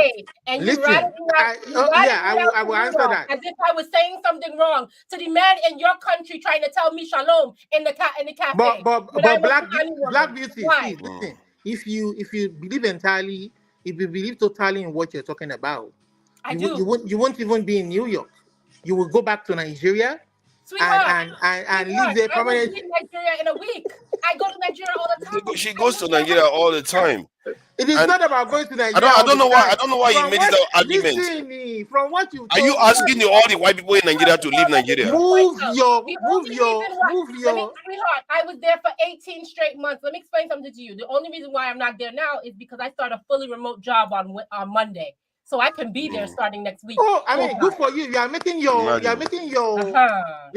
cocoa in Nigeria. That's good for you. When I have to go into the bank, I have to go into the bank. But that's fine. You are making your cocoa in Nigeria. That is good for you. You understand? But as far as I'm concerned, for people like us, you understand? There's the reason why it's a shido. There's no true justice system. There's no electricity. You have been able to make enough money to create all that for yourself. But can we say that of the average man? Can we say that of the average citizen? That a 30,000 naira minimum wage is truly a minimum wage. I think when you say that, you're acting as if there are no poor people amongst any other group. You are not thinking of the average person. You are just looking at your own good life that you're living in the US and in Nigeria, and you're telling me not to think of it as a shido. Where do you think she's going to spend all the money she's making when she's not in the Nigerian economy? I spend it all the time amongst regular people. Sorry? You see, I'm different from most diasporans who come back home and only hang out amongst themselves. I have not one American friend in Nigeria. Every single one of my friends are Yoruba people, mostly Yoruba and Hausa people, and a couple Igbo people. I if don't you even know have. how many I have of one them, American homegirl who's you been know living there for 5 years. if She's you been know how living there many of longer than them, me. She's been living do there. She left you know how many Mississippi. of She them don't have even live asked here no you? more. Black Beauty, do you know how many of them have That's asked how you you guys see a country. to take them with you to US? How many of them have really asked you to take them with you to US? Sweetheart, you don't get. You don't get. He doesn't understand now. He just I think this is what our people do. They make excuses, and he doesn't even care about the country that he's talking about, or at least he claims to As if he not has care. another option. The thing is, you don't have another option. There's That no is the place that you thinking. can go and grab and say that's my home. You can't grab any other place. You can't go to Switzerland and Sweden and Denmark and Germany and grab it and say that's your home. It's not. They think nationhood is optional, and a lot of people, our people, do this thing. That like you can just adopt some other person's culture, become part of them. Sooner or later, you are going to find out that it's not true. You are going to pay a heavy price for it because those people are going to. Yeah, like when they start sending you home from you see what Ukraine, you're right? Like misunderstanding. when they start sending you home on the plane from Ukraine, then you realize Forefathers, you see where you are misunderstanding things, forefathers. No, It's the you're fact that misunderstanding. Apologize you to your understand. country. I understand my history. You understand? What history are you talking about? I understand my history as a Yoruba person.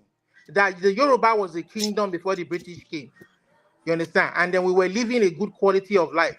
Yeah, you mean the life where they were fighting each other? That you talked about. The fights that they were fighting each other. Maybe today we would have settled that war within ourselves, our own way, and we would have made so much progress. You understand? So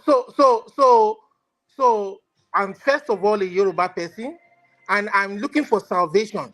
Salvation from Nigeria. It is not coming from Nigeria. I don't see it coming anytime soon. All I see is darkness and negativity. Olumide, we all have multiple identities. And I'm we all hoping have that multiple my identities. Yoruba country, that my Yoruba nation, why do you have to call it over 50 million tribes, over 50 million people can give me that salvation. When I have a country, an independent country in this world, sovereign country, of about 10,000 people population, and living prosperous and a happy life.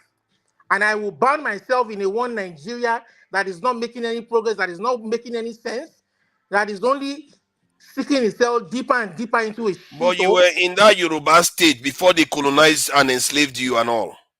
What are you talking about? Was that so great? Yoruba was a kingdom. You are trying to go back in time that failed. What time? Failed What catastrophically. That same Yoruba people were the ones selling human beings as slaves. That Tinubu himself, Madam Tinubu, hold on. That Madam Tinubu that was saying that she was willing to drown her slaves. Hold on, can you let me say what I need to say, please? Was it all Yoruba people involved? Because you are here being hacking back as if it was a golden era. Was it all Yoruba? It wasn't a golden era. Can you let me talk? Can you let me talk? Because you don't want me to reveal some of the truths of that period. That's why you are talking all this stuff you are talking now. So because Madam Tinubu sold people to slavery, that means I must remain in that. She was willing. She said she was willing to drown them instead of taking discount for them. That is how we treated human beings in that same kingdom that you're saying you want to go back to. Must my race die in that slavery because Madam Tinubu was involved in slavery? So I should because you people were fighting each other too during that period. Nigerian slavery. The point is that the Nigerian slavery because you know the point I'm making. They don't need to be interrupting constantly. The point is very simple. Just going back in time and becoming smaller is not your solution. Because Benin Republic is like that, they are poor. Togo is like that, they are poor. Sierra Leone is like that, they are all poor. You have to see the bigger picture of what is going on with our people. It has nothing to do with Nigeria itself. Are still puppeting them. They are still puppeting them from their countries. You live in their country. They are not fully free. You are living in their country and being proud of their country and complaining about them. But Black Beauty, you need to show me that good example by really going back home for the next 2 years, spending with Tinubu's presidency. For 2 years, basically. Spend it.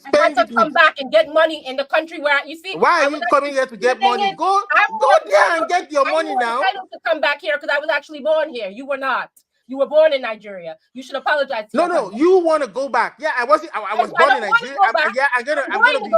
I'm gonna be open with you. I was born in Nigeria, but I'm not proud of Nigeria. I was born in Nigeria, So but you I'm not must not proud be of proud of Nigeria. See, yourself. it's Then. like not being You must proud not of be your proud own of mother. yourself then. The land that gave you Why should life, I be the land that proud? gave you life, the land that gave your ancestors life, you are not proud of it. No Now I'm you problem. proud wonder of my why you Yoruba are like a heritage. And then lost you want to soul. know what? I'm proud of my Yoruba And you think heritage. you're going to succeed in My this world. Yoruba heritage gave me life. The Yoruba, I was born in The Yoruba land. I heritage, was born in Lagos. what gave that heritage You You don't life? understand? even care about your But country. That Nigeria land never gave gave that me life. heritage life. Nigeria is nothing Don't but a be mad shithole. when you see It has me only president brought of your sorrow, country. tears, darkness to the lives of people back home. Over 200 million people, they are living in squalor, in poverty. There's no light. Because of people like you that are Every willing to 4 years, abandon it and chaos go upon somewhere chaos upon else. chaos upon chaos. You understand? See, the people that build that country you are in work Show hard me a for good it. example, Right now. forefathers. There's Show me a good chaos in example, Black Chicago right Beauty. now. Go There's back chaos home in New York and City. show me I will be there in about 2 weeks. how that place will work and make I'll that be place there. work. And I go make it work like Don't how I stay did in the last New time. York and make your money. And if you're making enough money back home in Nigeria, you won't be coming here telling me that you're making money to take it back Sweetheart, home let me to correct invest. you. Let me correct you. I make the money here so I could go repatriate to my country with that money. So I can take that money and go infuse it into my country. That's why I make the money, honey. So you're not making enough money in Nigeria. Is that what you're saying? Your business is not making enough money? And you're not either. So what is the point? Who is not making enough money? Where? What do you mean? Where you live here or you live in Nigeria? I don't have anything in Nigeria. Okay, I don't okay. have anything to invest in Nigeria. You understand? What is your name? I'm a professional here in Canada, You're and a I get well traitor. paid. I get well paid enough Babati, not to look back. Babati, you need to show your face. So Black Beauty. I know it's a different. Black Let's Black see. Beauty. I know it's a different. I get Wow. paid well enough here in Canada Me not to last look week back that you were a not to traitor. look back You went to behind my back Nigeria. and took my You whole understand? If compensation you to were New York. making good You are a money traitor. in the okay, US, one mic, please. One mic, please. So, but anyway, it's just a few words here. I know it's a different I don't know platform. how much you're making in Nigeria that you are Allow coming me back to, to America. can you hold on to for a come- second, please? Please, can I say to the young something, lady, guys? to the young If lady. you're not making enough money in Nigeria, mind your business. More business here. I'm not coming back to the country. Kudos to the young lady for doing what she does in Nigeria or Africa. I've been listening for a minute, and for those of us that also go back home often and invest. This man doesn't have his camera on. He knows who I am. Stop. Yeah. You don't want to break the rules. Everybody okay. Let me leave you guys alone then. But kudos to the young lady. God bless you for what you do. Thank you. Thank you. Yeah. Thank you, sir. Thank you. Yeah. What's the name of this thing? Yeah. Niger is a scam. Please go ahead. All right. Thank you. Good evening, everyone from here. Yeah, I have a question to ask before I say what I want to say. To Niger and Olumide, I don't want to talk about Black Beauty because she was born in the US. So to Niger and Olumide, please, why are you in diaspora? Why are you not in Nigeria? You want me to answer first, or yeah, I will answer first. You can go first. My first reasoning for coming to the West was because at the core of it was because I preferred the West because they were more developed and all the rest of it. But my main excuse was coming to study. And that is the truth. And I'm sure that is the reason why a lot of people are going. They will pretend as if it's for education or to earn a living and all the rest. They just like the West. Let's face it. And we were brainwashed to think that is what is best. That is why I'm here. No, I found out that it was wrong way of thinking. To Niger, don't say you were brainwashed. It is what it is. Well, the West. Hold on. I live in the US, right? I came over here for a better life. That's the fact. We should stop painting words, right? Black Beauty, you said you visit Nigeria, you spend so time. Can you go to Nigeria and live forever? Well, I will be honest with you. Let me paint a picture for you. If this comfort wasn't available, no. Don't say if. I ask you a simple question. Don't say if. If it's a probability. I said, can you go to Nigeria and spend the rest of your life? Nigeria is a scam. The reason why I pose it that way is because why should you make me feel bad about going back to Nigeria when I was born here in New York City, where I live and work, whereas you came here? I was actually born here. Now, What I'm saying is, if these conditions didn't work, I'm not gonna follow the European to his home. I'm not from Germany. I'm not from Switzerland. I'm not from Denmark. I'm not Black from Beauty. UK. Black Beauty, hold If on, I calm don't go down. to Jamaica, I will be in Nigeria. That's where I will be. And I prefer Nigeria over Jamaica. I gotta be honest with you. I like Nigeria. It's bigger. It's got better people. It's more safe. It's clean compared to other places. You see, our people are like Esau. They sell their birthright. Go ahead. Tunaja, hold on, please. I'm not done. Hold on. Black Beauty, okay. How could I be the only one on this place fighting for your country and I was born here? Hold on. Crazy, isn't it? Hold on. The point. Disgusting. Hold on. You're all choosing it. You are fighting for a scam. Hold on, Black Beauty. Olumide, hold on, please. Hold on, please. I'm not done yet. What is your question? Okay? Black Beauty, I want to make this categorically clear to you, okay? If Nigeria is like New York or United States, where we are like born. Miami. To me, it's like the Black Miami. I call it where I live. I call it the Black Miami. Go. Okay, can you just allow me speak, okay? Yes, sir. Go. If Nigeria is like New York, where you were born, or United States, you're never gonna see Tunaja here, Olumide here, me here, right? We will be in Nigeria. Okay, so don't come here and say that anybody who is saying something wrong about Nigeria is doing something wrong. No, I'm not, I didn't say that. I didn't say anyone down. was saying something wrong. I said if you're going to call it an F-hole country, you're a traitor. That's what I said. Can you listen, okay? Just pay attention. Yes. Right? So what I'm trying to say is, country. Disgusting. If our country, Nigeria, is working, to be honest with you, there will be no Nnamdi Kanu. There will be no, what is his name? Electoral. There will be no agitation. Who told you that? Who told you that? Who told you that? They are present in the UK right now. They are present in France right now. They are present in Spain right now. Separatists exist in almost every nation. No, those people, the people in UK and in Canada and all those places, these are migrants, right? No, I don't think there is. They are nationals. Have you heard about the Catalan leader? He's in jail right now because he just carried out an election. Black Beauty, don't worry. Nigeria is not. I don't know what you. I don't know what. Never happened to I don't know what world you live in. You live in this world and you're saying that kind of stuff. When Nigeria happened to you, your eye go clear. I bet he loves his country. I bet he loves his country. AY is another financial man. I bet he loves his. AY, what do you think about your country? Are we having a conversation here or argument? I asked a question and I'm still speaking. I think that if someone calls your country, listen, my dear. Argument, yes. Listen, my dear. If Nigeria, listen again. If Nigeria is like New York and United States, since I came here since 2019, the power never turned off. What are you telling me? People are dying in Nigeria out of hunger. Are you saying other women? So hold on. Nigeria is a scam. So you know how the way you're asking the question, the weak position you're coming from. Do you know the men that put that country that you're looking at together? They are men like you. Other women. Don't tell me. No. They designed that country and put the country together, and you are blaming Nigerians. You are a Nigerian blaming Nigerians for not building their countries. Who do you think built their own country? I'm not blaming Nigerians because I know Nigerians are. Who built America? Hold on. Nigerians built America. Since I've been speaking, I've never blamed Nigerians. I just told you. I said if Nigeria was working, me and you will not be here.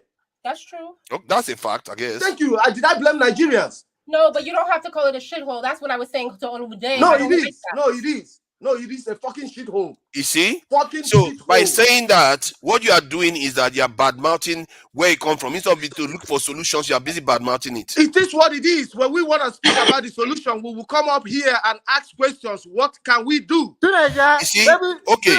What you said is a bit different from what Olumide said. Because Olumide said he doesn't want any. Can you hold on, Olumide? Because Olumide said he didn't want to have anything to do with Nigeria. That is Canadian and all the rest. And Yoruba, that's it. You are trying to accuse me. You are trying to accuse me for calling Nigeria a shithole. But Black Beauty's past president called Nigeria a shithole right in front of your president. And we disagree with him. No, okay, but you can't disagree with me. I'm telling you. But he's not Nigerian. I don't expect him to uphold your country before you. He's white. He is a white man. In Nigeria. Exactly. Hold on. I don't believe in white people shit. I'm an Africanist. Okay, I believe in the African so let me cause. say it in another term. He's European. Hold on. You don't know what we have seen. Black beauty. Hold on, Black beauty. You like Before I Olumide got said to right this now. stage, you don't know what we have I don't have a choice.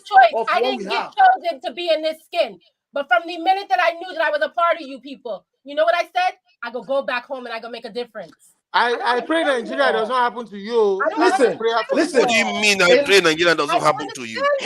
Nigeria gave you life, you ungrateful twat. No. Nigeria didn't give nobody life. Where? No. My I parents, can't believe I called him ungrateful twat. to Nigeria, Nigeria gave you life. my parents gave me life. Nigeria didn't give me life. Who gave your parents life? Did they just Nigeria grow didn't up? even give my parents life. Nigerians gave America life. My father worked as a railway man. The land is where they fed from. Of the slaves were from What are you talking Nigeria. about? 76% of the slaves that built this country that I stand on, I have a right to be here, were from your country. Nigerians gave this place life. The sickle cell that you have, the malaria. Hold on. That's why the malaria. Wall Street that was built on my bones, I get to work there and make my money. They owe me. See, the malaria resistance that you have, there's a reason why you have it, because of that land. The idea that you're not hooked to that land. That's why when people are cursing themselves, they don't know when they are cursing themselves. You are committing a natural curse, and you don't even know it. And you think you're going to go well and do very well anywhere else. You will not. I don't believe in doing it. And besides, what is the point? Your job is to focus on trying to fix things, not to become, okay, yes, you can highlight the problems, but the way Olumide was saying it, he was highlighting the problem and saying he doesn't want anything to do with Nigeria. He's a Canadian and a Yoruba. I was like, but you are causing Nigeria as a whole. Yoruba is part of the entity of Nigeria. You can't cause a family and say a member of that family is outside the cause. That's not how it works. You don't know when you're causing yourself. With God, all things are possible. If they revoke my Canadian citizenship today, which is most unlikely because I've always been a good citizen, I will continue to be a good citizen.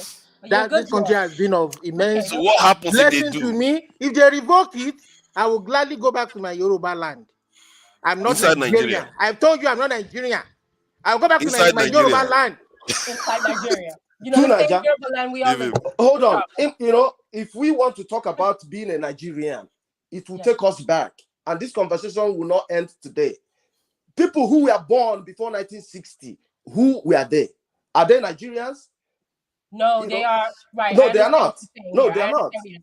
They are still from that land. They are the people that were there. Okay, what was the from name that of the land before Nigeria was created? They have various names for different areas, like they have it now. Some of them they call them Edo, some of them they call them Ijebu, and all kinds of different areas. The same people are still there.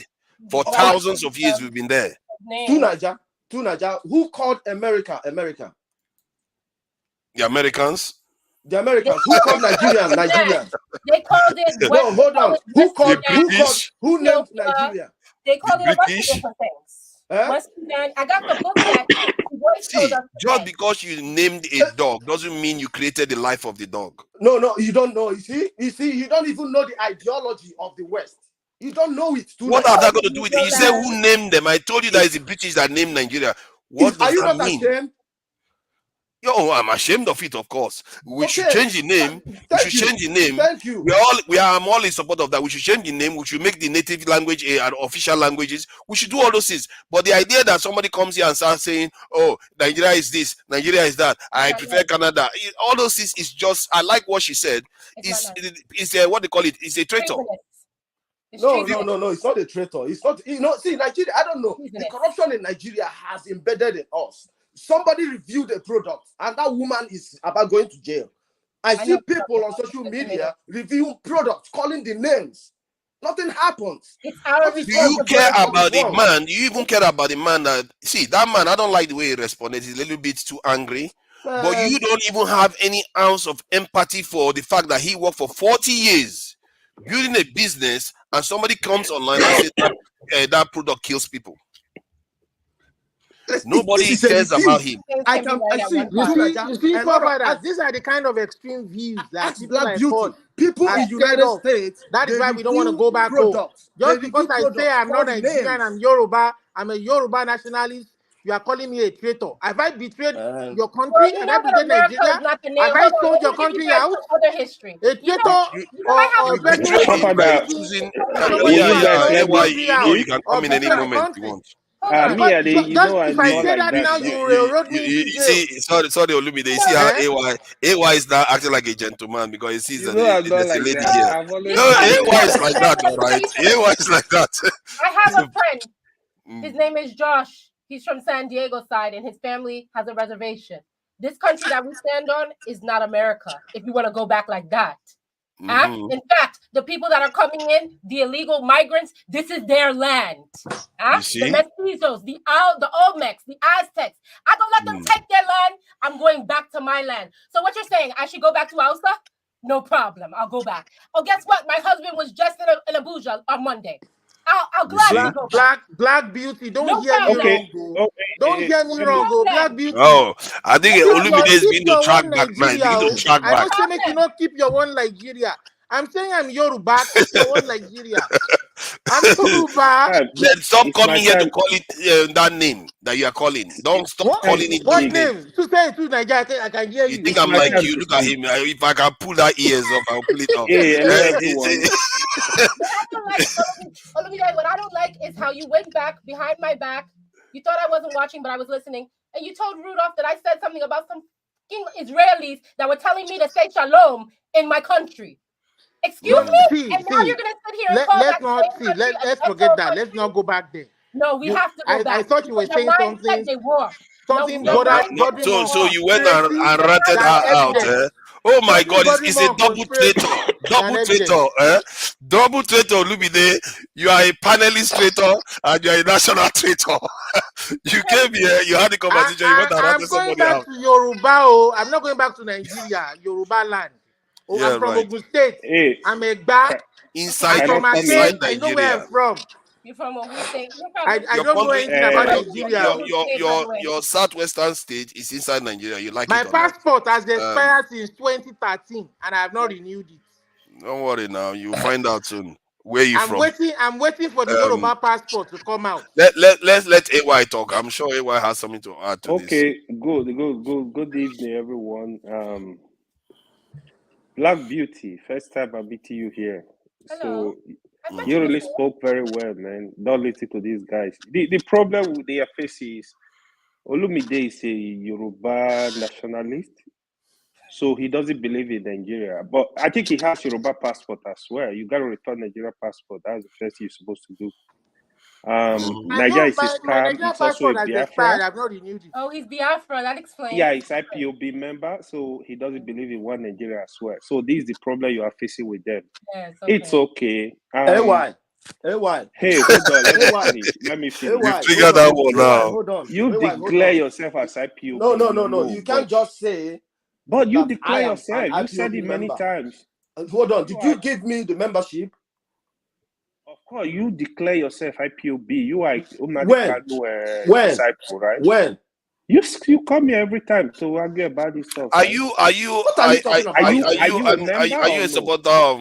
Okay, are you IPOB? Are you a supporter? Are you a member of IPOB or no? What are you talking about, man? You just said it. Now you're asking. Don't worry. Let me. You said it. Now you're asking. Okay, let's ask now. Let's ask. Is he a negative or positive? A member of what? IPOB. I'm not a member of IPOB, but I support the Igbo Biafran cause. Okay, good. Okay, not the same thing, but yeah, but you support it. For one reason, being that Nigeria is not working. But if it was working, you would support one Nigeria, correct? If Nigeria works, I support it 100%. But don't you think that kind of conditional arrangement where you say if Nigeria works, I support Nigeria? Maybe you should look at it from a flip point of view and say, if you support Nigeria, Nigeria is more likely to work because it's your job. That's what I said. How many people do we need to support Nigeria for Nigeria to work? Nigeria is a scam. Almost all of us. Please let me just continue. Thank you for clarifying that point. I withdraw my earlier comment. You are a Biafra agitator. No wala. The thing is, there you go again. Hold on. He's a supporter. It's a supporter. That's what he There said. is no doubt. There is no doubt we have challenges in Nigeria. I think every Nigerian recognizes all these challenges, but calling Nigeria a shithole, I don't think it's worth it. In some ways, leave that political hold statement. on, Lumide, hold on. You don't go beyond repair. Hold on, This thing don't go beyond repair. Hey, why I said that to Trump? We didn't hear that by ourselves. We heard it from Trump. At least let me speak. Guess if you like, let me speak. So the thing is, I have friends in some other country. Let me tell you, I have friends from Burma. She was a classmate, a classmate at some point. She lived in Canada. For over 10 years, she can't even, with Canadian passport, she can't travel to Burma. Burma, yeah. She can't even get a passport. They changed the name. It's not even Burma. It's Myanmar right now. Hold on. Yeah, she can't even get visa to travel. She has not seen her parents for over since she left Burma. She cried every day because they are living in an open air prison. Even people in Burma, they pass through a lot. If you understand the history of what's going on in Burma, you will know. I know. The reason I'm saying that is we still have some level of freedom. We can get our passport and travel to anywhere, travel to Nigeria. We are still citizens of that country. Why are you not comparing us? Why are you not comparing us to Japan? Why don't you compare us to South Korea? The challenges we have problems. We've enumerated those problems here every day. We have to deal with those problems. Just like Father rightly said, this country we are calling heaven, people build this country. People die to make sure this country works. If you know the number of American students that died for America to be America, you will weep every day. It's millions of soldiers. Canada, the same thing. UK, the same thing. All the developed countries, Japan. This country, people pay sacrifice. What sacrifice have you paid for your country? Again, we have challenges. We have issue of corruption. We have issue of other development. We have to face this issue. We have to face the useless leaders that are not ready for the country to work, from the president to the governors to the local government leaders. We have to make them to get the job done, because if our parents refuse to pay some level of sacrifice, if we refuse to pay, our children will still suffer the same fate we are suffering today. This is the understanding we need to have. We can't say because the country is not working, we gotta mind you, I have wanted to actually have discussion even with Rudolph. Even some of us that come here to complain, we are part of the problem of the country. I can tell you in many ways. We are also part of the problem. As a citizen of a country, you have to do things that will make the country proud, that will not make the country look bad in the eyes of the people. Some of us are not doing that. We are not. So when the country goes off rail, hold on. How do you tell them? We do things thinking we are the only owners of the country. We can do what we like and go free. No. Some of the stuff we do, they end up affecting other Nigeria. Nigerians unborn, the children coming, they are going to pay the price. So this problem is holistic. The solution, I believe, it has to be holistic as well. Again, we have challenges. We have to face our challenges. Nigeria is still better than in a lot of countries.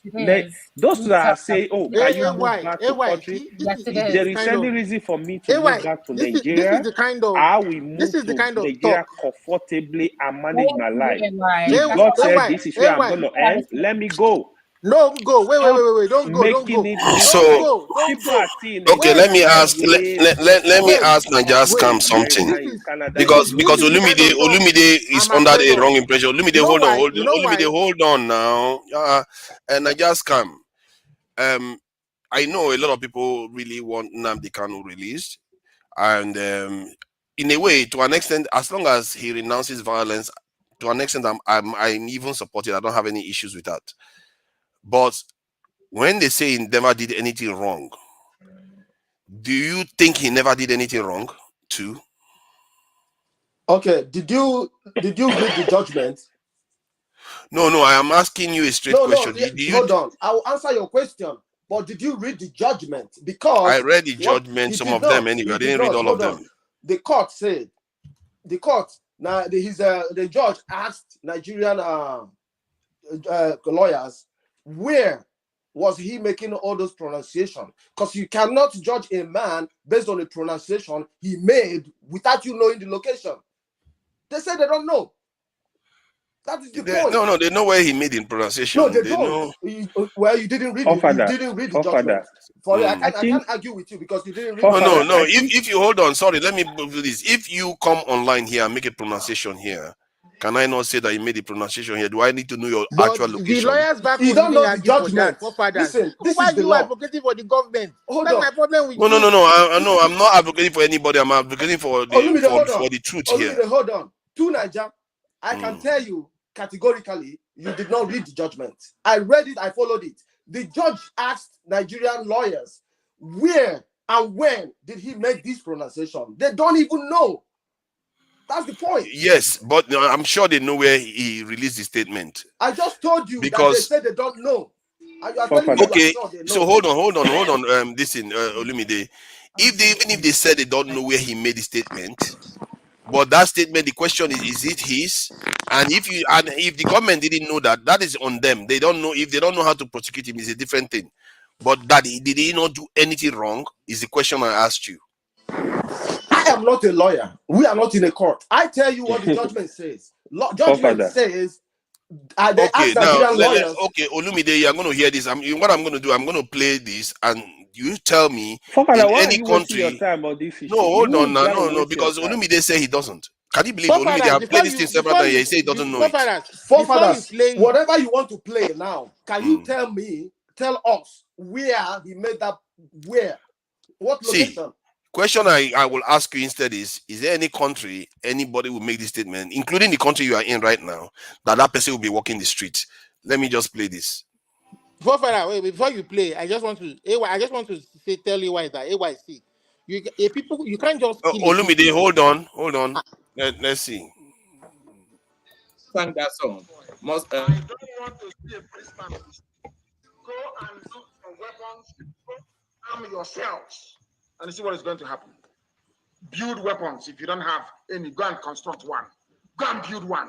Even ordinary catapults, anything you have, go and use it. And destroy them. Destroy them. Mad people everywhere. They're going to see something they've not seen before. And as we are destroying them, we are finding out where their children are. They are making mothers to become childless. And we are also going to make them become childless. They need destruction, we give them destruction. Mad people everywhere. What's that going now? No going back. I told them, the thing is like before. You come, you shoot, you go. And commission of inquiry, this, that.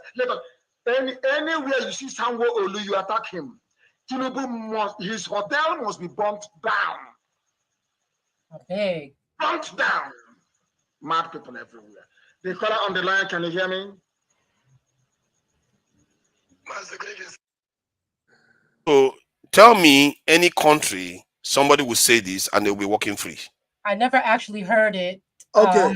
To Niger. Hold on, I will answer you to Niger. In what country has anyone been jailed or arrested for intentions?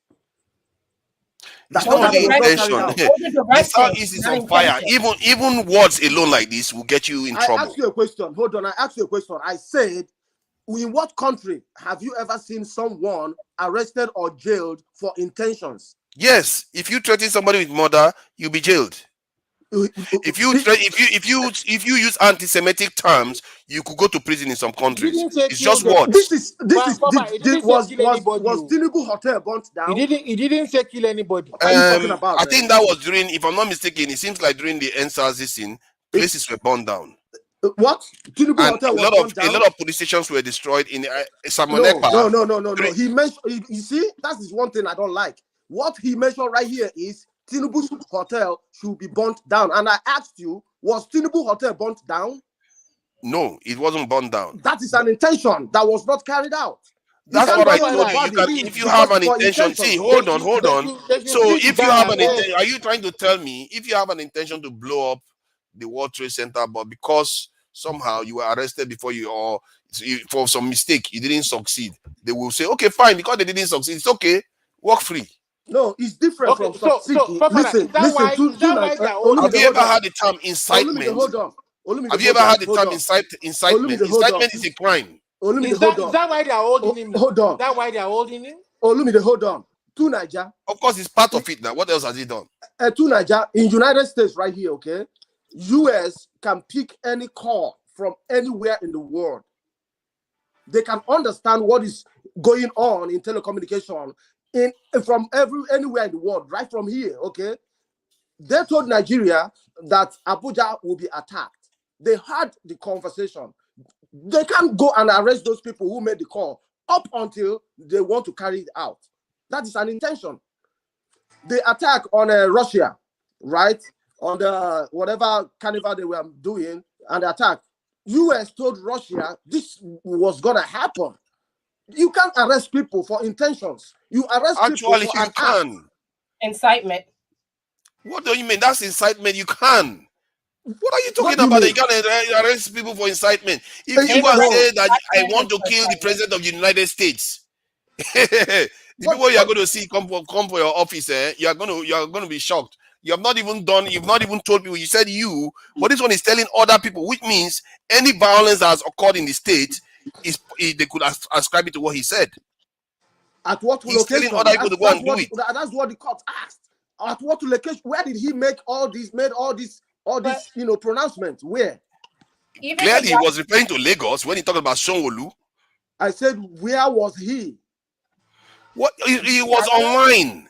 Online is not the location. What are you talking about, man? What has location got to do with it? The intention is real. You didn't read the judgment. What do you mean? The intention, the location has nothing to do with it. The fact that he made the statement is enough. You can make the statement on the phone. When Osama bin Laden makes his speech, when they don't know where he is, does it matter? He's still as guilty as Nigerian government. Say that to Nigerian court, not me, because that's what the judge asked the Nigerian lawyers. He didn't read the judgment. But that is not the reason why he That's why they say convicted. he has no case to answer. No, the main reason why was because of the breaking of the law the Nigerian government did by bringing him from Kenya to Nigeria. That was no. That's a different issue. For real, the judge asked Nigerian lawyers where and when did he make these pronunciations. They don't even know. So, okay, if they don't know, I'm talking out to you now as a human being. Just because, let's say the Nigerian government, they are incompetent. They don't even know precisely the time and when he made. Like me now, I don't know precisely when he said it. So, does that mean that he didn't say it? Ask the Nigerian government, not me. He said it. You know he said it. And this is not the only one he has said. I can play you another one that he has said. He says these things all the time, and you're acting as if he didn't. And that's the one that bothers me. When people say he did nothing wrong. So that is not right. You know he has done a lot of things that are wrong. He said those things, but the court, we have to go by the court. Nigeria don't get job. They don't get better job where they want to. See, Nigeria is weak. Nigeria is weak, and they can't seem to even prosecute even an open and short case. So if they can't even do anything right. Is it not a shithole? No, it might be underdeveloped. It might have a lot of problems, but you calling it that name is not helping. But why? I didn't call the name. Trump called the name. Why did he say the thing about the mother's child list? I think that even when you're performing acts of war, there's a point that you don't go to. Why did he mention that? Like the children. Why do the children have to be a part of anything?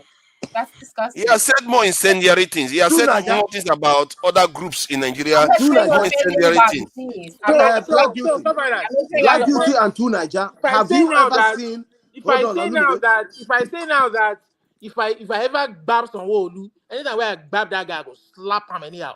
So that means they will come and grab me and charge me to court, Sadi. No, that in a way. Someone who can feel threatened. If he does, he can come after you. Technically, he could. That's because it's crazy. But most people will not regard it as a serious thing.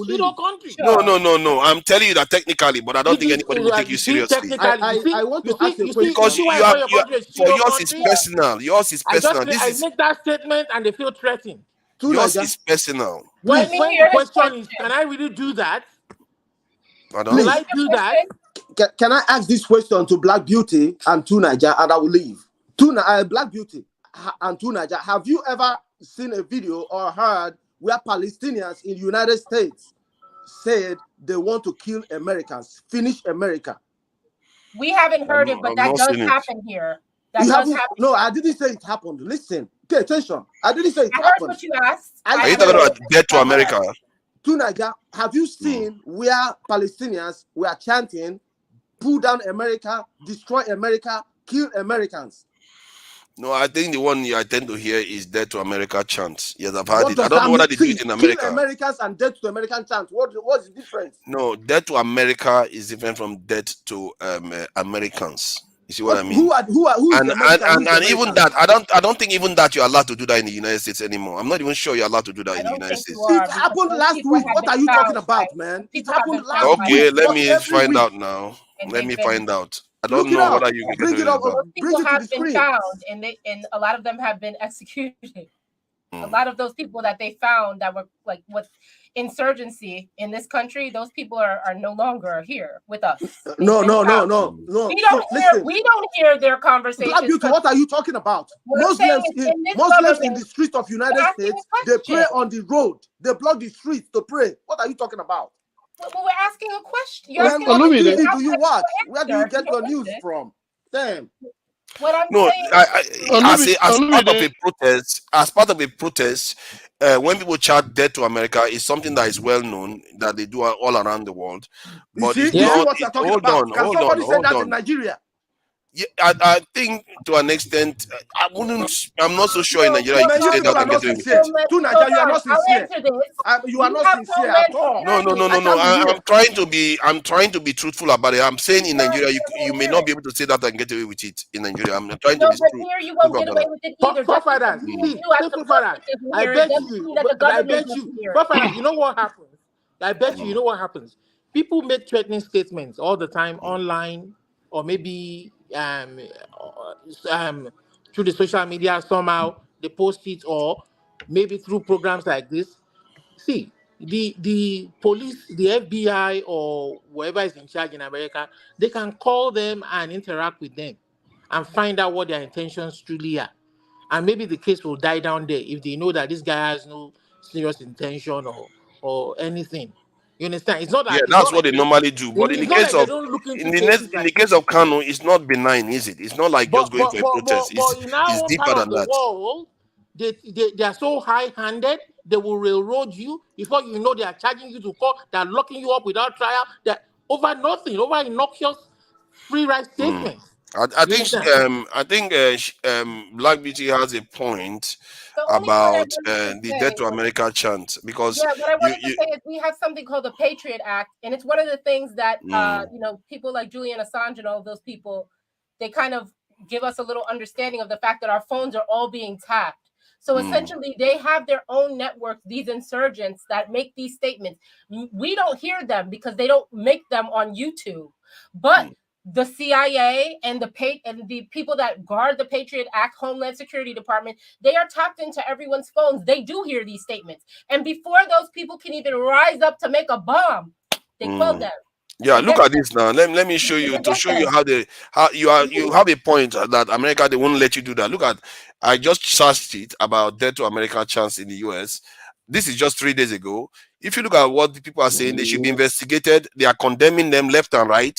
So it's not something people take lying down in America. They are calling for investigation to investigate those people that did those things.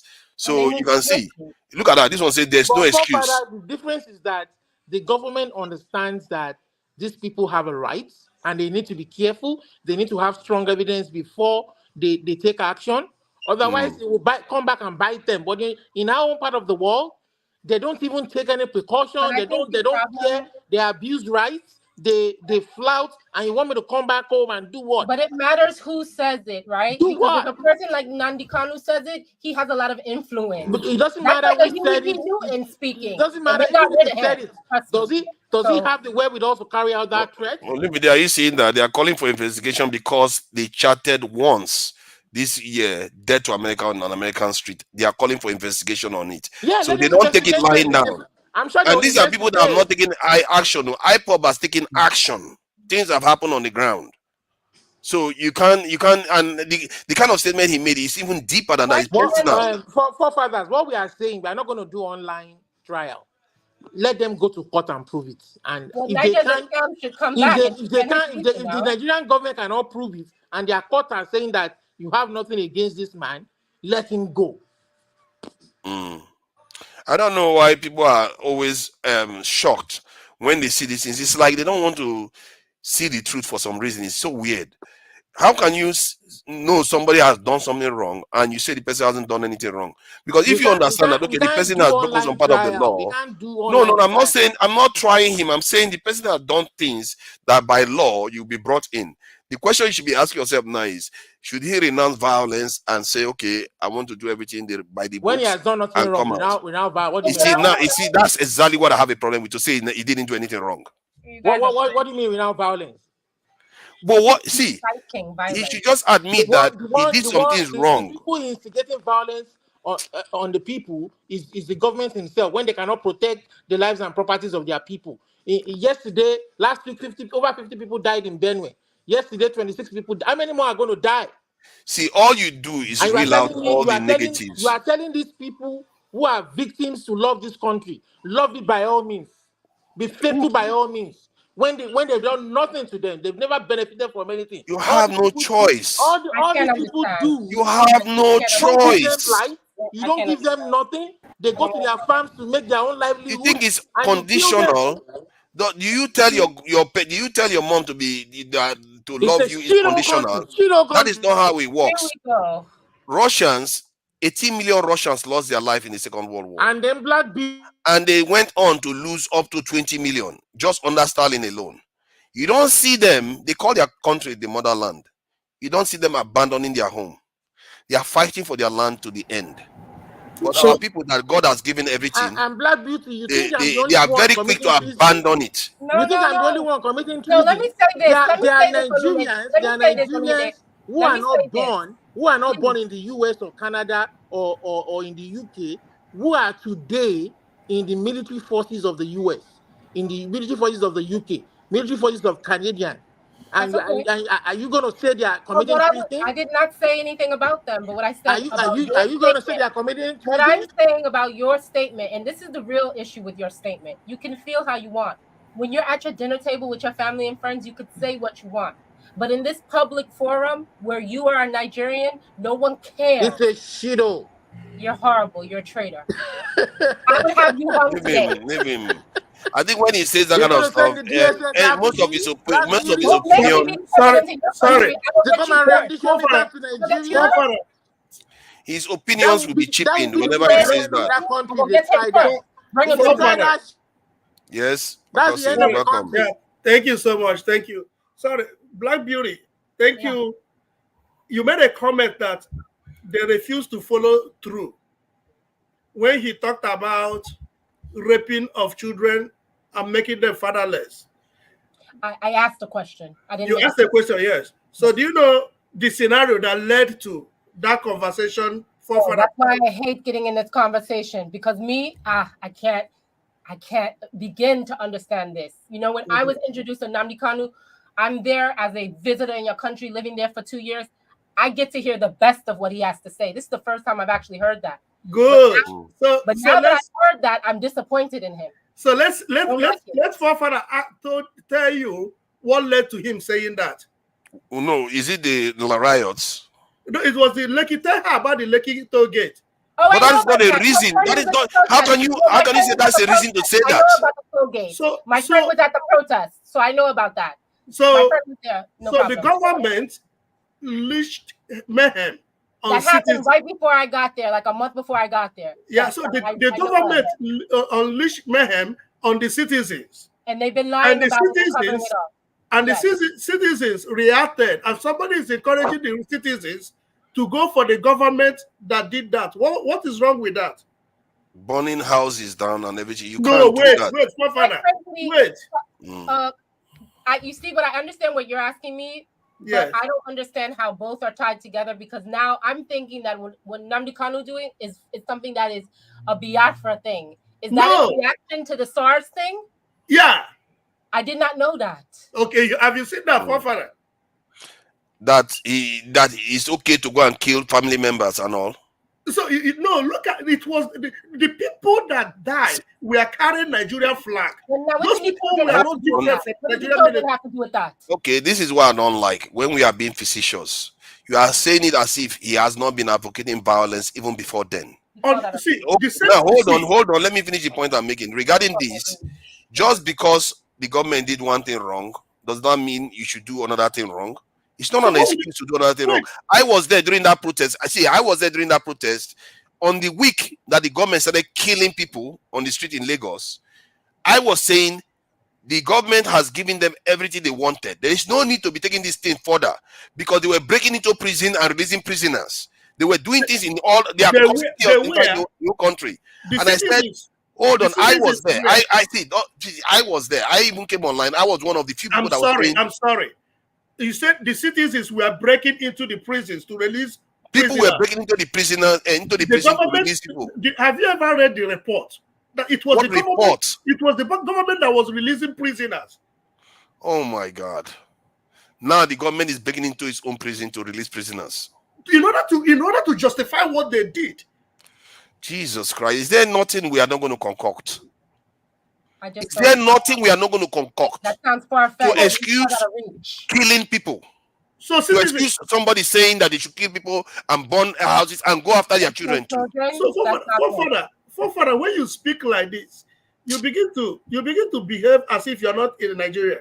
So what happened? Okay, now let me give you an instance. What happened in Kirikiri prison? Government was not aware of it. What happened in Kirikiri prison? Yes, when they went here for hours and opened the prison and released the Boko Haram guy. Government was not aware of it. Is that what you're claiming? They were burning chiefs' house down, kings' houses, palaces were being burned down. And they refused to stop. Even when the government has conceded everything that they wanted, the government has agreed to everything they wanted, they were still. I don't know whether it's all of them organized, but some people were doing those things. Augustine, do you believe in one Nigeria? Let me ask Austin one question. Austin, yes. If there's a bank robbery and the robbery has been there for like maybe an hour or two before the police come, is that a conclusion for you to say the police is behind that bank robbery because they did not come on time? Bank robbery, if it's a bank robbery is not a government institution. No, hold on, no. The police if it's a bank robbery, if it's a bank robbery, and the bank, let me come. If the bank is in front of military check, if military office. Look, don't contest those. I just ask you. No, you don't give me an analogy. You're giving me an analogy. No, I just give you a simple, straightforward question. Because the Lekki toll gate is not opposite any whatever. Closest is. No, we're not talking about Lekki toll gate here. We're not talking about Lekki toll gate. We talked about Kirikiri. So if you're talking about Lekki toll gate. Listen. You're talking about anything negative, criminal that's happening, right? Whether it's prison break or bank robbery or whatever. We're talking about any negative, any law-breaking scenario that requires police or security forces to come there and rescue the situation. If they don't come on time, will you say they're complicit, that they compromise or they're involved in that criminal act because they did not come on time? Well, I don't have right to even say, even if it is true, but when the report comes out and say that, and now, let me ask you a question. Let me ask you one simple question. Now, when you say report, can you vouch with your life where that report came from? That's a good question. How will I vouch with my life that the report? There's no report. There's no report. All the report I say is showing the opposite. Why are you standing for something? There's no report that said that government released the prisoner. If you have the link, I will share. I will show everybody to Father, I have something to say. Please. How can you stand for a report that you said government is the one that is involved and you just hear it because it suits your narrative? You're just happy and you say, okay, that's the truth. How can you say? Why will you say that? Local P, please. I have something to say. Please give me. I'm not done finished now. You let me. That's also a question now. If you can't say, then you can continue. So there is no way citizens. It has never happened before. Citizens will go to the prison, not one, not two, and release prisoners. Austin, is this the first time you're hearing of prison break in Nigeria? It's not I've the not first time seen you're any hearing prison break in evidence of the Nigeria. opposite. I'm not seeing evidence of the opposite. If I see any Yes, evidence it's of not the the first opposite, time you're seeing give prison me. I break. will share it with people so that they can see it. The thing is, see, look, the thing is easy. Like, all these things people are talking, like maybe Nigerian is this, Nigerian is that. Look, if not for the failure of the useless, this, in fact, I won't say not entirely on the citizens or on the government. If not for the failure of the citizens that do not know themselves, that are just being docile, all this federal government stuff that are getting away with, it won't have happened. So This one sitting in one corner, scratching himself, telling you one Nigeria is this, one Nigeria is not that. Local, aside the Lekki toll gate incident, what other way would have the citizens reacted? Tell me. Sorry, say that again. Outside what? Aside what they did in Lekki toll gate, and when we call it Lekki toll gate, we're using it as a standpoint to all the what do I call it now? All the citizens movement within that period. Remember that it wasn't only in Lagos that this thing happened. Remember that this thing happened in Obibo, River State. Remember that Wike commanded the military to go into a village and kill anybody they saw that was alive in that village. So when we use the point, hold on. Did you just say that too? Can we substantiate what you said? Wait.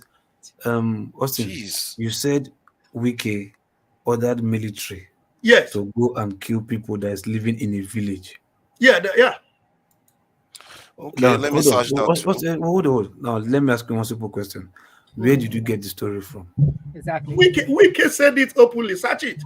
Wike never said anything like Wike that. Said, hold on. Austin. He said Wike never said anything like that. See, sometimes you people just that is my state. That state is my state. No, I'm trying to find evidence. Listen to me. No, Fafara go that. And when you find that, let them. We can say he denies or no, Fafara, the person that said it is the person you said send me the link. Stop first thing first. Austin, listen to me. First thing first, right? There are some statements you as an older man now should not be saying. Like, no, ideally, even if Nigeria is this or that, look, there's still war against humanity. You can go to life imprisonment for that. You understand? For what? Like what you said, they said Wike is not even the commander in chief. We cannot even command army. Nobody can command army. What are you saying here? Listen, now, who commanded the military in Lekki Gate? Who commanded the military? Wike. Oh, that's what I'm telling you. Military in Lekki Gate? Yeah, but he's making your point now. Hold on, listen to me. Sanwo-Olu did not command military. In case you don't know, Sanwo-Olu did not command any military. He doesn't have the power to do so. So, but they do it. No, just listen to me. Look, there is no governor that can command the military. He has to send the message. Like, seriously? There is no governor. There's no state governor. He must take instruction. When they call the president grand commander, Austin, if you don't know, don't assume. There is no governor. Don't assume.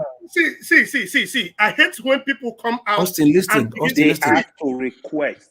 If you don't know, don't there is assume. no governor. Quote me anywhere. No governor has the power. If you know any military leader, ask them. There is no governor that can command the military. No governor. No governor. You understand? So where's good answer. Austin, listen, no matter how somebody was killed in my own village. My governor said, kill him, Otisi Kanku. Now, Fafara, go back and look for that Otisi Kanku. CAOG said, shoot at sight.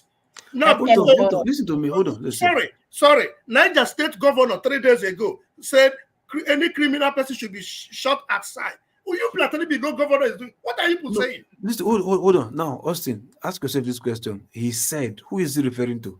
Oh my God. A simple question now. Military. Shoot at sight. This guy, I'm telling you, Osisi Kanku was killed by the military. Listen, he can tell security agencies. He can't tell military. I'm telling you, military. Now, Niger State governor, what he said. Listen, he cannot tell a military. Oh my God. He cannot tell military to aside.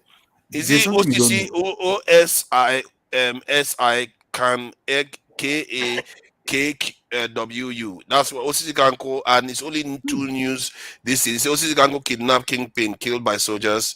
Imo State Police Command arrests 2 suspected kidnappers, recovers arms. There's nothing about, I can't see anything about governor ordering that kind of. I'm telling you, the governor was the governor. Tell him to sell you the link. Let me quickly say this. Right? I'm not sending you the link. What I was there when it happened. It was in my area. Black Beauty. Where's the recording? Black Beauty, you need to be careful when you're listening to these people. I right? know. There's a lot of information that they just state that is not accurate. One thing I learned, AY, is that a lot of Nigerians are susceptible to propaganda. Now go. Yeah, That stuff scares me. It really scares me. They just come out with it from everywhere without substantiating, checking it out. Father, please 1 minute. The reason I was coming back here, right? So the video Father just play about Nnamdi Kanu. That is not the first video where Nnamdi Kanu will instruct his followers to burn that places, burn that police station, kill. Even threaten the president of a country, declare the president wanted, say all kind of, the president is cloned, all kind of stuff. When you go on YouTube, you see Nnamdi Kanu, a lot of his video where he made this kind of threat. Is this information are not hidden? When people come here, I actually want Nnamdi Kanu to be free. He's just like a bad child. You just free him and let him go, forgive his sin. But when people come here and make people look foolish, gaslight people, oh, what did he do? He never said anything. These things are not hidden. They are on YouTube. They are everywhere. Look for Nnamdi Kanu video. You will see them. It's violence upon violence, preaching violence. That is not the way to go about a country. Austin, I would have thought you are a pastor, like they said. You are supposed to say the truth. Don't come here and be defending what is not true. You watch this video. You know these things are true. But you also come here. You guys will make Father look, oh, you hate Igbo. These are all nonsense. Let's stick to fact. You can make a different argument, the reason he's doing that, but stop saying, oh, Nnamdi Kanu never said anything, never threatened anybody, never did it. Wait. People keep coming here. When they come here, each time I hear that attacking Father, why are you saying that you hate? Did I say that? Did I say any? Sorry, wait. Stop gaslighting people. Nnamdi Kanu,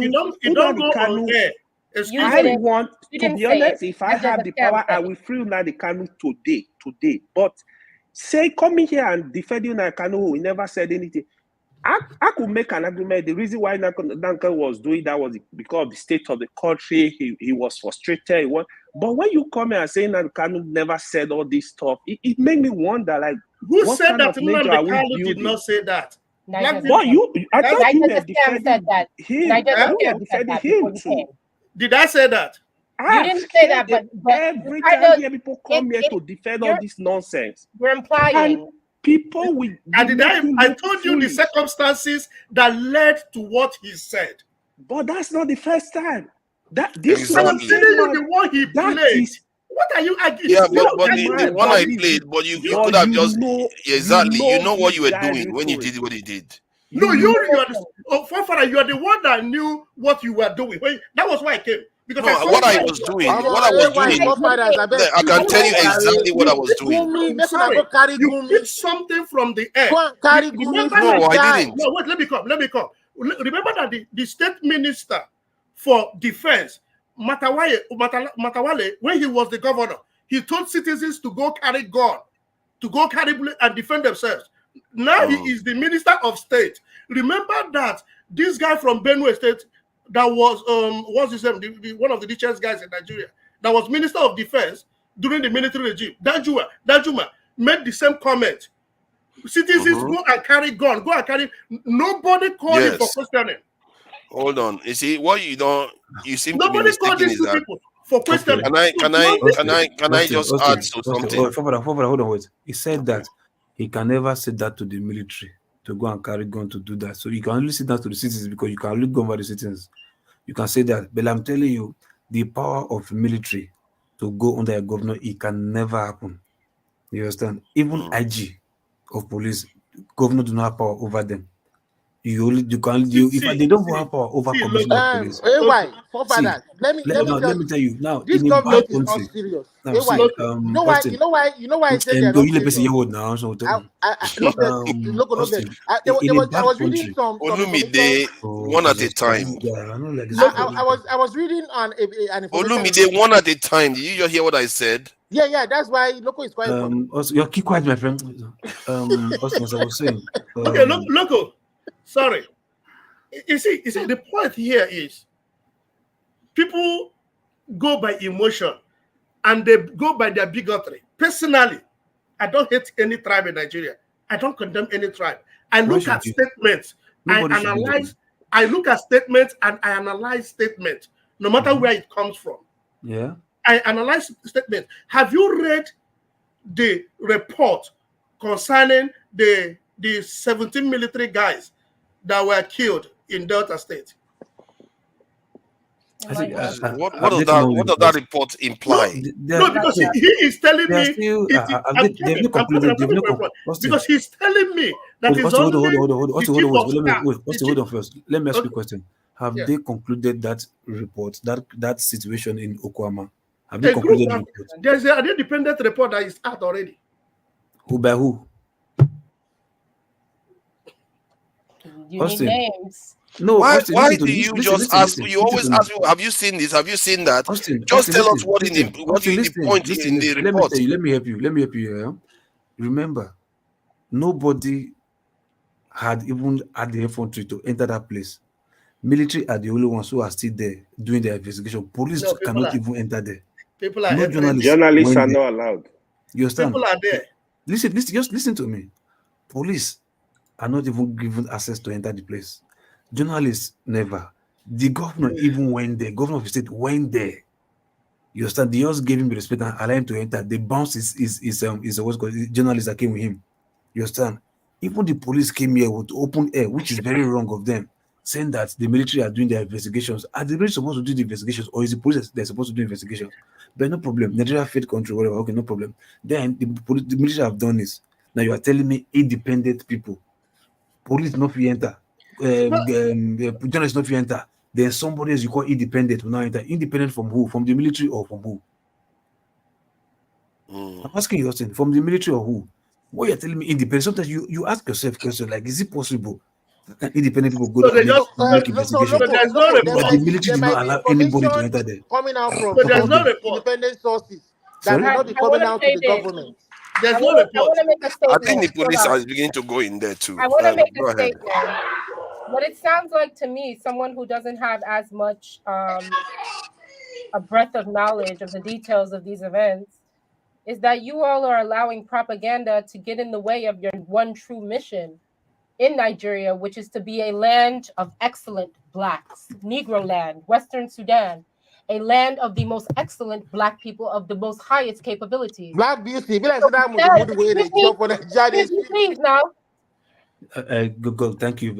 No, come back here again. What you all are doing is allowing propaganda to destroy your ultimate mission. And what it's going to do is it's going to weaken your country, our country, right? And now that things are not doing so well in the West, you're just going to allow these white people, these devils, to come in and take everything that you all have built, your culture has built over centuries and years, over IPOB, over Nnamdi Kanu, over Ausa and Fulani. You guys, please, I beg, please, really understand your mission in history. If that is what I'm here to remind you of, I am the queen of the diaspora. Please. This is more important. It's more important than all of these little incidents. You want to split up Nigeria, you will never stand a chance against these people. Black Beauty. And that's let me tell you something. What you're saying is delusional or because of lack of experience. The highest agent of propaganda is the government in Nigeria as it stands today. The highest agent of propaganda is the federal government of Nigeria. So this is what we are crying. It's not even. But that is not what you are crying. You are going by with propaganda. That's the point she's making. Which propaganda am I going with? He came here and made a lot of assertions that cannot be confirmed, like Wiki or that killing of people and all the rest. I'm telling you what I lived out. I'm telling you what I saw. Osisi Kanku was killed less than 2 minutes drive from where I lived. But what the job of the people is, I'll tell you. The governor of Abia State, I'm giving you names. I'm calling names. Black American people. Ochi was the governor of Abia State. The moment Osisi Kanku was killed. You didn't hear anything she just said. You just reverted back to type. You have a job to do, because I'll tell you what Black American people did here. For everything that was getting printed in the Wall Street Journal and in these newspapers, we had our own newspapers. So your job is to get video, like forefathers were saying. Your job is to go to these towns, figure out where people are being displaced, take video and account. Your job is to go into these areas, take video, get names, collect, and give information and disseminate your own propaganda. Until you're willing to do that, I don't believe you. Black Beauty, what you say? Did you hear what she said? You actually are point. A lot of which point? That come here. Which point? They come here to fight for their tribe. That's what did she say? Do. They don't fight for Nigeria. They don't love Nigeria. They love their tribe. Their loyalty is to their tribe, not to Nigeria. And I try to help them understand there is no tribe. What you are saying, there is no tribe but Negro land. Don't let anybody bully you. Don't let anybody gaslight you. You are on point. I know. You are very bold. You say that. That is the message. Very clear. See, there are always people in this world that will never learn these things. And it is true. It's sad because I came into political life thinking that for people to lose, one person to lose their life because you're trying to solve a political problem is a form of incompetence. But I'm beginning to get to the point whereby I'm beginning to realize that sometimes some people have to be cleared out of the way, like other nations have done. Some people will have to be removed out of the way, otherwise we will never make progress. When if you look at most nations that made progress, they had to, even in America, they had to fight themselves, clear some people out of the way for the nation to get to where it got to. Russia, the same thing. Because Russia was an agrarian society, most of the people were slaves to the kings. Within 100 or so years, they transformed to a superpower, industrialized superpower. Do you think it was easy? It took people with will of iron, steel, literally, Stalin. It took somebody like that to move a nation from that position to a world power. Because, and a lot of people died in the process of that stuff happening. It just looks like the way Nigeria and Black people, the way our history is right now, the way it's shaping up, a lot of people will have to be gotten out of the way. Otherwise, they will never break from the stereotype that they have. I like that you said I'm really getting worried. I'm really getting worried that we are running out of time and some people will never change. For me to understand you well, did you say that the government did well at Lekki Gate? Because you said Nigeria, the citizens have gone the other way before they started the mayhem. No. Why would I say they did well? That's crazy. What the military did was wrong, right? I said 2 wrongs do not make it right. 2 wrongs cannot make it right. No matter how haywire the citizens went through, as far as they were not armed and the life of the army were not threatened, there is no ground, even a single shot to be fired. Because the rules of engagement is only when your life is threatened, then you can go with any deadly force to defend yourself.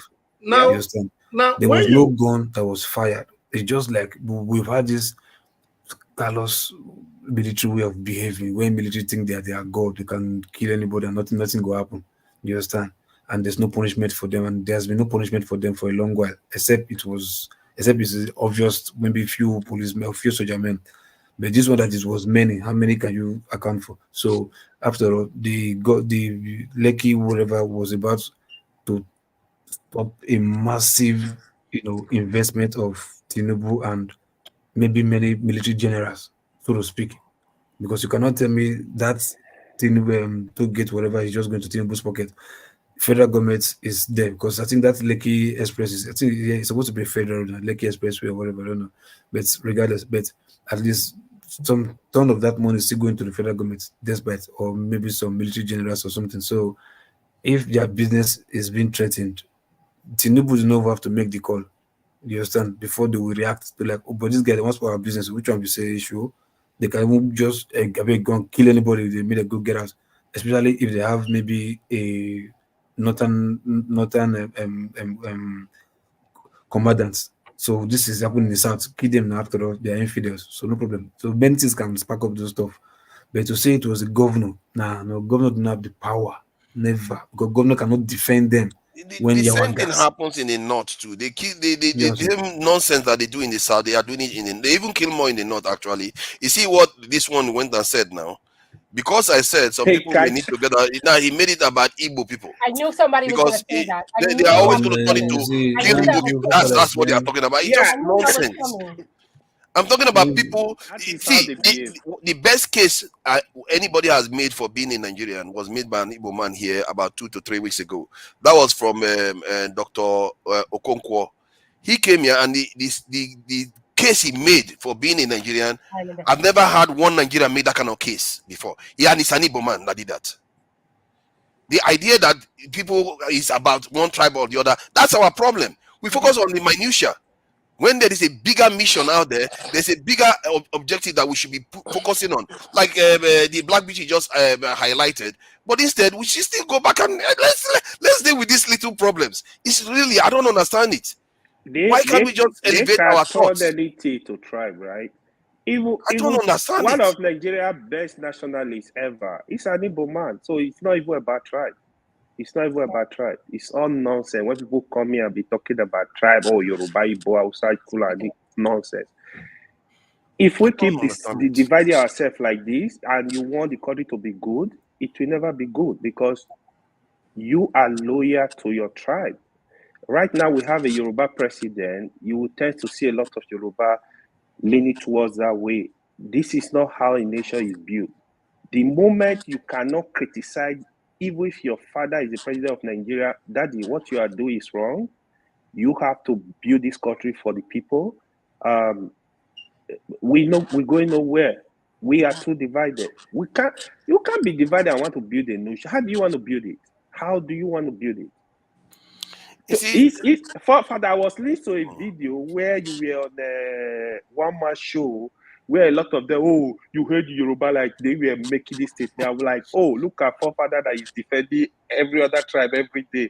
When you come to a platform where Igbo dominate, they will say you hate Igbo. You go to a platform where Yoruba dominate. If I tell you, if you go to a platform Hausa Fulani dominate, they will say you hate them, even when you defend them every day.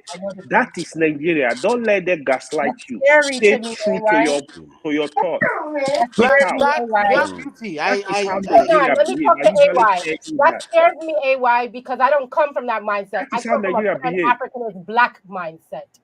I don't come from that. That is how we behave. So I don't I understand that. I was listening. I was just laughing. I said, "See, look at forefather It's that funny. is come on another platform." Yeah, other people. that stuff. It was coming. I told them now. If I'm on the other channel, they accuse me of hating. I said, yeah, this is exactly what they do. To go down because don't like Yoruba. I listened to Black that. Beauty. Black Beauty. Hey, my name ago, you talked about anything negative. My name is now you are Beauty, painting not Nigeria negative. This is how we behave. What do you mean negative? What do you mean negative? How did that paint Nigeria not negative? Beauty. This is how we behave. Your name is what? I didn't No, hear. how did that paint Nigeria negative? Father, please let us explain. Send few minutes ago, I paint Nigeria negative. Now, explain to the public. Let people hear you mention negative things and you say this is how we behave. If it is not propaganda, you will say this is how some people behave.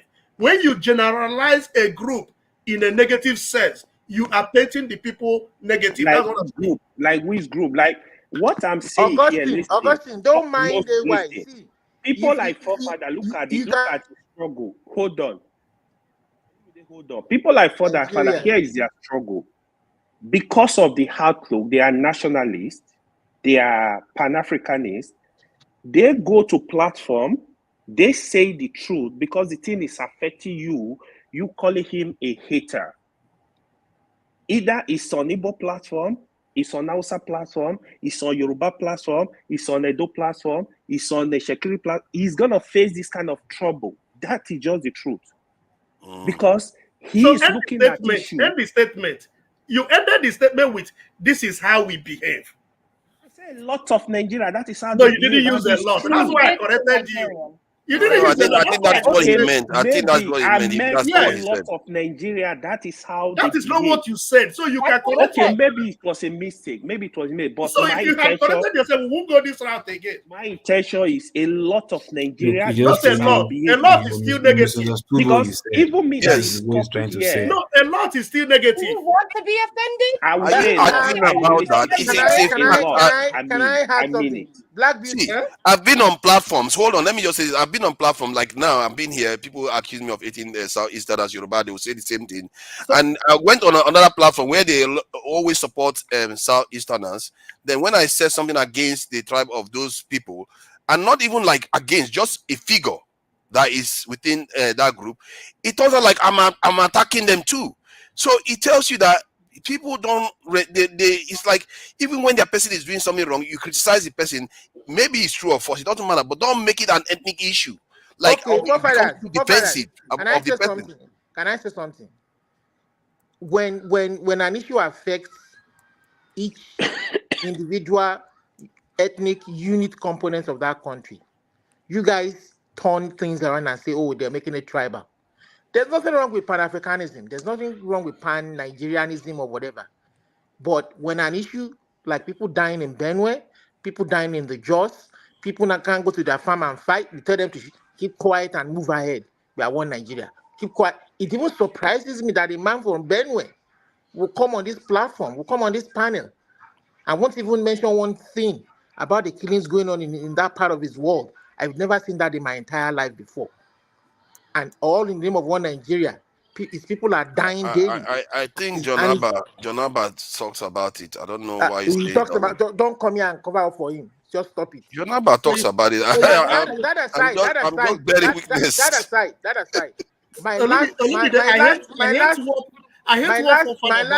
But I'm just trying to tell the truth now. You can't just malign people. You gradually put him Can I ask a question about logistics? Can I ask logistics and then to talk to Black Beauty. I have a question for you, Olumide. Fine, you ask me a question. I want to tell you something, Black Beauty. Hold on, no. I have a question for you first. You ask. I want to tell you something. Who controls the oil? Just be patient. Do you see this one Nigerian thing where you hurt your body? That mudu way they chop. You go so your eye go clear. Wait, no worry. You understand? Do you understand what I said? I will never think like you. You didn't understand me? So I'm telling you that one Nigeria, I love that Pan-Africanism, that one Nigeria mentality you have. You understand? But you cannot be Nigerian more than a Nigerian. So he started again. He got into his laughing mode. You get meta problem as well. You get meta problem. Is always fair. Pan-Africanism and one Nigerianness is always fair. Is always interesting when you are comfortable. Well, the reason why I think about it. Let me come. If somebody from Kogi State that have benefited from Yaya Bello comes up today to say Nigeria is witch hunting Yaya Bello, given to the fact that Akpabio, Wike, those that are in the same category in embezzling state fund with Yaya Bello are now flaunting extra life, with Gaduje being the APC chairman, and this guy is suffering amongst the equal. So if somebody from that area says, you are witch hunting me, I don't think the person is just being negative. When justice is not distributed, it is not justice. I understand that. If somebody is telling me that an Igbo man is not qualified to be the president of a country, an Igbo in the 5 states of Igbo, only 5 ministers they have, and every other region has more. And somebody complains about that. And then Nnamdi Kanu, yeah, he went to extreme, but there are people in the same category where he is that did closer things he did, that they have been freed and they move with escort, and he is being punished and not even allowing to breathe. And somebody is saying that talking about it is being bigoted. I mean, we can play Pan-Africanism, we can play one Nigeria, but let it not be when the ball come to my court. See, I don't know which who did as much as Nnamdi Kanu. Let me explain. I didn't say who did. I said who did close to. Let me explain to you. Even close. Think of this in this way, right? Okay. Nnamdi Kanu did what he did, right? Treasonable offense, no problem. Not reasonable offense anyway. No, he did some. He threatened Nigeria. No, hold on. Are you legal? The lawyer said there is no treasonable. You hold on. Let me finish now. No, I'm correcting you now. Let me finish now. Then what's it called? Igboho did his own treasonable offense, whatever, right? Whatever it was, I think I don't know if Igboho's case is totally trashed or something, thrown out of court or whatever.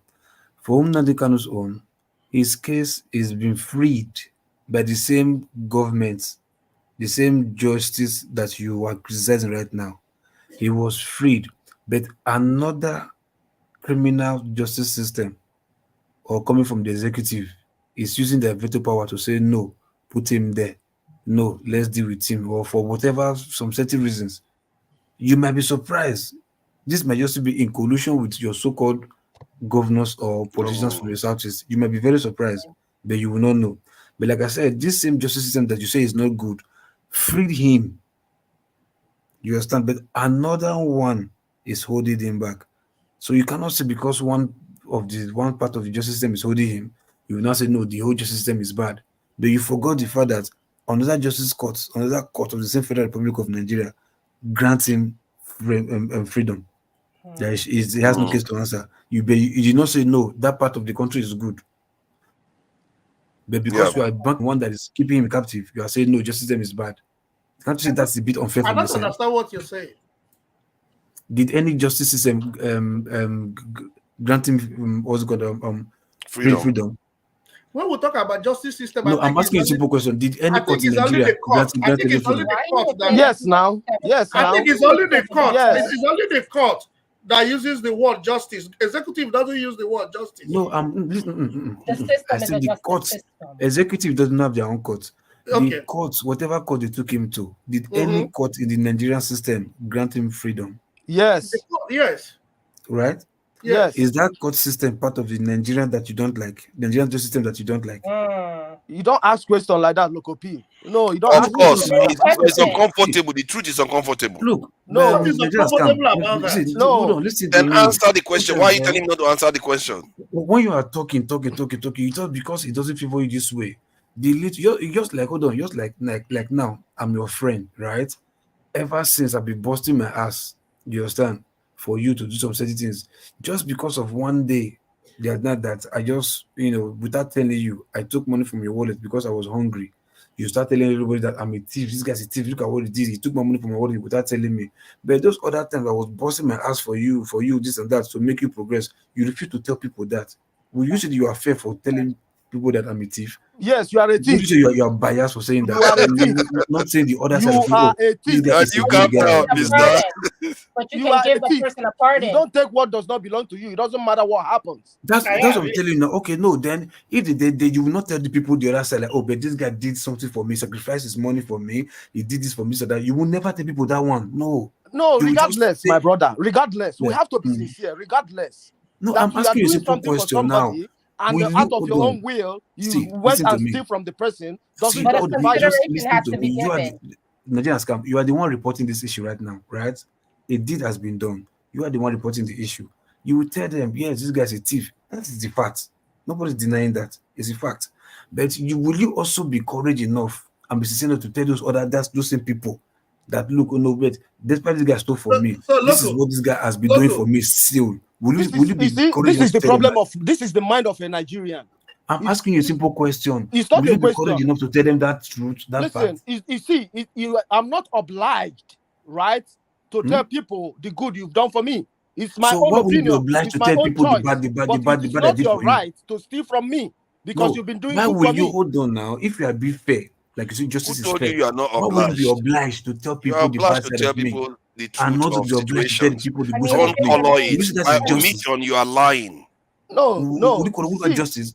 Justice, you're supposed to be Look, impartial. your logic is not because to me, that you do man, good to me doesn't mean that you can do the wrong thing. Exactly. No, but if you take money listen to because me. you want Austin, to eat, I'm I not might have saying to give you a because part of it. Look, Austin, you dash me I'm not 1 saying million. because I did, Now you dash me do 1 also. million I'm every saying day, you that is and you go reporting. back and steal my 50 naira. Austin, You're listen. still a thief. Listen, I'm I not think disputing okay. that. Let's see. They're not going to Austin, answer you. I'm I not think disputing that part. What I'm see, asking you is, Lokopi, will they you will be not answer. courageous They don't want enough to to answer tell it. the It's other not they will side not answer. No, you answer the question. It's of a the very story? straightforward thing. What he's trying to express is that the same part of this institution that you are quoting that has released Nnamdi Accusing Kanu the is same the part same also system got that the same still decision. held him again, and you are calling it unjust. The truth is that there is Which something there system to be is holding answered. him? Yeah, because it's the same. The Supreme Court that is holding him now, because the Nigerian government It's went not the and got a Supreme stay. Court that is holding Nnamdi Kanu. It's not the The Supreme Nigerian Court. government went and got a stay to on what they released that they were supposed to release From him. That's Supreme how Court. they held. From Yes, Supreme Court. I went to find out because I know a lot of people are complaining about it. So I went and read about it. I said, why is Nnamdi Kanu being held? And I saw a report that's a newspaper. This is talking about how the government went and to a higher court. I think it was the Supreme Court So to the stay same it. government. And then you know what the Supreme Court said? The Supreme Court then ordered the government to go and prosecute the case quickly. So now you see the case. Now the same government that went and got a stay, it was the same government that went to court and said they are going to discontinue Showone's case. They went to court and released what's his name? What's this guy from? The same government did the 3 things. For this guy, they went and got a stay. Then for these 2 guys, they said they are not interested in continuing their case. I think part of it is that one, Showore is not necessarily advocating separatist ideas. That's one, and he doesn't necessarily advocate this violence. So was it injustice that the former government was doing to Showore? It was injustice to an extent, depending on where you stand in this argument, because some people feel like he has a right to call for a revolution. But if the government interprets it as a threat to the state, you think that I will want a government to treat me that way, the way they treated Showore, denying 4 years of life with his family? I mean, I think what they did to Showore was. it's just all I know about what Showore did was. Shido. Hold on. All I know about what Showore did was he called for a revolution. That's all he did. And then he got himself into all this trouble. I don't know the details, whether there was something else they found on him and all the rest of it. But if that was all he did, I don't think that merited the kind of treatment he got. So what because somebody can make a mistake and say something and say, okay, maybe that's how I should have said it that way. I'll see you guys tomorrow on Dr. Regardless of whatever everybody will have a turn to keep loving Nigeria from afar. Hello, Nigeria. We are trying to avoid you. I'm trying to avoid you, Nigeria. You don't have to avoid me. I'm not trying to avoid you. Listen, I speak it the way it is. Don't worry. I'm joking. Don't worry. Lokopi, before you leave, I want to ask you a question. Whenever Nnamdi Kanu has Lokopi, hold on, please. I want to ask you a question. If the way he's being treated is wrong, you understand? It's still wrong. Even if Nnamdi Kanu commits a crime, as far as if you treat him in the wrong way, the Nigerian government treats him in the wrong way. The Nigerian government is wrong. You understand? Whatever Nnamdi Kanu has done, the proper way to do things, take him to court. If they free him, it's his business. That's true. If they don't free him and they give him, they provide enough evidence not to free him, they should allow the courts to do their stuff. That is true. The Nigerian government, they are playing politics with Nnamdi Kanu. Exactly. That is what I don't like about it. Look at the question. If a child who lost their mother is denied food, and the other children whose mother are alive are eating, if that child said, "You're denying me food because my mother is dead," will you say the child is wrong? I don't know. Food because your mother is dead. You're denying me food because my mother is dead. Would you say the child is wrong? Who is supposed to feed Can you do the analogy again? I don't understand it. So can you repeat that again? If you have a set of 3 children, two of these 3 children, they got food, and their mothers are alive. Then one of them was not given a food. And it happens that the mother is dead. And if this child that the mother died goes around to cry, I was starved because my mother is dead, will you say that the child is wrong? Who stabbed context matters, so you don't know what the child. Is it the context stepmother matters. or the It's not father? that straightforward. You see? Austin, Now who it's not stabbed the child? straightforward. Is it the Context matters stepmother right or the now. father? You said? Who stabbed the It's child? always Is it the mattered, stepmother or the Niger. father?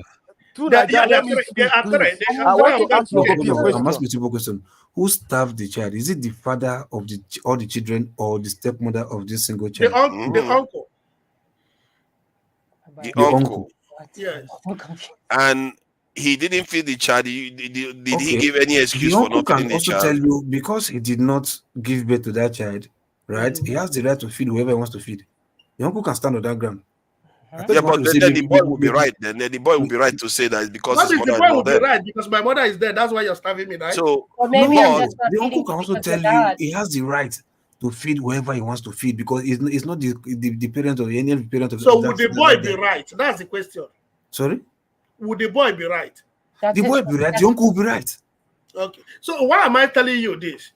If you say the father now, it's okay. If Not the Nnamdi uncle. Kanu claims that he is treated this way because he is an Igbo man, nobody should condemn him. If Igbo No, say because it let me has talk. to be linked to the reason why he's being treated that way. Like that boy now that is not being given food.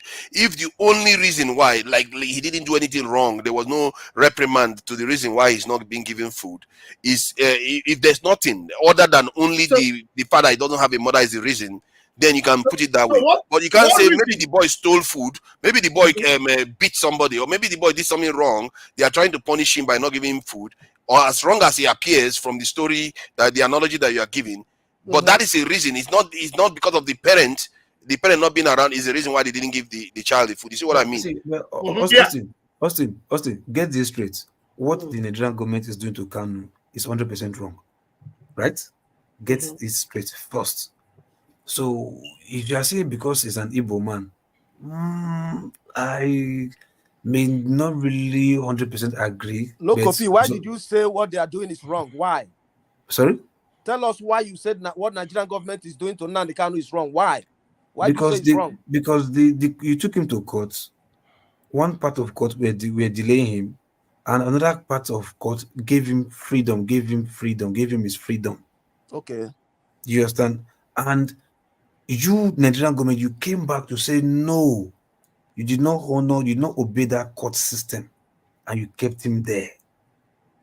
That's I don't subscribe to the idea that what the federal government is doing disqualified is whatever grounds the government is having to look. hold I him don't there. subscribe to the idea that what the federal government is doing is 100% wrong. that they brought him to the justice system is right. That's one. You're still not getting the point. Focus. The fact that they are using for political goals, that's what I think is wrong. So that's not 100% wrong. So to the point that he was granted a bail and the military went to his house and killed people was also right.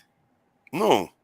See, if people get killed, military, those ones are just normal system that is just being correct to a person. We're talking about a system, a judicial system that is like that is supposed to be impartial. One stupid crazy man where he come from military, it might just be somebody who do not like Nnamdi Kanu, maybe coming from other parts of the nation. You can say because he's a military man, he's influenced by the government. It might not just be. It might just be one idiot like hey Dambo Rishi Baga Shege or this Igbo. I go kill them to the craze. You go there and finish him. Then boys now obey Oga, obey Kokone or obey commander. The entire house go do what they want to. You understand? Proof that it's coming from federal So government. and when that happens, the system will not do anything to the group that did that. Sorry? And after that, the military will still go free. They won't How be many punished. times have you since when have you been hearing fella singing of no soldier? So when Fela says unknown soldier, he is linking the unknown soldier to the government. He's not excluding it. Yeah, because at that time the government were purely military. They were purely militarized then. So if you want to look for a soldier, go to the barrack and find. But when they get to the barrack, they tell you they don't know who did it.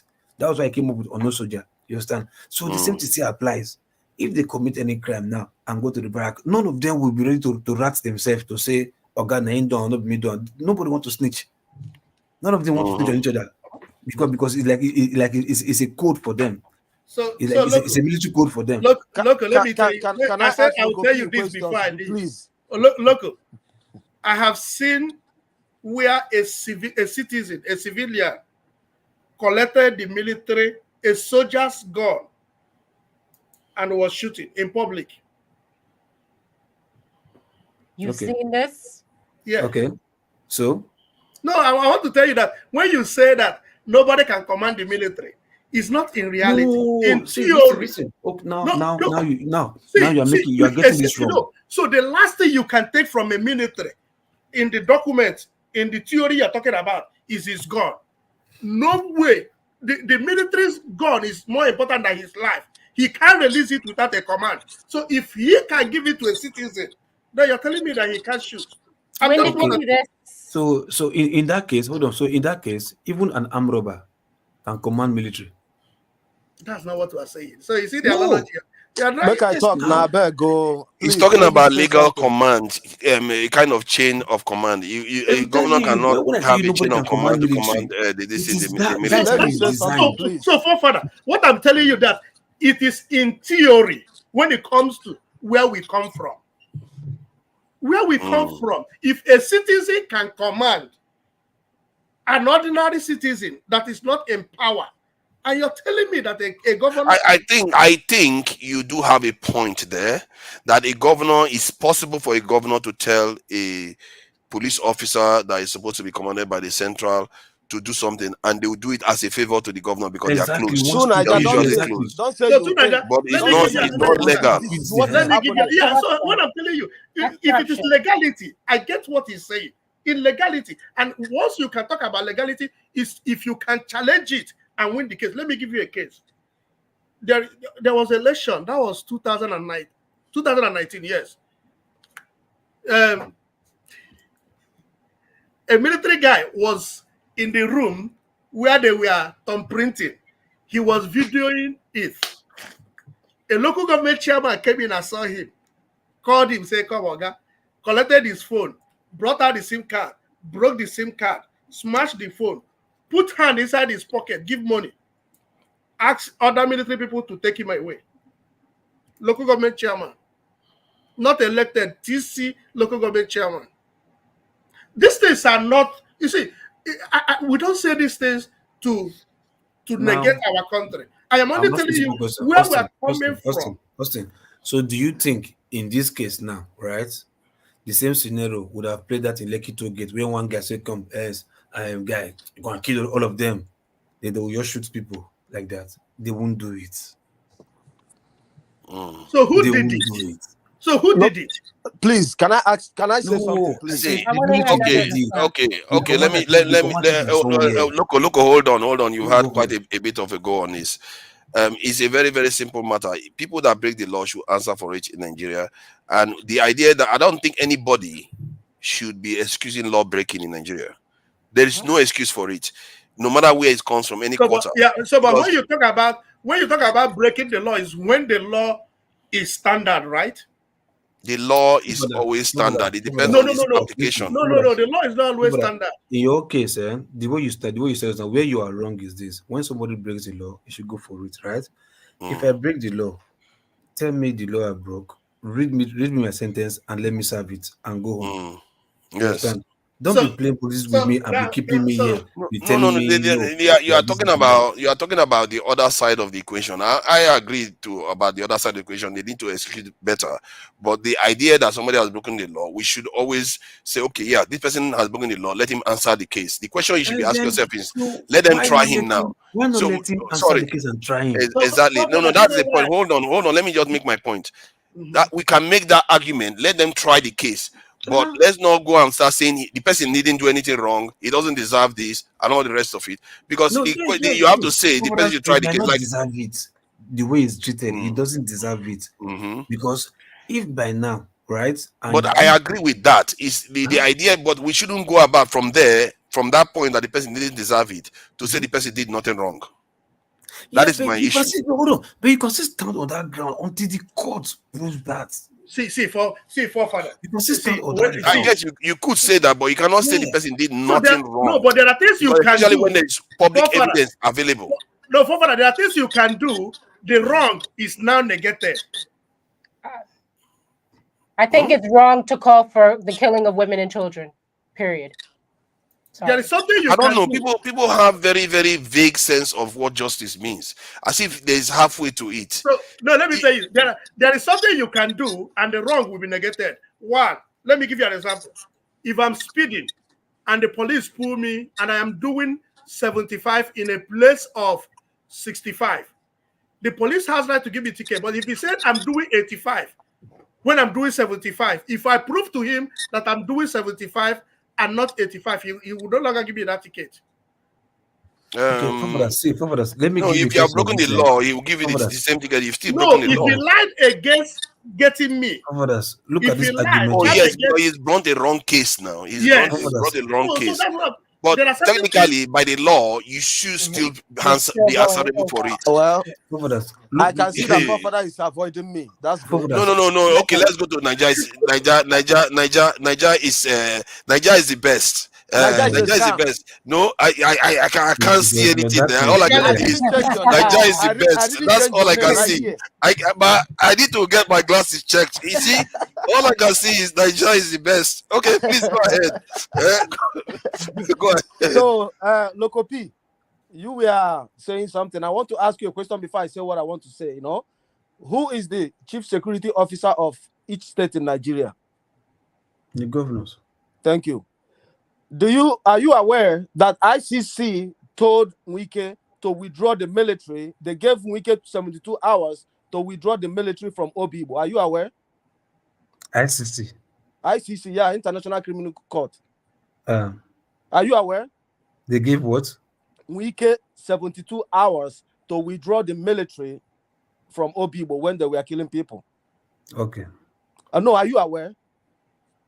That's clearly unaware. Hold on. Carry on. No. Let me answer. Let me answer you. Regardless of the fact that I'm unaware, but that statement is a fallacy. From who?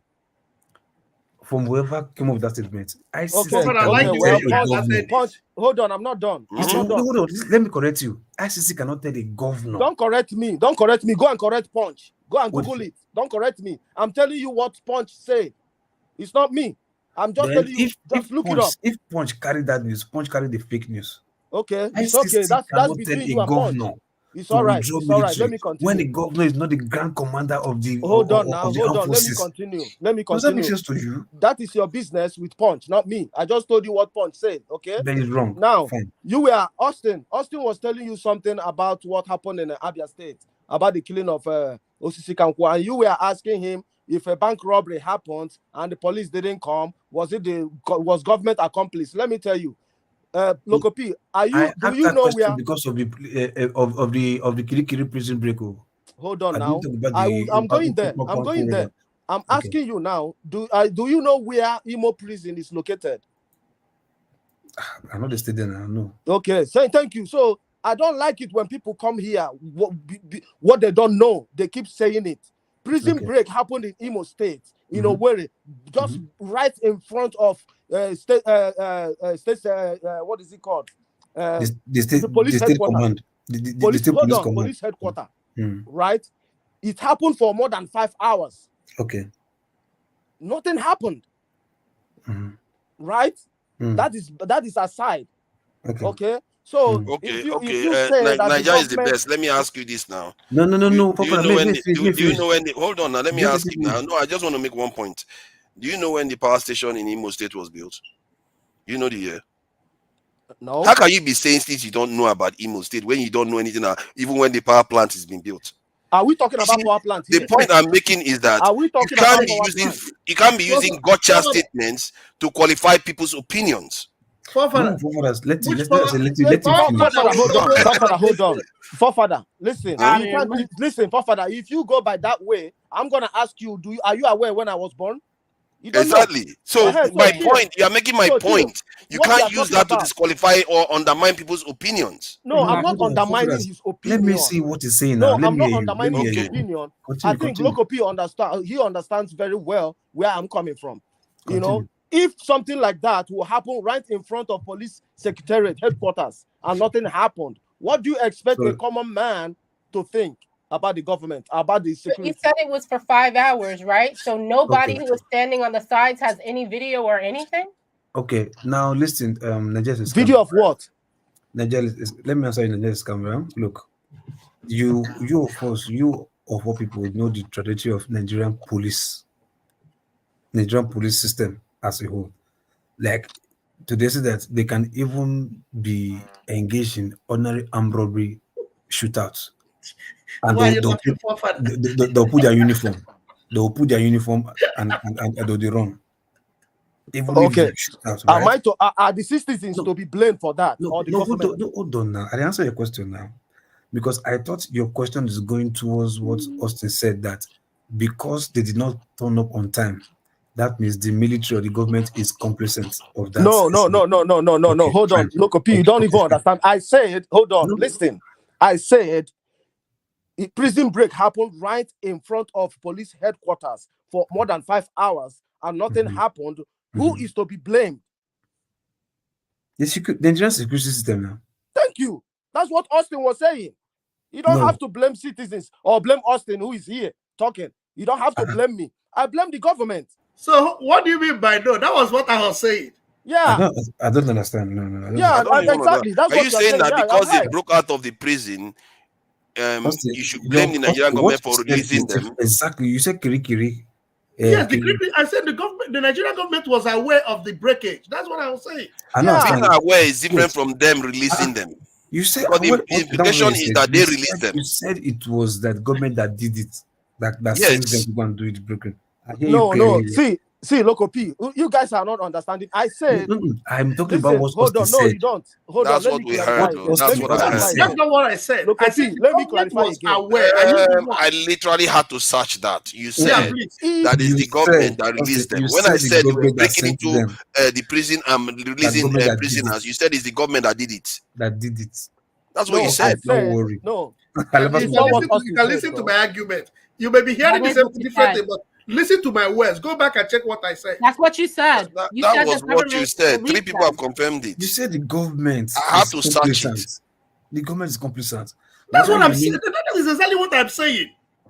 That they're complicit in releasing the prisoners. They're complicit in the action. They are aware of it. No. You see, there's a difference there. You said that they released them. So the criminals came in and opened the place. So I said government was aware of it. Before but you said the government was the one that was responsible for releasing them. How will so who did not know how it happened?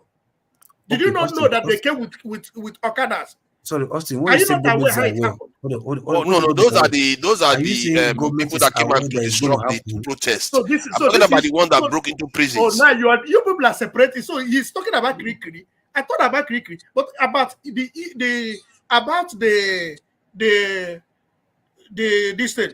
toll gate. I saw some people being dropped off during the protest, but that's different from the prison where people were breaking into prison and releasing prisoners. So now this is the problem. We talked about prisons in 2 forms.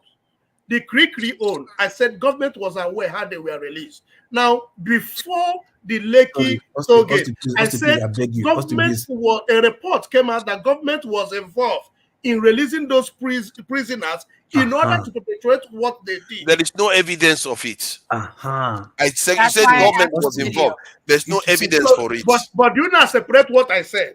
Can you now understand my positions? Yes, but both of them implies that the government was responsible for releasing them. Is that what you mean? No. The first one, government was aware of their being stepping back on your then words. Next time, choose your words more carefully, because that's what he literally said. I said you're stepping back on your words. I would make such a good lawyer. That is not what you said, sir. So what did you hear? We're talking about 2 different things. No, I heard exactly what you said. You said the government released them. For which one? The one relating to the toll gate one. So I'm not denying that. That's what I said. So you get information before you push out. The one related to the government, I said so. Where's your evidence? No, they released the prisoners. The government Yes, didn't I release said the the government prisoners. is aware. The government was involved in releasing them. A report said government was aware in release. Government released them in order to give them the Where's the evidence for all of these things? You know, it's so hard for me to believe that. So have you changed what you're saying? You don't jump from the air. Get a background statement before you. Actually, she's more correct. Excuse me. No. I don't get somebody quoting me wrongly or somebody accusing me. You don't do that. Oh, you want us to go back in time then to play the No, video? you don't want to do that. What I said, I have my position in the two things. So she's not able to. So you don't just take her by her words because she doesn't know the context. The two things I have been able to make known the two things, and I have my positions on the two. On the Lekki own, I said government arranged. A report said that government released prisoners from different locations before they now lodge what they did in Lekki. Now that of Kirikiri, I said government was aware because of the arrangement with Boko Haram to release those guys. And that was why they were moved. So now you are saying two things and implying that the government did it. Wait, Austin. It's like you are being very, you are shuffling. Austin, hold on. That is like some you guys are intimidating Muhammad Ali movement. You are doing. I wasn't even done. Did you say government released criminals to go and protest in Lekki Toll Gate? No, it's not to go and protest. Before they could, now they wanted to generate a reason to go and stop the people. So they just want to stop the people at Lekki Toll Gate. So they started using thugs. Remember the first time thugs were moved to government vehicle. Now they started releasing prisoners, accusing the citizens, so that the citizens will be victimized. Okay, if you accuse citizens, would you accuse citizens for Kirikiri concerning Toll Gate? No, Kirikiri was a different case. So this is sorry. You're getting what I'm saying. Okay, hold on. Okay, release prisoners. What you concern releasing of prisoners concerning Toll Gate? That's what I want to know. That's so what I was trying to ask the citizens. They wanted us to feel that the citizens, are the ones causing mayhem. They wanted the citizens to be victimized before they can now go down and apprehend them. No problem, but it has nothing to do with releasing prisoners. Exactly. It has nothing to do with this. That was my question. So that thing came when we were talking about propaganda. So you should get this logic. If you had said that the government sent Agberos there to create mayhem, I would have agreed with you. Exactly. But to say they released prisoners, that's the one I kept saying, no, they couldn't have done that. See, look, he go tell MC Oluomo, make MC Oluomo go arrange boys, go to scatter everywhere. So that they yes, that's like MO of the government. That's the kind of MO politicians doing. I like what AY said. He has run inside to prove his cowardice. Just I like what he said.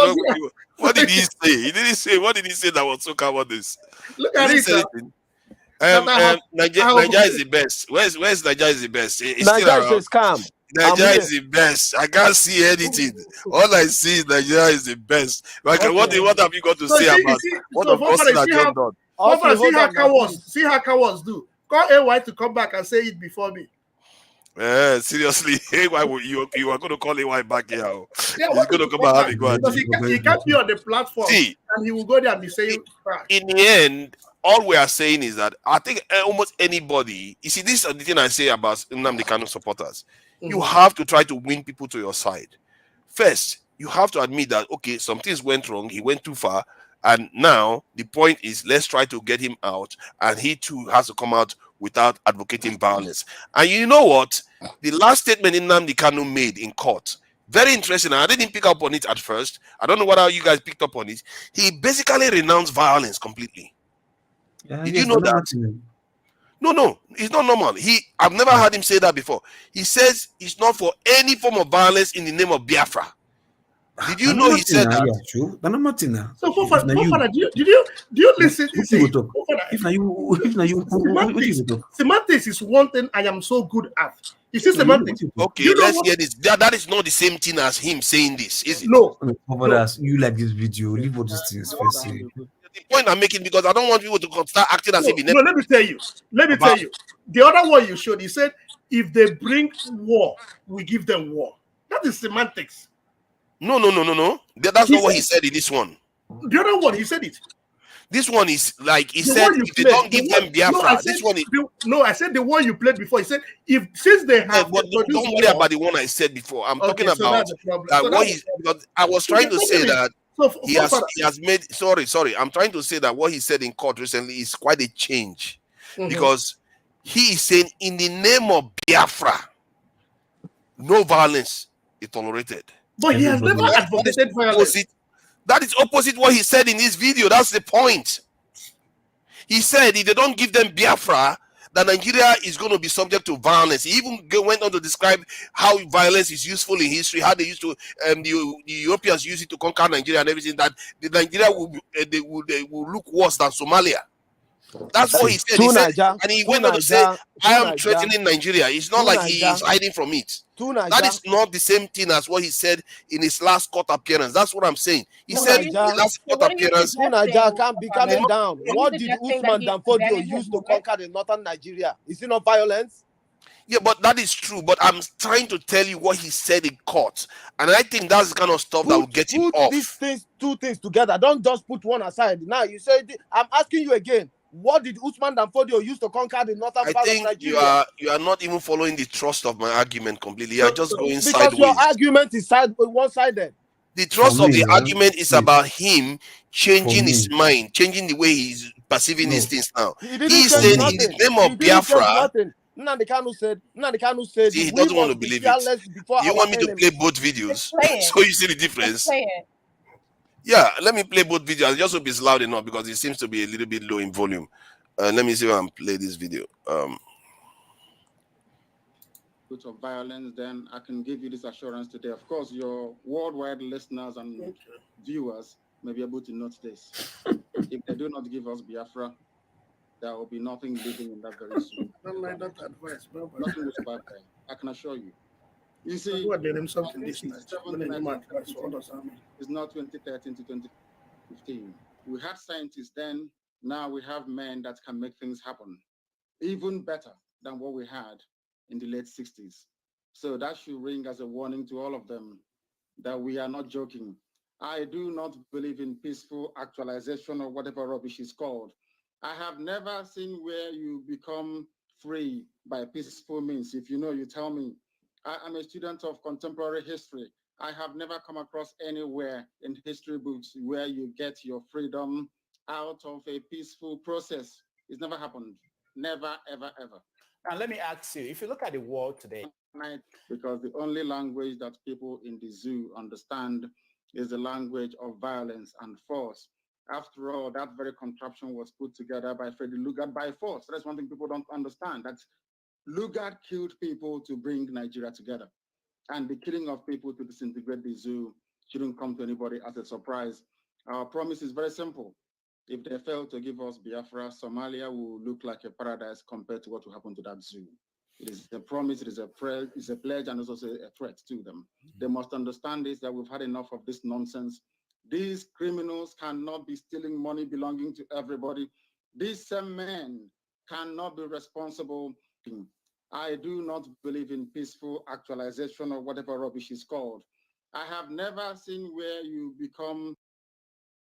That statement regarding Biafra, he believed in violence. But if you hear what he said, take his video out. Yeah, I will take this one out and play the one where he was advocating for this thing, so that you see the difference.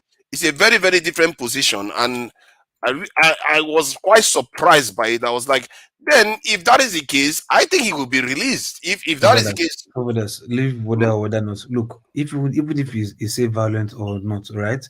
Take him to court. I know it very well. Hold on. Let's just hear what he's saying. I know it very well.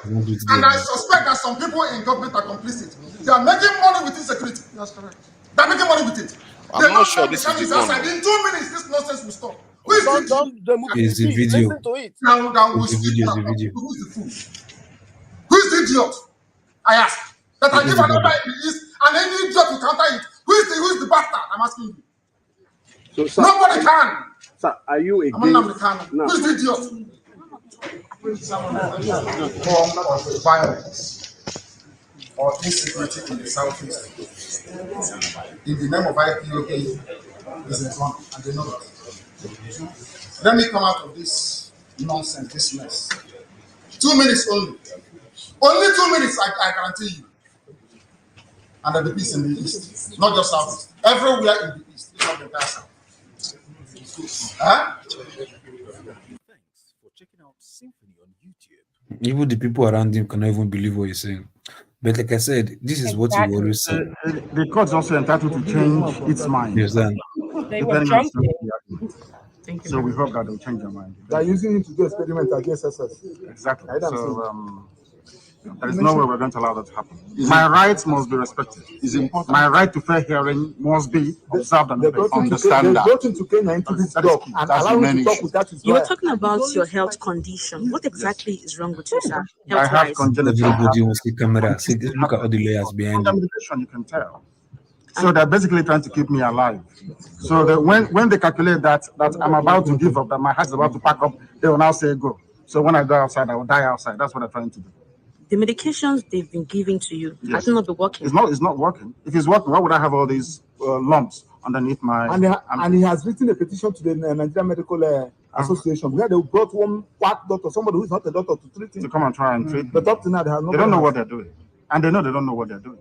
Or else, why would I have this? As long as it remains in DSS custody, there will be no trial. So what is your application for the court? Is seeking for a non-custodial arrangement by the court. You said house arrest. Exactly. I don't mind house arrest because I'll defeat them. In this court, I'll defeat the government of Nigeria. Here, the whole world will see it. Where is the treasonable felon? Where is it? All these years, journalists are shouting treasonable, treason. What is treason today? It's gone. The same way this terrorism charge will go. I'm thinking of another capital offense that can charge me with. Maybe, I don't know, impregnating the wife of somebody. I don't know what other thing they're going to charge me. The federal government, they know I'm not guilty. My only guilt is that I'm fighting for my people. And I will fight for them. Okay, Father, stop before you start liking this. Last question. Has your family been able to... Anybody using IPOB to commit crime is a criminal. It's not part of this family. Listen, no. Our family is based on 4 cardinal points. You must be without fear before your enemies. You must speak the truth always, even if it leads to your death. You must help the poor and those who cannot help themselves, and be of good character that God may love thee.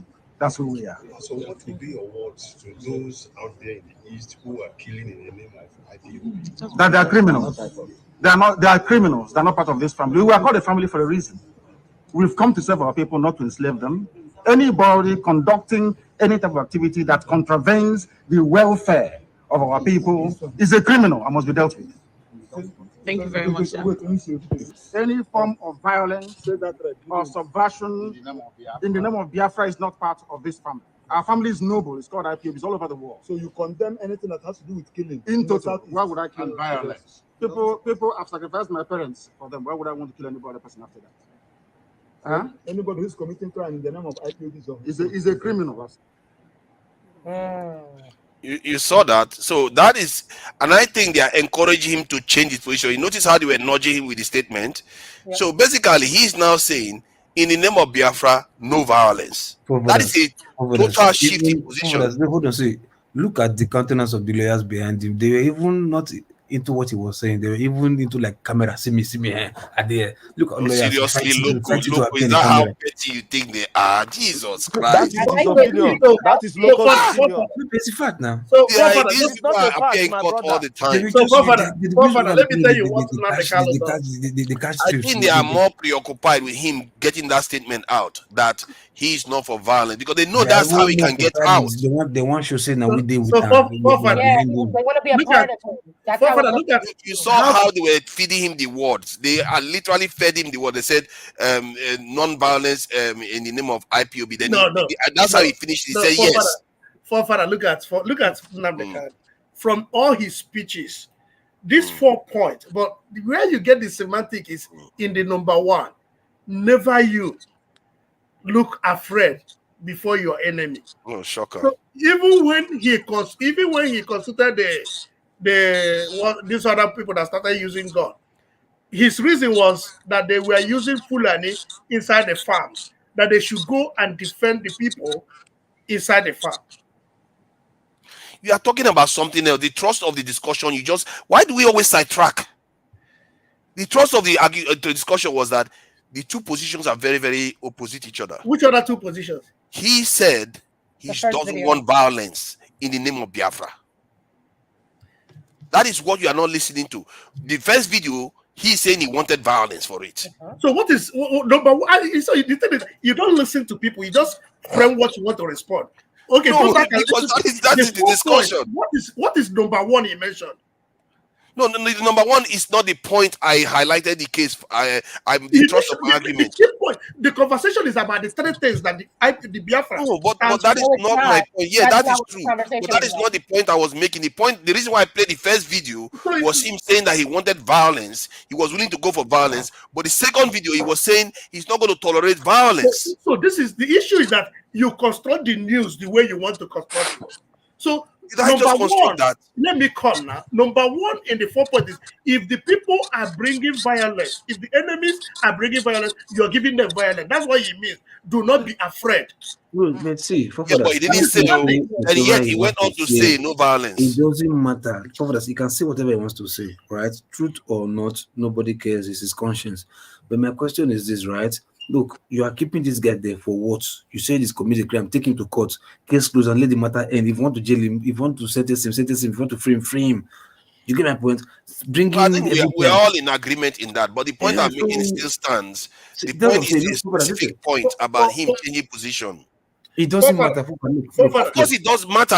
Come on, man. If Mandela was in prison, coming out saying, if I come back, hold on. Do you think if Mandela was in prison and he's coming out and saying, I'm going to kill all white people, you think they were going to release him? Let me come. It's a big difference with what he's saying. Let me put you last week. You mentioned a country that said over 200 years they are not going to fight war, but they have guns everywhere.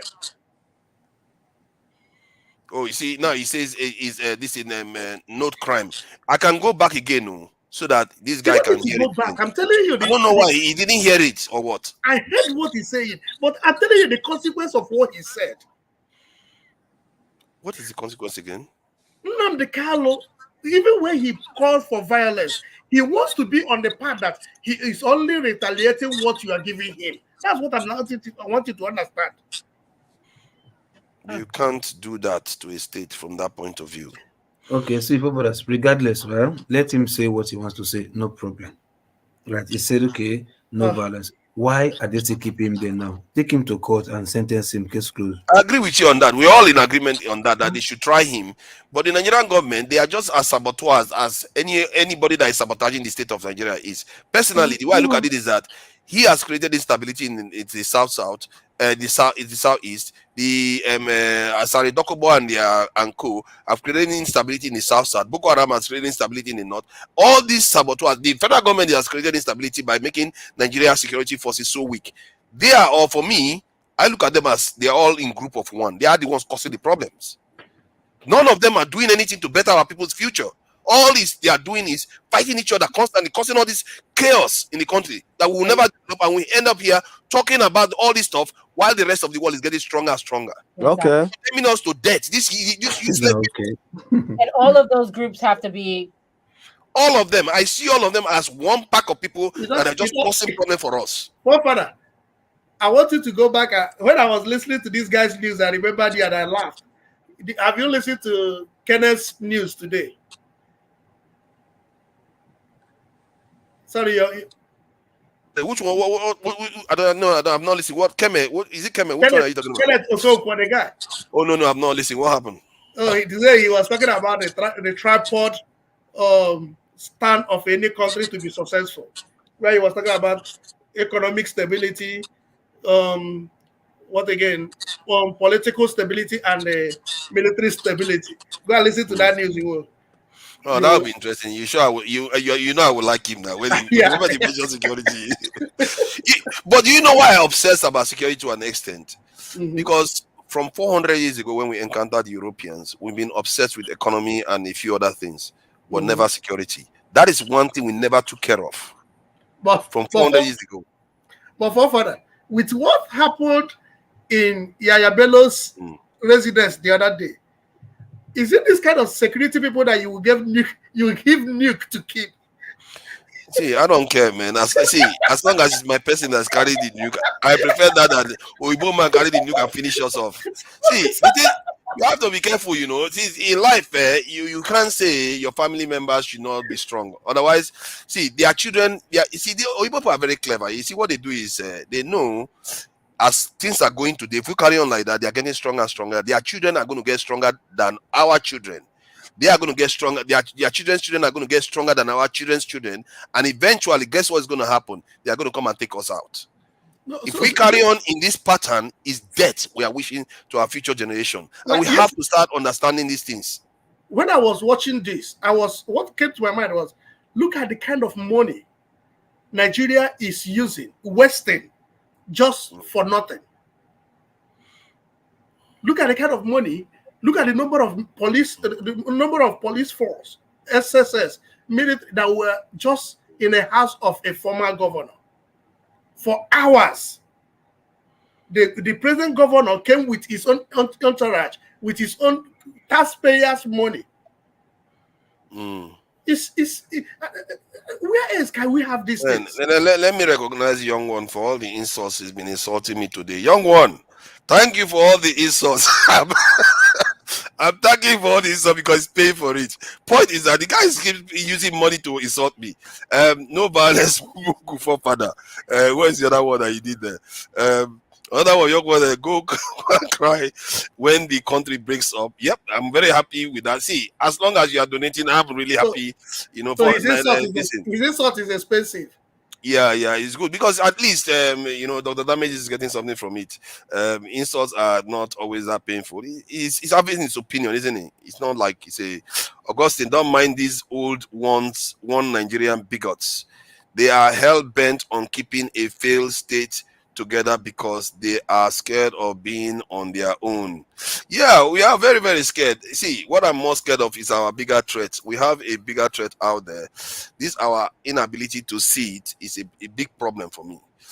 Because you would think we see it Black Beauty, because we've lived through colonization. We actually lived through colonization wars where all our communities were decimated and taken over by Europeans. Yeah. You would think that will remain in our memory, but it tells you that, what does that tell you? It tells you that the British, they really groomed a lot of our leadership and our elite class today. Do you know that there's white American people talking about retiring in Ghana? Oh, yeah. Was it not the Blackwater guy that was saying that they should even come and recolonize Africa again? The Blackwater, they said that all the time. The British defense minister said that too, that they should recolonize Africa, and how they are going to do. He actually talked about how. He said they are going to claim that they are going to come and they are coming to do aid work in Africa. So it's very, very cunning behavior, man. And this is online. It's not like it's hidden. This is open secret. So, and it was on the British newspaper. I don't know who even leaked it out. I think they just wanted to damage his career, that he said something like that. So, and by the time the news came out, is that he has already sent soldiers to, I think, Malawi or one of these South African countries. And on that day when this news came out, one soldier died. Till today, no soldier has died in that country. One soldier died in that day, and I don't know whether maybe the news came out. Somebody felt like, okay, this is that what people are here doing. Boom, they attacked him, and they said a lion, an elephant hit the guy. I said, that was years ago. Say, what kind of coincidence is that? That about 2-3 years ago. That's a big coincidence. For the day this information came out, an elephant attacked you, and nobody has been killed since then, before then, and since then. Now, right. So it was a really, really odd period. It's very wrong. It's very correct for them to claim that that statement could cause that. How do you mean? It's very correct for somebody to say because of the releasing of that information Yes. Somebody have just done I something. think that's probably what happened. I think they blew somebody's cover somewhere along the line, because they said what the soldiers were doing there was that they were learning the people's culture and their languages. Typical our people. There's nobody looking out for us. Our people anybody can come and just penetrate our communities and do as they please and walk out. This is, for me, I don't understand. People don't get, maybe it's just me that is seeing it from that point of view. I see problems coming. That's if we carry on like this, we are in trouble. Because I think like them, maybe because I've been in the West. I'm as evil as they are. I'm as evil as they are. I would take us out if I was them. Because if you are this week, what is going to happen? You were saying? Now you're seeing problem, I have to run. No. Oh, of course you have to run. We all have to run. Tomorrow we have a longer session to deal with. Yeah. Anyway, today is a Black Beauty. I really appreciate you for coming in and representing all this, all this colonial mentality. Somebody has to change their mind somewhere along the line. I'm not saying about Augustine. Augustine is quite enlightened, except you are talking about Kanu. I think this book might change people's mind. I'm doing a little book review. We all have our blind spot, and I think I do have my blind spot in some issues. So I'm not going to hold it against anybody because they love their Nnamdi Kanu. You have the right to your opinion, and from the first day I've told you, you see, Nnamdi Kanu shouldn't have been existed. Now come to think about it, if you are in a country where things happen, how would somebody that you never elected control that money? So it is the leadership failed to do what they're supposed to do. I think what concerns me most is that people like Nnamdi Kanu and Simon Ekpa could be supported and funded by foreign actors to destabilize their own country. And that concerns me a lot because there are so many people in Nigeria right now that Oyibo man will give a gun to go and kill their fellow countrymen. They will take the gun happily. They will not even they will take it happily to go and kill their fellow countrymen, and that concerns me a lot. Because this is why the government has to be. Sorry, when you say that, you are even going far. Talk about our leaders whom we have entrusted. It pains me when people come to defend leaders. This is when I get mad. Because these are the people, do you know what it means that you have given your authority, your life, to somebody to say, take care of me. And these people are playing with it. They are playing with the life of the citizens. It's true. It's not this thing. Man, I see, every day I look at Nigeria and I ask myself, how do we get out of this? I'm trying to find a way to do it. And I really need to do a bit more work, actually. I probably need to do more research about how other nations that were in this type of state and they didn't have to go to war to transform their nation. I really need to find it. It's very hard to find such a nation because often when you look at those nations, it's very difficult.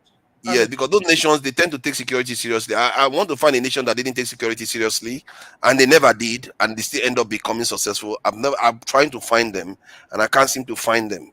It's a big problem. Do you know how far I have to research this? I have to like in Dubai, now I said, in 1990, how many soldiers did they have versus their population? I researched that, and still their security posture was way stronger than what Nigeria is right now. I just can't find the gap. Because if I had found that Dubai was like Nigeria in 1990, then I would have hope to say, okay, because their security posture was rubbish, but look at where they are now. But even then, it's like they were prepared. They did a lot of work. And funny enough, I think there was a war in that area. And then they had a reasonably sized military to secure the country. And since then, they built on top of that. And it seems to be the foundation of most nations. But I need to dig deeper, because I'm sure there must be one out there. Because I think that one may have the part for how Nigeria needs to approach this our problem. Because if I'm saying that we have to upgrade our security posture or go to war to unite us, then that is a tall order. You're basically saying people should die before. And why is difficult in Nigeria is the kind of government we use. Because no matter what you do, now imagine even the same APC, they are distancing themselves from Buhari. So no matter the effort you make after 4 years or 8 years, a group that has no idea of what you're doing might come in and disrupt everything you've done. It's really. You see, the other, I think I told somebody earlier on. I was watching a movie, and I said it earlier on today to Olumide. I was watching a movie, and these two guys, they were at war. And what I noticed there was that they were at war, and they thought they were going to die because the enemy seems to be coming over and everything. And they were looking at each other, making their peace that they're going to die. So, and if you look at the moment when they were having that conversation, it looks like two people becoming one. That's because when you know you're going to die and you are fighting together, the fact that you're fighting together is quite a lot, because you are going to die. So the bond that they had there at that moment, and they went on to survive that war. Can you imagine a situation whereby those type of people survive that war and go and build a nation? Where is the division going to come from? The division is not going to be there because they've been so united in such a kind of situation. They've been a kind of welded together by such scenarios. Hence, they go on to build great nations, and that same feeling is that same idea is the reason why I think Asian nations are so successful today.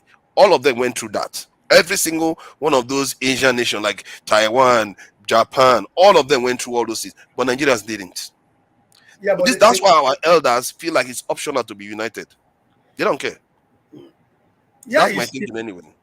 When you think about that, no matter how they bond together, come to think about it, when they didn't die, they got home. And on getting home, one of them, the family will come and tell you, hey, since you left, people from this family, they're the ones that killed your father, killed your mother, and they raped your wife. You know what they're going to say? Yeah. Shut up. There is something bigger than this now, because those people have been. So for them to say, for you to have people to say that, they must have gone beyond. Yes. That is what Plato would tell you, that somebody that cannot feed himself has no place in Agora. So if you not conquer a place you can enjoyment and relaxation where you can rationalize. So if you have not conquer, if you can't conquer food, if you cannot conquer hunger, there is no way you can conquer malpractice. It's not necessarily accurate, There are some societies that that they have a lot of scarcity and they still follow the rule of law. You do have crime, but compared to what we have in Nigeria, they still have rule of law. Like India had a lot of poverty. They were living on hand to mouth, and they didn't go completely ballistic and crazy. And the same thing with China. People were dying of famine.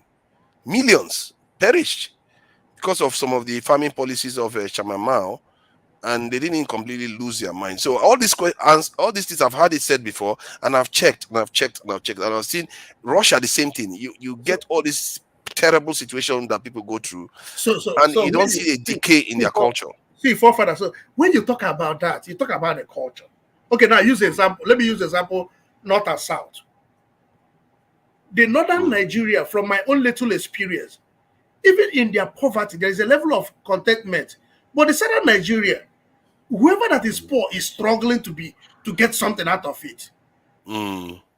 I don't know if you're. I think I understand what you mean. In the south, every one person sees themselves being a millionaire. Yes, everybody's struggling. While in the north, some of them are more content to be just so they can feed from hand to mouth. Yeah, and if you watch Indian culture from the people, there's a level of contentment. Yes, in their culture too. Yes. So our culture don't have, because our culture, we now celebrate success no matter how it comes. I think both sides have their good points, because if you need a people that are ambitious, driven, to succeed, you need the Southerners to be like that. But the other side, the advantage of having the other side is that to maintain decorum and to maintain the rule of law, to maintain civility. But do you know, also, the other side wins. Yeah. Do you know also that the Northerners don't hold their leaders accountable? They do. I think the reason why we don't notice it. It doesn't come to the news. No, they do. But what you think they should protest against, to them, is a big plus. See, I had a conversation with Hamaska here the other day, and I was trying to find out why. I think it was Jonaba too. I was trying to find out why they don't protest, like you said.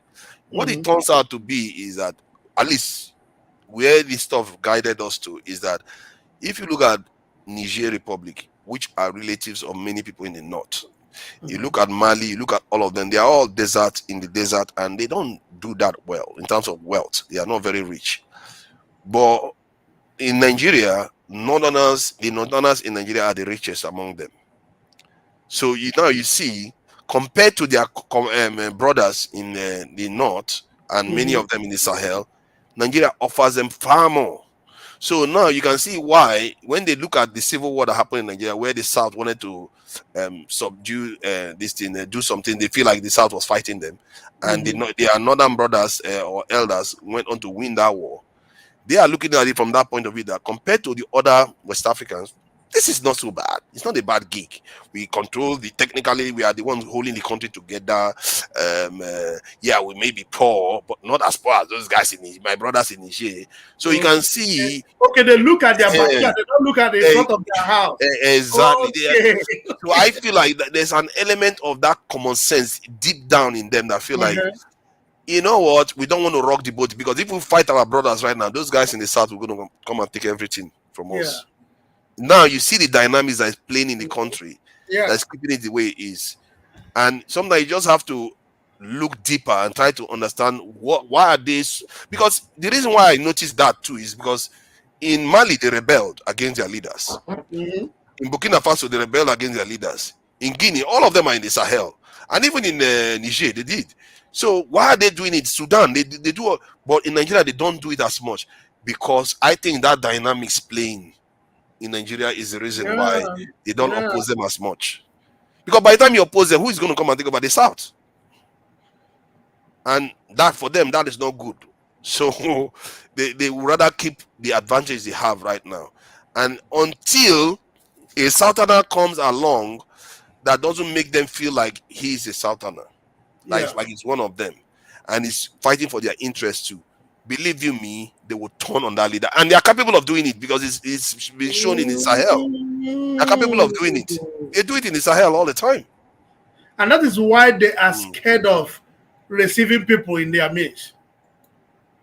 It's always like that. And until you start sometimes even they don't even understand it. Do you know why I say that? Because no matter what we accuse, the Southerners should be more angry with Jonathan than the Northerners.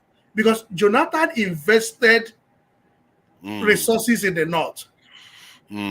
But he was his gravest sin was stealing the position of the North. You see, that is hard. So that is hard to swallow. That was what they hard for them to swallow. Because Yaradua was in office, he took over, and he ran for he ruled for 6 years. I actually think Jonathan shouldn't have run the third time. He shouldn't have run the second time, because you won. In other words, you ruled for 6 years. If he had won again, he would have been the only democratic president in Nigeria that would have run the country for 10 years. You see what I mean? So, if I was him, I should have just. So that would have been an opportunity. Aside. That would have been an opportunity to enshrine the tradition you are looking for.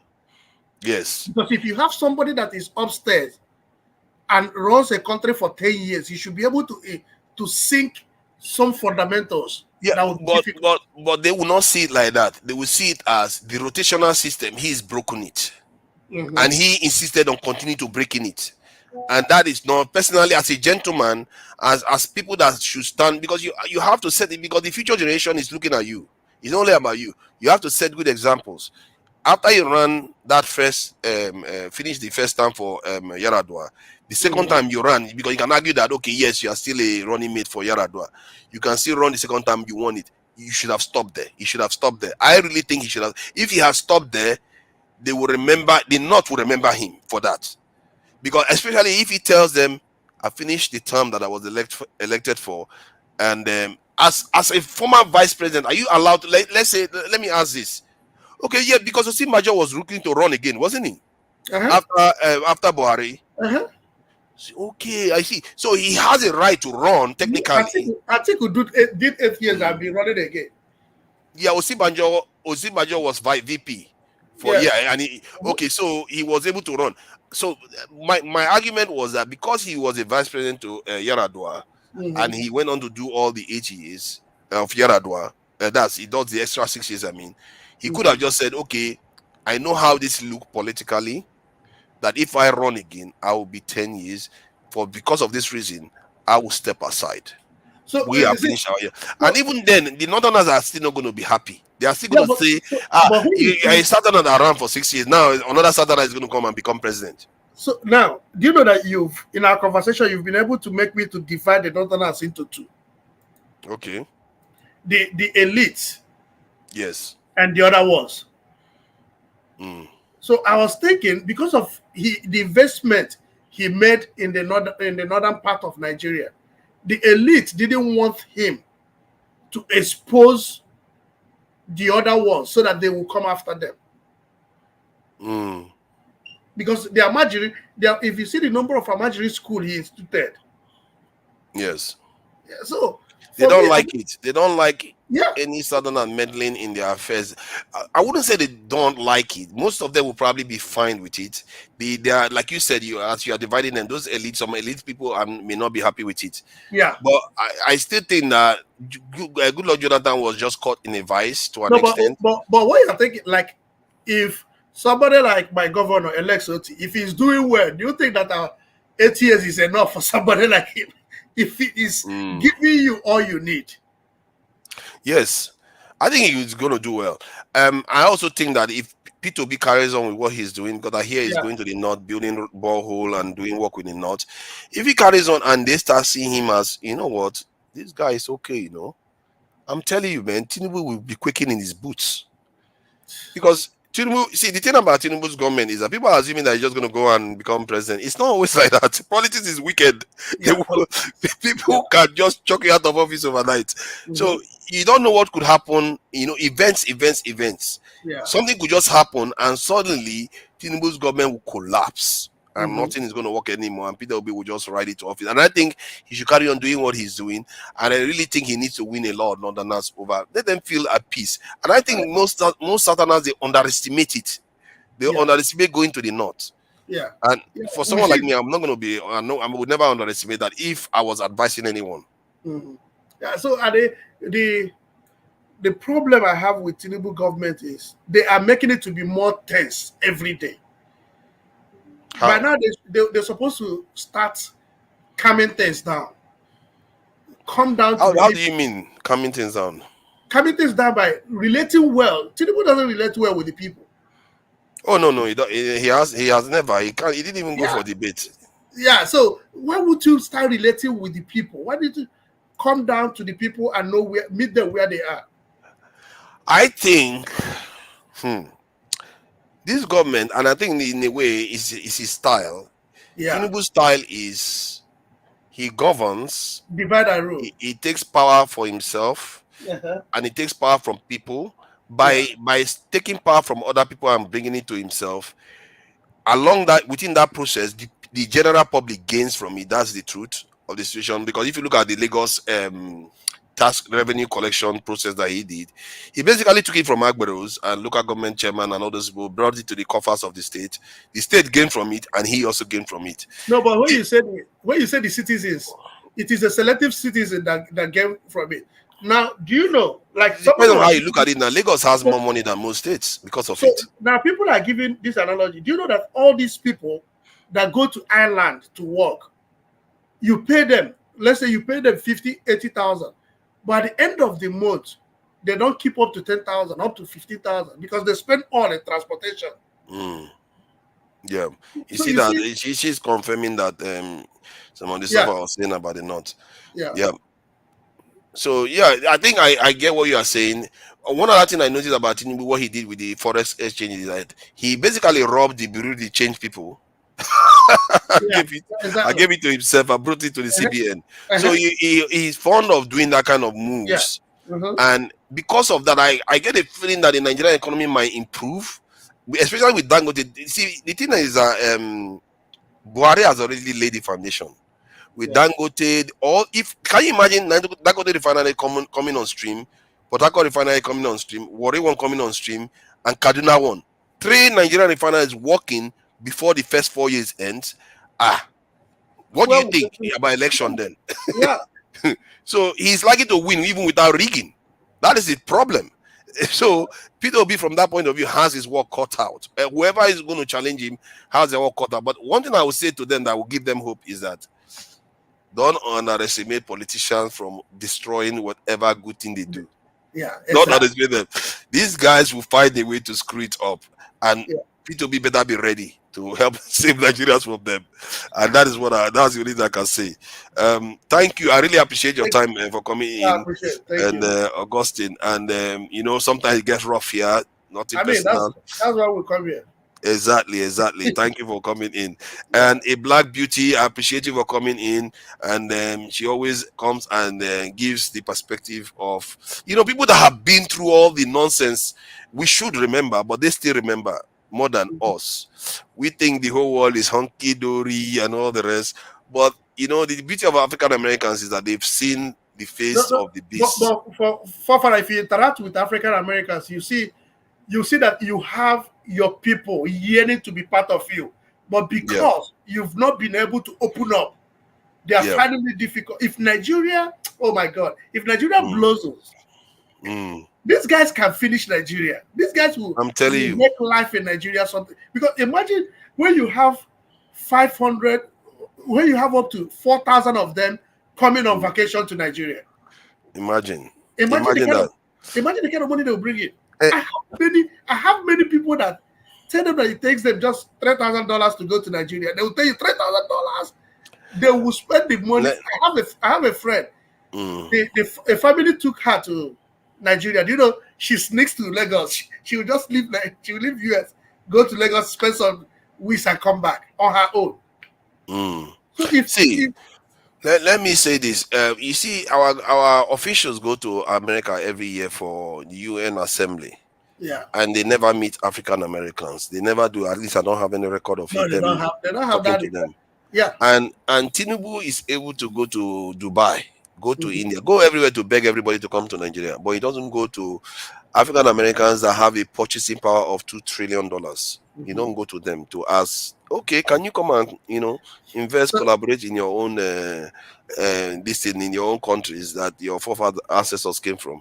There's no link between our leaders and the diaspora. At least not the tangible one. Do you know that Americans go to Mexico to build and live there? Yeah. My manager in office, she's black. She was like, how much would it take to build a house in Nigeria? I was like, oh, it doesn't. I said, like, I was telling her, like, 80,000 would build you a comfortable. I said, 80,000 can build me a comfortable house? That means I can retire there. Definitely. Yeah, definitely. Oh my God, 80,000 would build you a solid house. It's gonna build you first sit around and everything. Oh my God, man. Nigeria, what that can do for you? Why people like us cries when you go out and you see what is awaiting your people? All they need is just to do the right thing and leave the rest for people to do.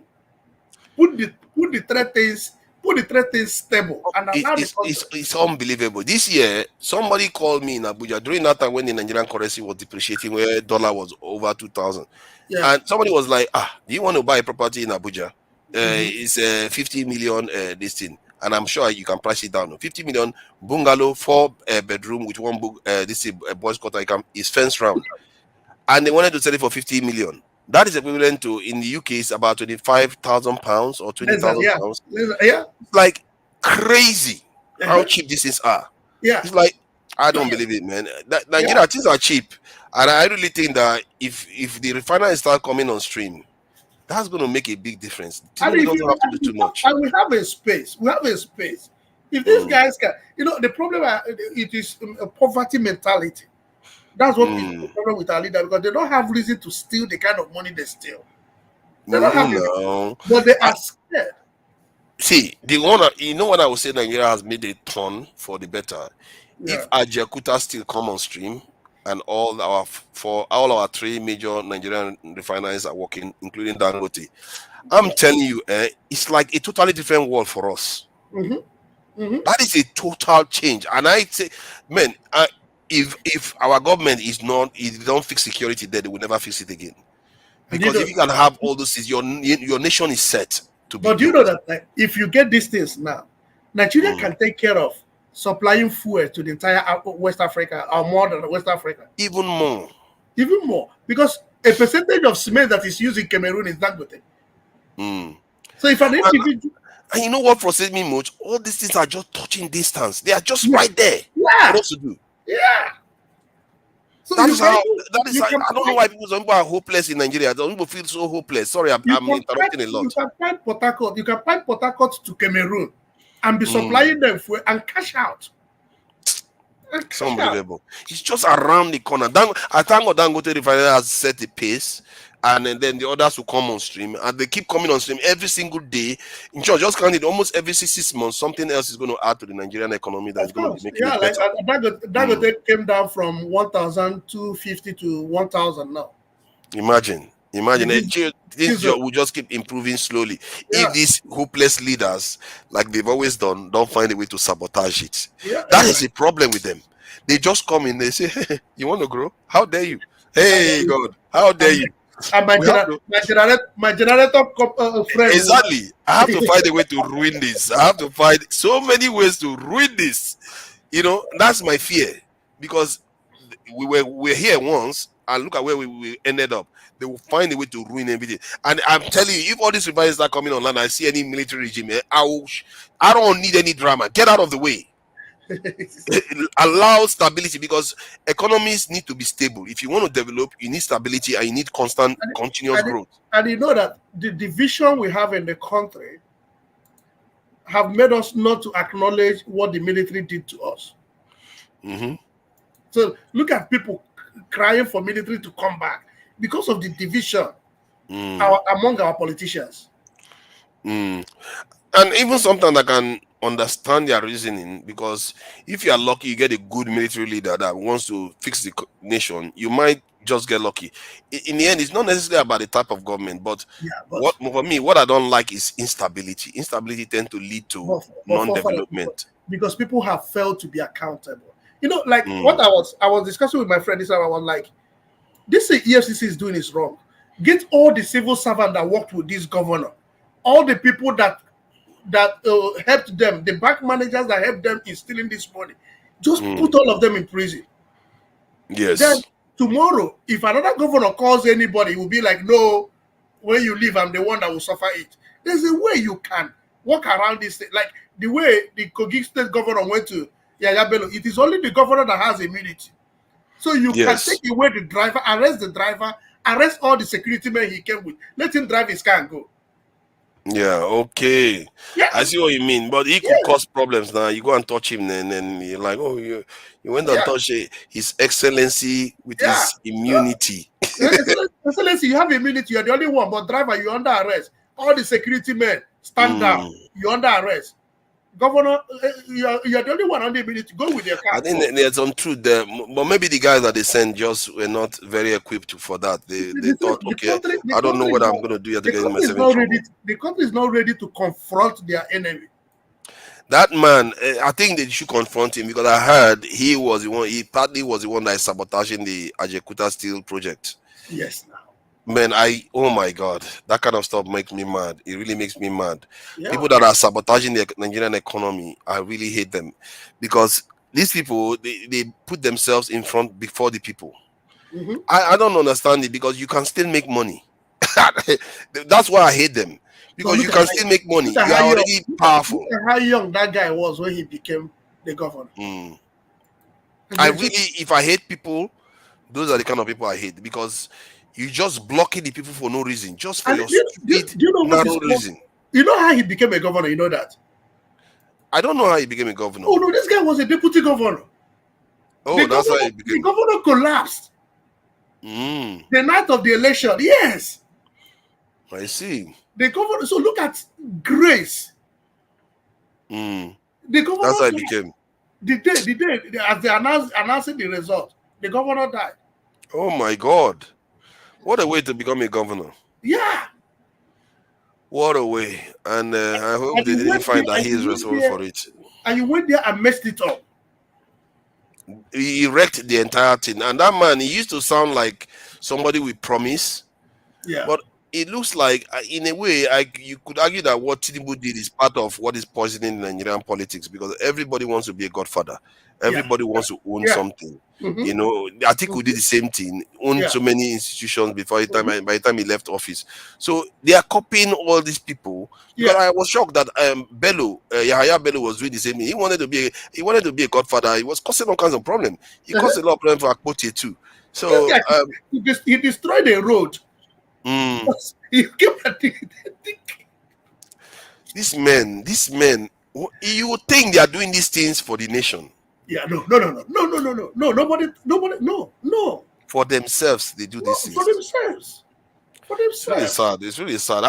How human beings can be this way without a care for your own people. Yeah. I don't understand it. You can make money. You see, once you are powerful in any society, you will make money. Of course. Why be so narrow about it? Why don't you just allow the growth to happen and you still make money anyway? Where are you running with the money? You would rather have money while your people are dying in slow motion. Yeah, and you feel comfortable. I don't understand the you reason. You amass wealth and people are dying and you're comfortable. And the one that bleeds me is that you stack money. You kill money, because when you stack money in the house, it's a dead killing money. it now. Yeah, because it's not circulating in the economy. They just kill it. These type of people, man, they are the kind of people I would say I truly hate, because I feel like you can't put yourself before so many people in the way you are killing people. Because if you don't allow them to progress, you are resulting, because all this poverty and all these things Nigerians are going through. Do you know how many people die because of it every day? Every year, exactly. They are dying every day because of all this behavior. And I don't like those people that do those things. I really don't. And if they can find a way to grab him and find out what the point with Nigeria that too many people are stealing, too many people are doing too many things wrong, that you don't even know where to start. Too many. Because he's not the only one that has sabotaged Ajikuta still. So a lot of people have done it. Call somebody and send somebody a message for you. Just call somebody that is doing nothing and send the person, go help me do this. At the end of the day, you will regret doing that. Yeah. You will regret doing that. What is Isiago airline? What is Isiago airline? Some people are just trying to cause problem. They are talking about Oyema airline, and then they talk Isiago. What is Isiago? Isiago, there's something to be doing. That clothes he wore. Don't mind them. People won't get over that stuff. Why is he still talking about that stuff? I like the clothes, they don't mind them. All these people. The only thing I was a little bit concerned about that I noticed that some of the women were just doing a bit of bleaching and all that. So I wasn't a big fan of that, but they all look perfect to me. I don't have any issues with it, and long may he carry on. But this airline, I don't tend to see it every week though. He's not started doing every week in the UK, so you have to know when he's flying to be able to take his airline. Yeah, you have to know when he's flying. I hope. I pity him. Why do you pity him? He's a hero. Yeah, Nigeria is not a place because if they don't sabotage him. I mean, these guys are this international. He's fighting back though. He's fighting back. That's why it goes to the media. Some of our people worship color. Some of our people worship color. So they think Oyibo people are God now. Yeah. So that's the challenge I have. That's the challenge I have with him. But Oyema is not like that though. Oyema, sometimes he was beginning to sound like me. He talked. Do you know he actually used the Takoledia mentality? He actually said that. No, he used it. So he does. He's one of those people that have the presence of mind as a Nigerian, as an Igbo man in Nigeria that has to do. There's a level of money you will have, then you should be confident. That's what I see in Peter.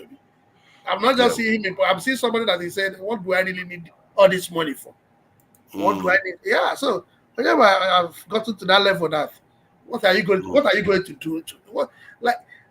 Just like you, what do you even eat if it is food? If it is clothes, do you really need to buy another clothes the next 3 years to go? So at the point you ask yourself, what am I even struggling for that I won't confront vanity the truth? upon vanity. Yeah. All is vanity. You know, maybe one day I will do this then what question that I like to ask people. I will tell people that, you know, sometimes I will be asking somebody, I said, okay, let me show you, well, let me try to drill down to your life. What truly drives you? I'll say, okay, what do you want to do? You say you do that. Okay, after you do that, then what? Yeah. I get married, then what? Then what? And you'll be shocked how some people get to a point where, like, okay, there is no point to life. You might end up in a point where you be like, okay, after all this, what else is there in life? Look at it. You struggle and buy phone. After 6 months, that phone is crashed too. You begin to ask yourself, why did I spend this money 6 months ago to buy this phone? You see, Ori Yomi, money drives me. See, that's very good. After you get the money, then what? You buy the car, then what? After you buy the car, you buy the car, then what? Which of the cars are you buying? Exactly. By the time you do that, it doesn't even matter. By the time you do that and do that and do that, you find out that vanity upon vanity, all is vanity. I think, like if you want to drive the best car, just pull your car from the garage. You see another car, you will be confused. You're like, oh, why didn't I go for this one? You see, you are saying that now. I think where it tends to end up is that some people will decide that just owning the car is enough for me in this world. If I die tomorrow, it's good for me. Some people, but you have to ask those people, how is it that a car is your only purpose for living? Is that enough? Or how is it just having a good family is your purpose of living? Some people will say, yeah, that's more than good enough. I said, a lot of people will say that actually. Having a good family is more than good enough. Yeah. So, but some people, you find that it forces them to think why they are doing what they are doing. And but you can also say, okay, yeah, you have a good family. You can also force them to think, okay, but what if you have a good family? But how about to make sure that those families survive into the future? Do you have any other purpose other than just to do it for yourself? And to be fair, a lot of people will say, that's all I care about. I'm not going any further. As long as my family is fine right now, I'm good. While other people would be like, yeah, my family is good, but I'm not sure whether they're going to be good 2 generations down the line, 3 generations but you know down that the line. I had a conversation with somebody who lives here. I was like, do you know that your kids are no longer going back to Nigeria? It was after that conversation that it dawned on him, was like, oh, if I had known, I wouldn't have built that kind of house I built in Nigeria, because it's of no use. And these guys are not going there, and whatever you've struggled to do, like you're a governor, you take your children outside and you are amassing wealth. At the end of your tenure, they're not coming back. People don't at first they don't see like they feel like they have to accomplish something. And personally, even I have that kind of drive. I always want to like, oh, let me do something in the home and all the rest. But in the end, does all these things truly matter? Now you keep people in the house, you pay them, but this is the money you would have used to develop your people. You have to choose your battles. Like me now, I ask myself, why do I even bother with all these things I bother with? I could decide that I shouldn't care whether we survive, as long as I do fine. You see what I mean? So you have to pick, be intentional about saying, you know what, I don't like what I see in this world. Like if our people are getting treated badly, and you know we are always at the bottom of every totem pole, you know, the injustice that we've endured, and then you look at your women. You know, you have to be a little bit cold not to feel some of the pain that they feel going through, some of the stuff that they go through. Then you can decide that, okay, that is my own thing. I feel like I don't want to see this. And if this is my purpose for life, I will make it my purpose and try to fix that. You know, when we come here and discuss and leave, it doesn't just end there. But when you meet the reality, like when I was home in December, I met reality. I saw many keys that have made us that by you see this guy, he knows no end to his ambition. Hold on, after he buy the world, then what? What else is remaining? A charity across the world. So when you steal money and use it for charity, what do you call it? Is it I will own a charity across the world. Yeah. After that, then what? What else is remaining? What else are you gonna do? You know, was it not Alexander there? I don't know whether he actually said it, but some people quote Alexander as saying, when Alexander saw the breadth of his domain, he wept for there was no more walls to conquer. So sooner or later, when you run out of rope, what else is the purpose of life? You have to make your peace with that. And I think the life is a very interesting thing. The purpose of life is what you make of it to an extent, and you have to pick. You know, just like when you go to universities, you pick your subjects that you want to deal with, and stuff like that. You know, like yesterday, I was having a conversation with a friend. It was like, if you deal with these guys, if you ask a white man how much are you being paid, he will tell you his annual income. He will tell you 75, 80, 40, or 50. And so when he was doing that, I was like, do you know that some of them, if they say their annual income is 80, there's something happened in the office that they had to do extra hours. Once they get that 80, they stop working. You see them going on vacation, they'll tell you, I've gotten what I needed for the year. Yeah, that's what they tend to do. They tend to do that next thing. Because they I think that's one thing I like about some Westerners here. And sometimes I look at it as a little bit empty too. Because they were like, I just want to go on holidays. I want to go to the beach. I want to go and have a wine evenings. They will tell you, literally, they will tell you, that's all I want to do.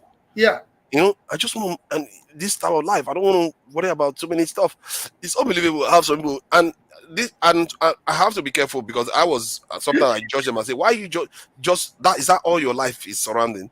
But I said it earlier on, isn't it? You have to pick and choose what you want out of life. And some people choose to just live an easy life. Charity stealing. I don't know what he means by that. Because that is charity stealing wealth. So that is that's your plan. After that, then what? Then what? What else is next? You will keep doing and doing until you run out of rope, until there is nothing left to be done in this world. You know. So life is a funny thing. Thank you for coming in. Thank you, my brother. Yeah, great people. We'll see tomorrow or next. I don't know. Exactly. Yeah. Oriyami Abdul. Thank you for joining us, Oriyami Abdul. Ahmad Bashir Oyekami. Thank you for joining us. A Black Beauty. I see you there. Thank you for joining us as always. Kelechi Ndoka. I see you there. Young One. Oh my God, I really annoyed Young One today. But Augustine, you are his best friend. He really did like your ideas. Hi, Beauty 10. Thank you for joining us. I appreciate you. Mark Enelli, very angry with me. Anytime I talk on Nnamdi Kanu, Mark Enelli is never on my side. He's very angry with me. In short, I'm not even sure he's on my side on any topic, really. Mark Enelli, thank you for joining us. Tracy Jacobin, thank you for joining us too. I really appreciate you spending some time with us. And Young One, for the donations, you really contributed to the show today. Thank you for joining us. I really appreciate it. Let's see if there's any other person that has contributed. Oscar Blackbone, I see you there. EJ Dimma, thank you for the donation. We really appreciate it. $2. And Young One again. And Young One again, and Young One again. I appreciate you. Till tomorrow, we'll catch you all. Good night. Good night.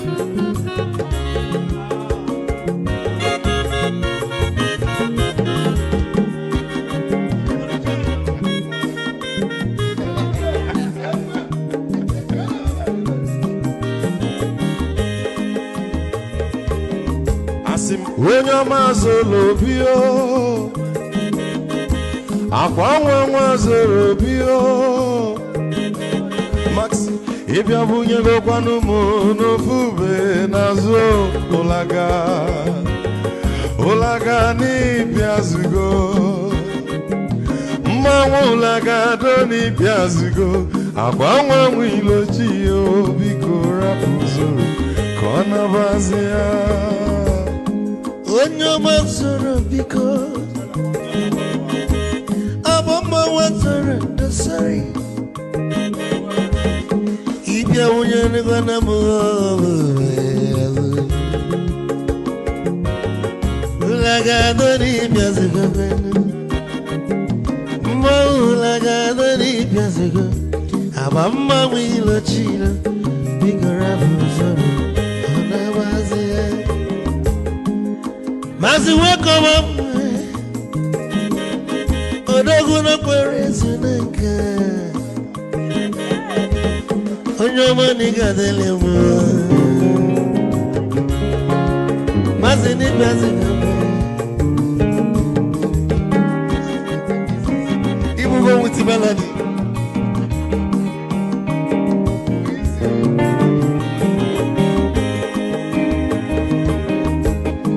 ikachugo wechofo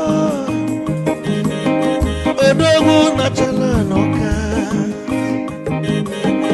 Ezi nwanne m n'ịgadele mmụọ ụlagado n'ibezigo mma ụlagado n'ibezigo amammanwụ ilochilo bigoro ụzọ anabazi tee onye ọma zoro ne amammanwụ azoro ne sorry Ibyamunyanu kwanamo ofube naru Mulaga doni biazugo Nazaboy Mulaga doni biazugo Awamma wilo chilo Biko rapuzoro Anabazi Aiz Odogu kananu mikechofo Ama kwa mnika bugogia Oligwe kwelo Ikejo mabele bege Hey you want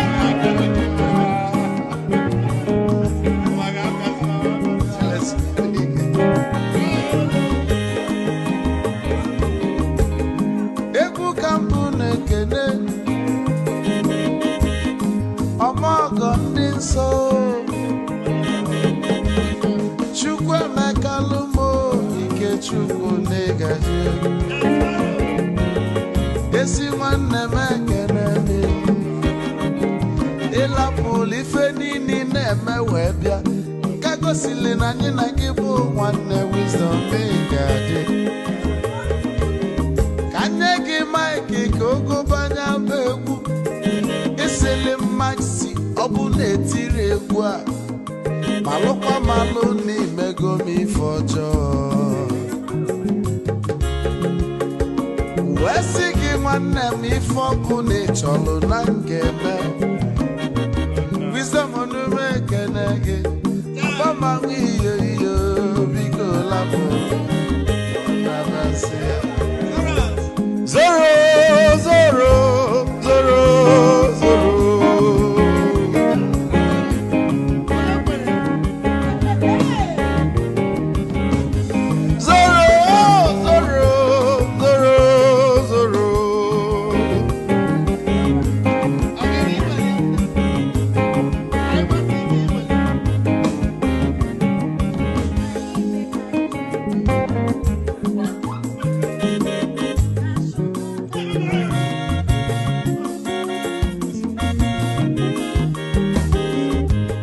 Geduru joy na bugwa Hausa Sokoto Ujembe mwilo Anu solo nwe ma n'ọfịa n'ara Onye nwụrụ zuru ike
actually triggered that.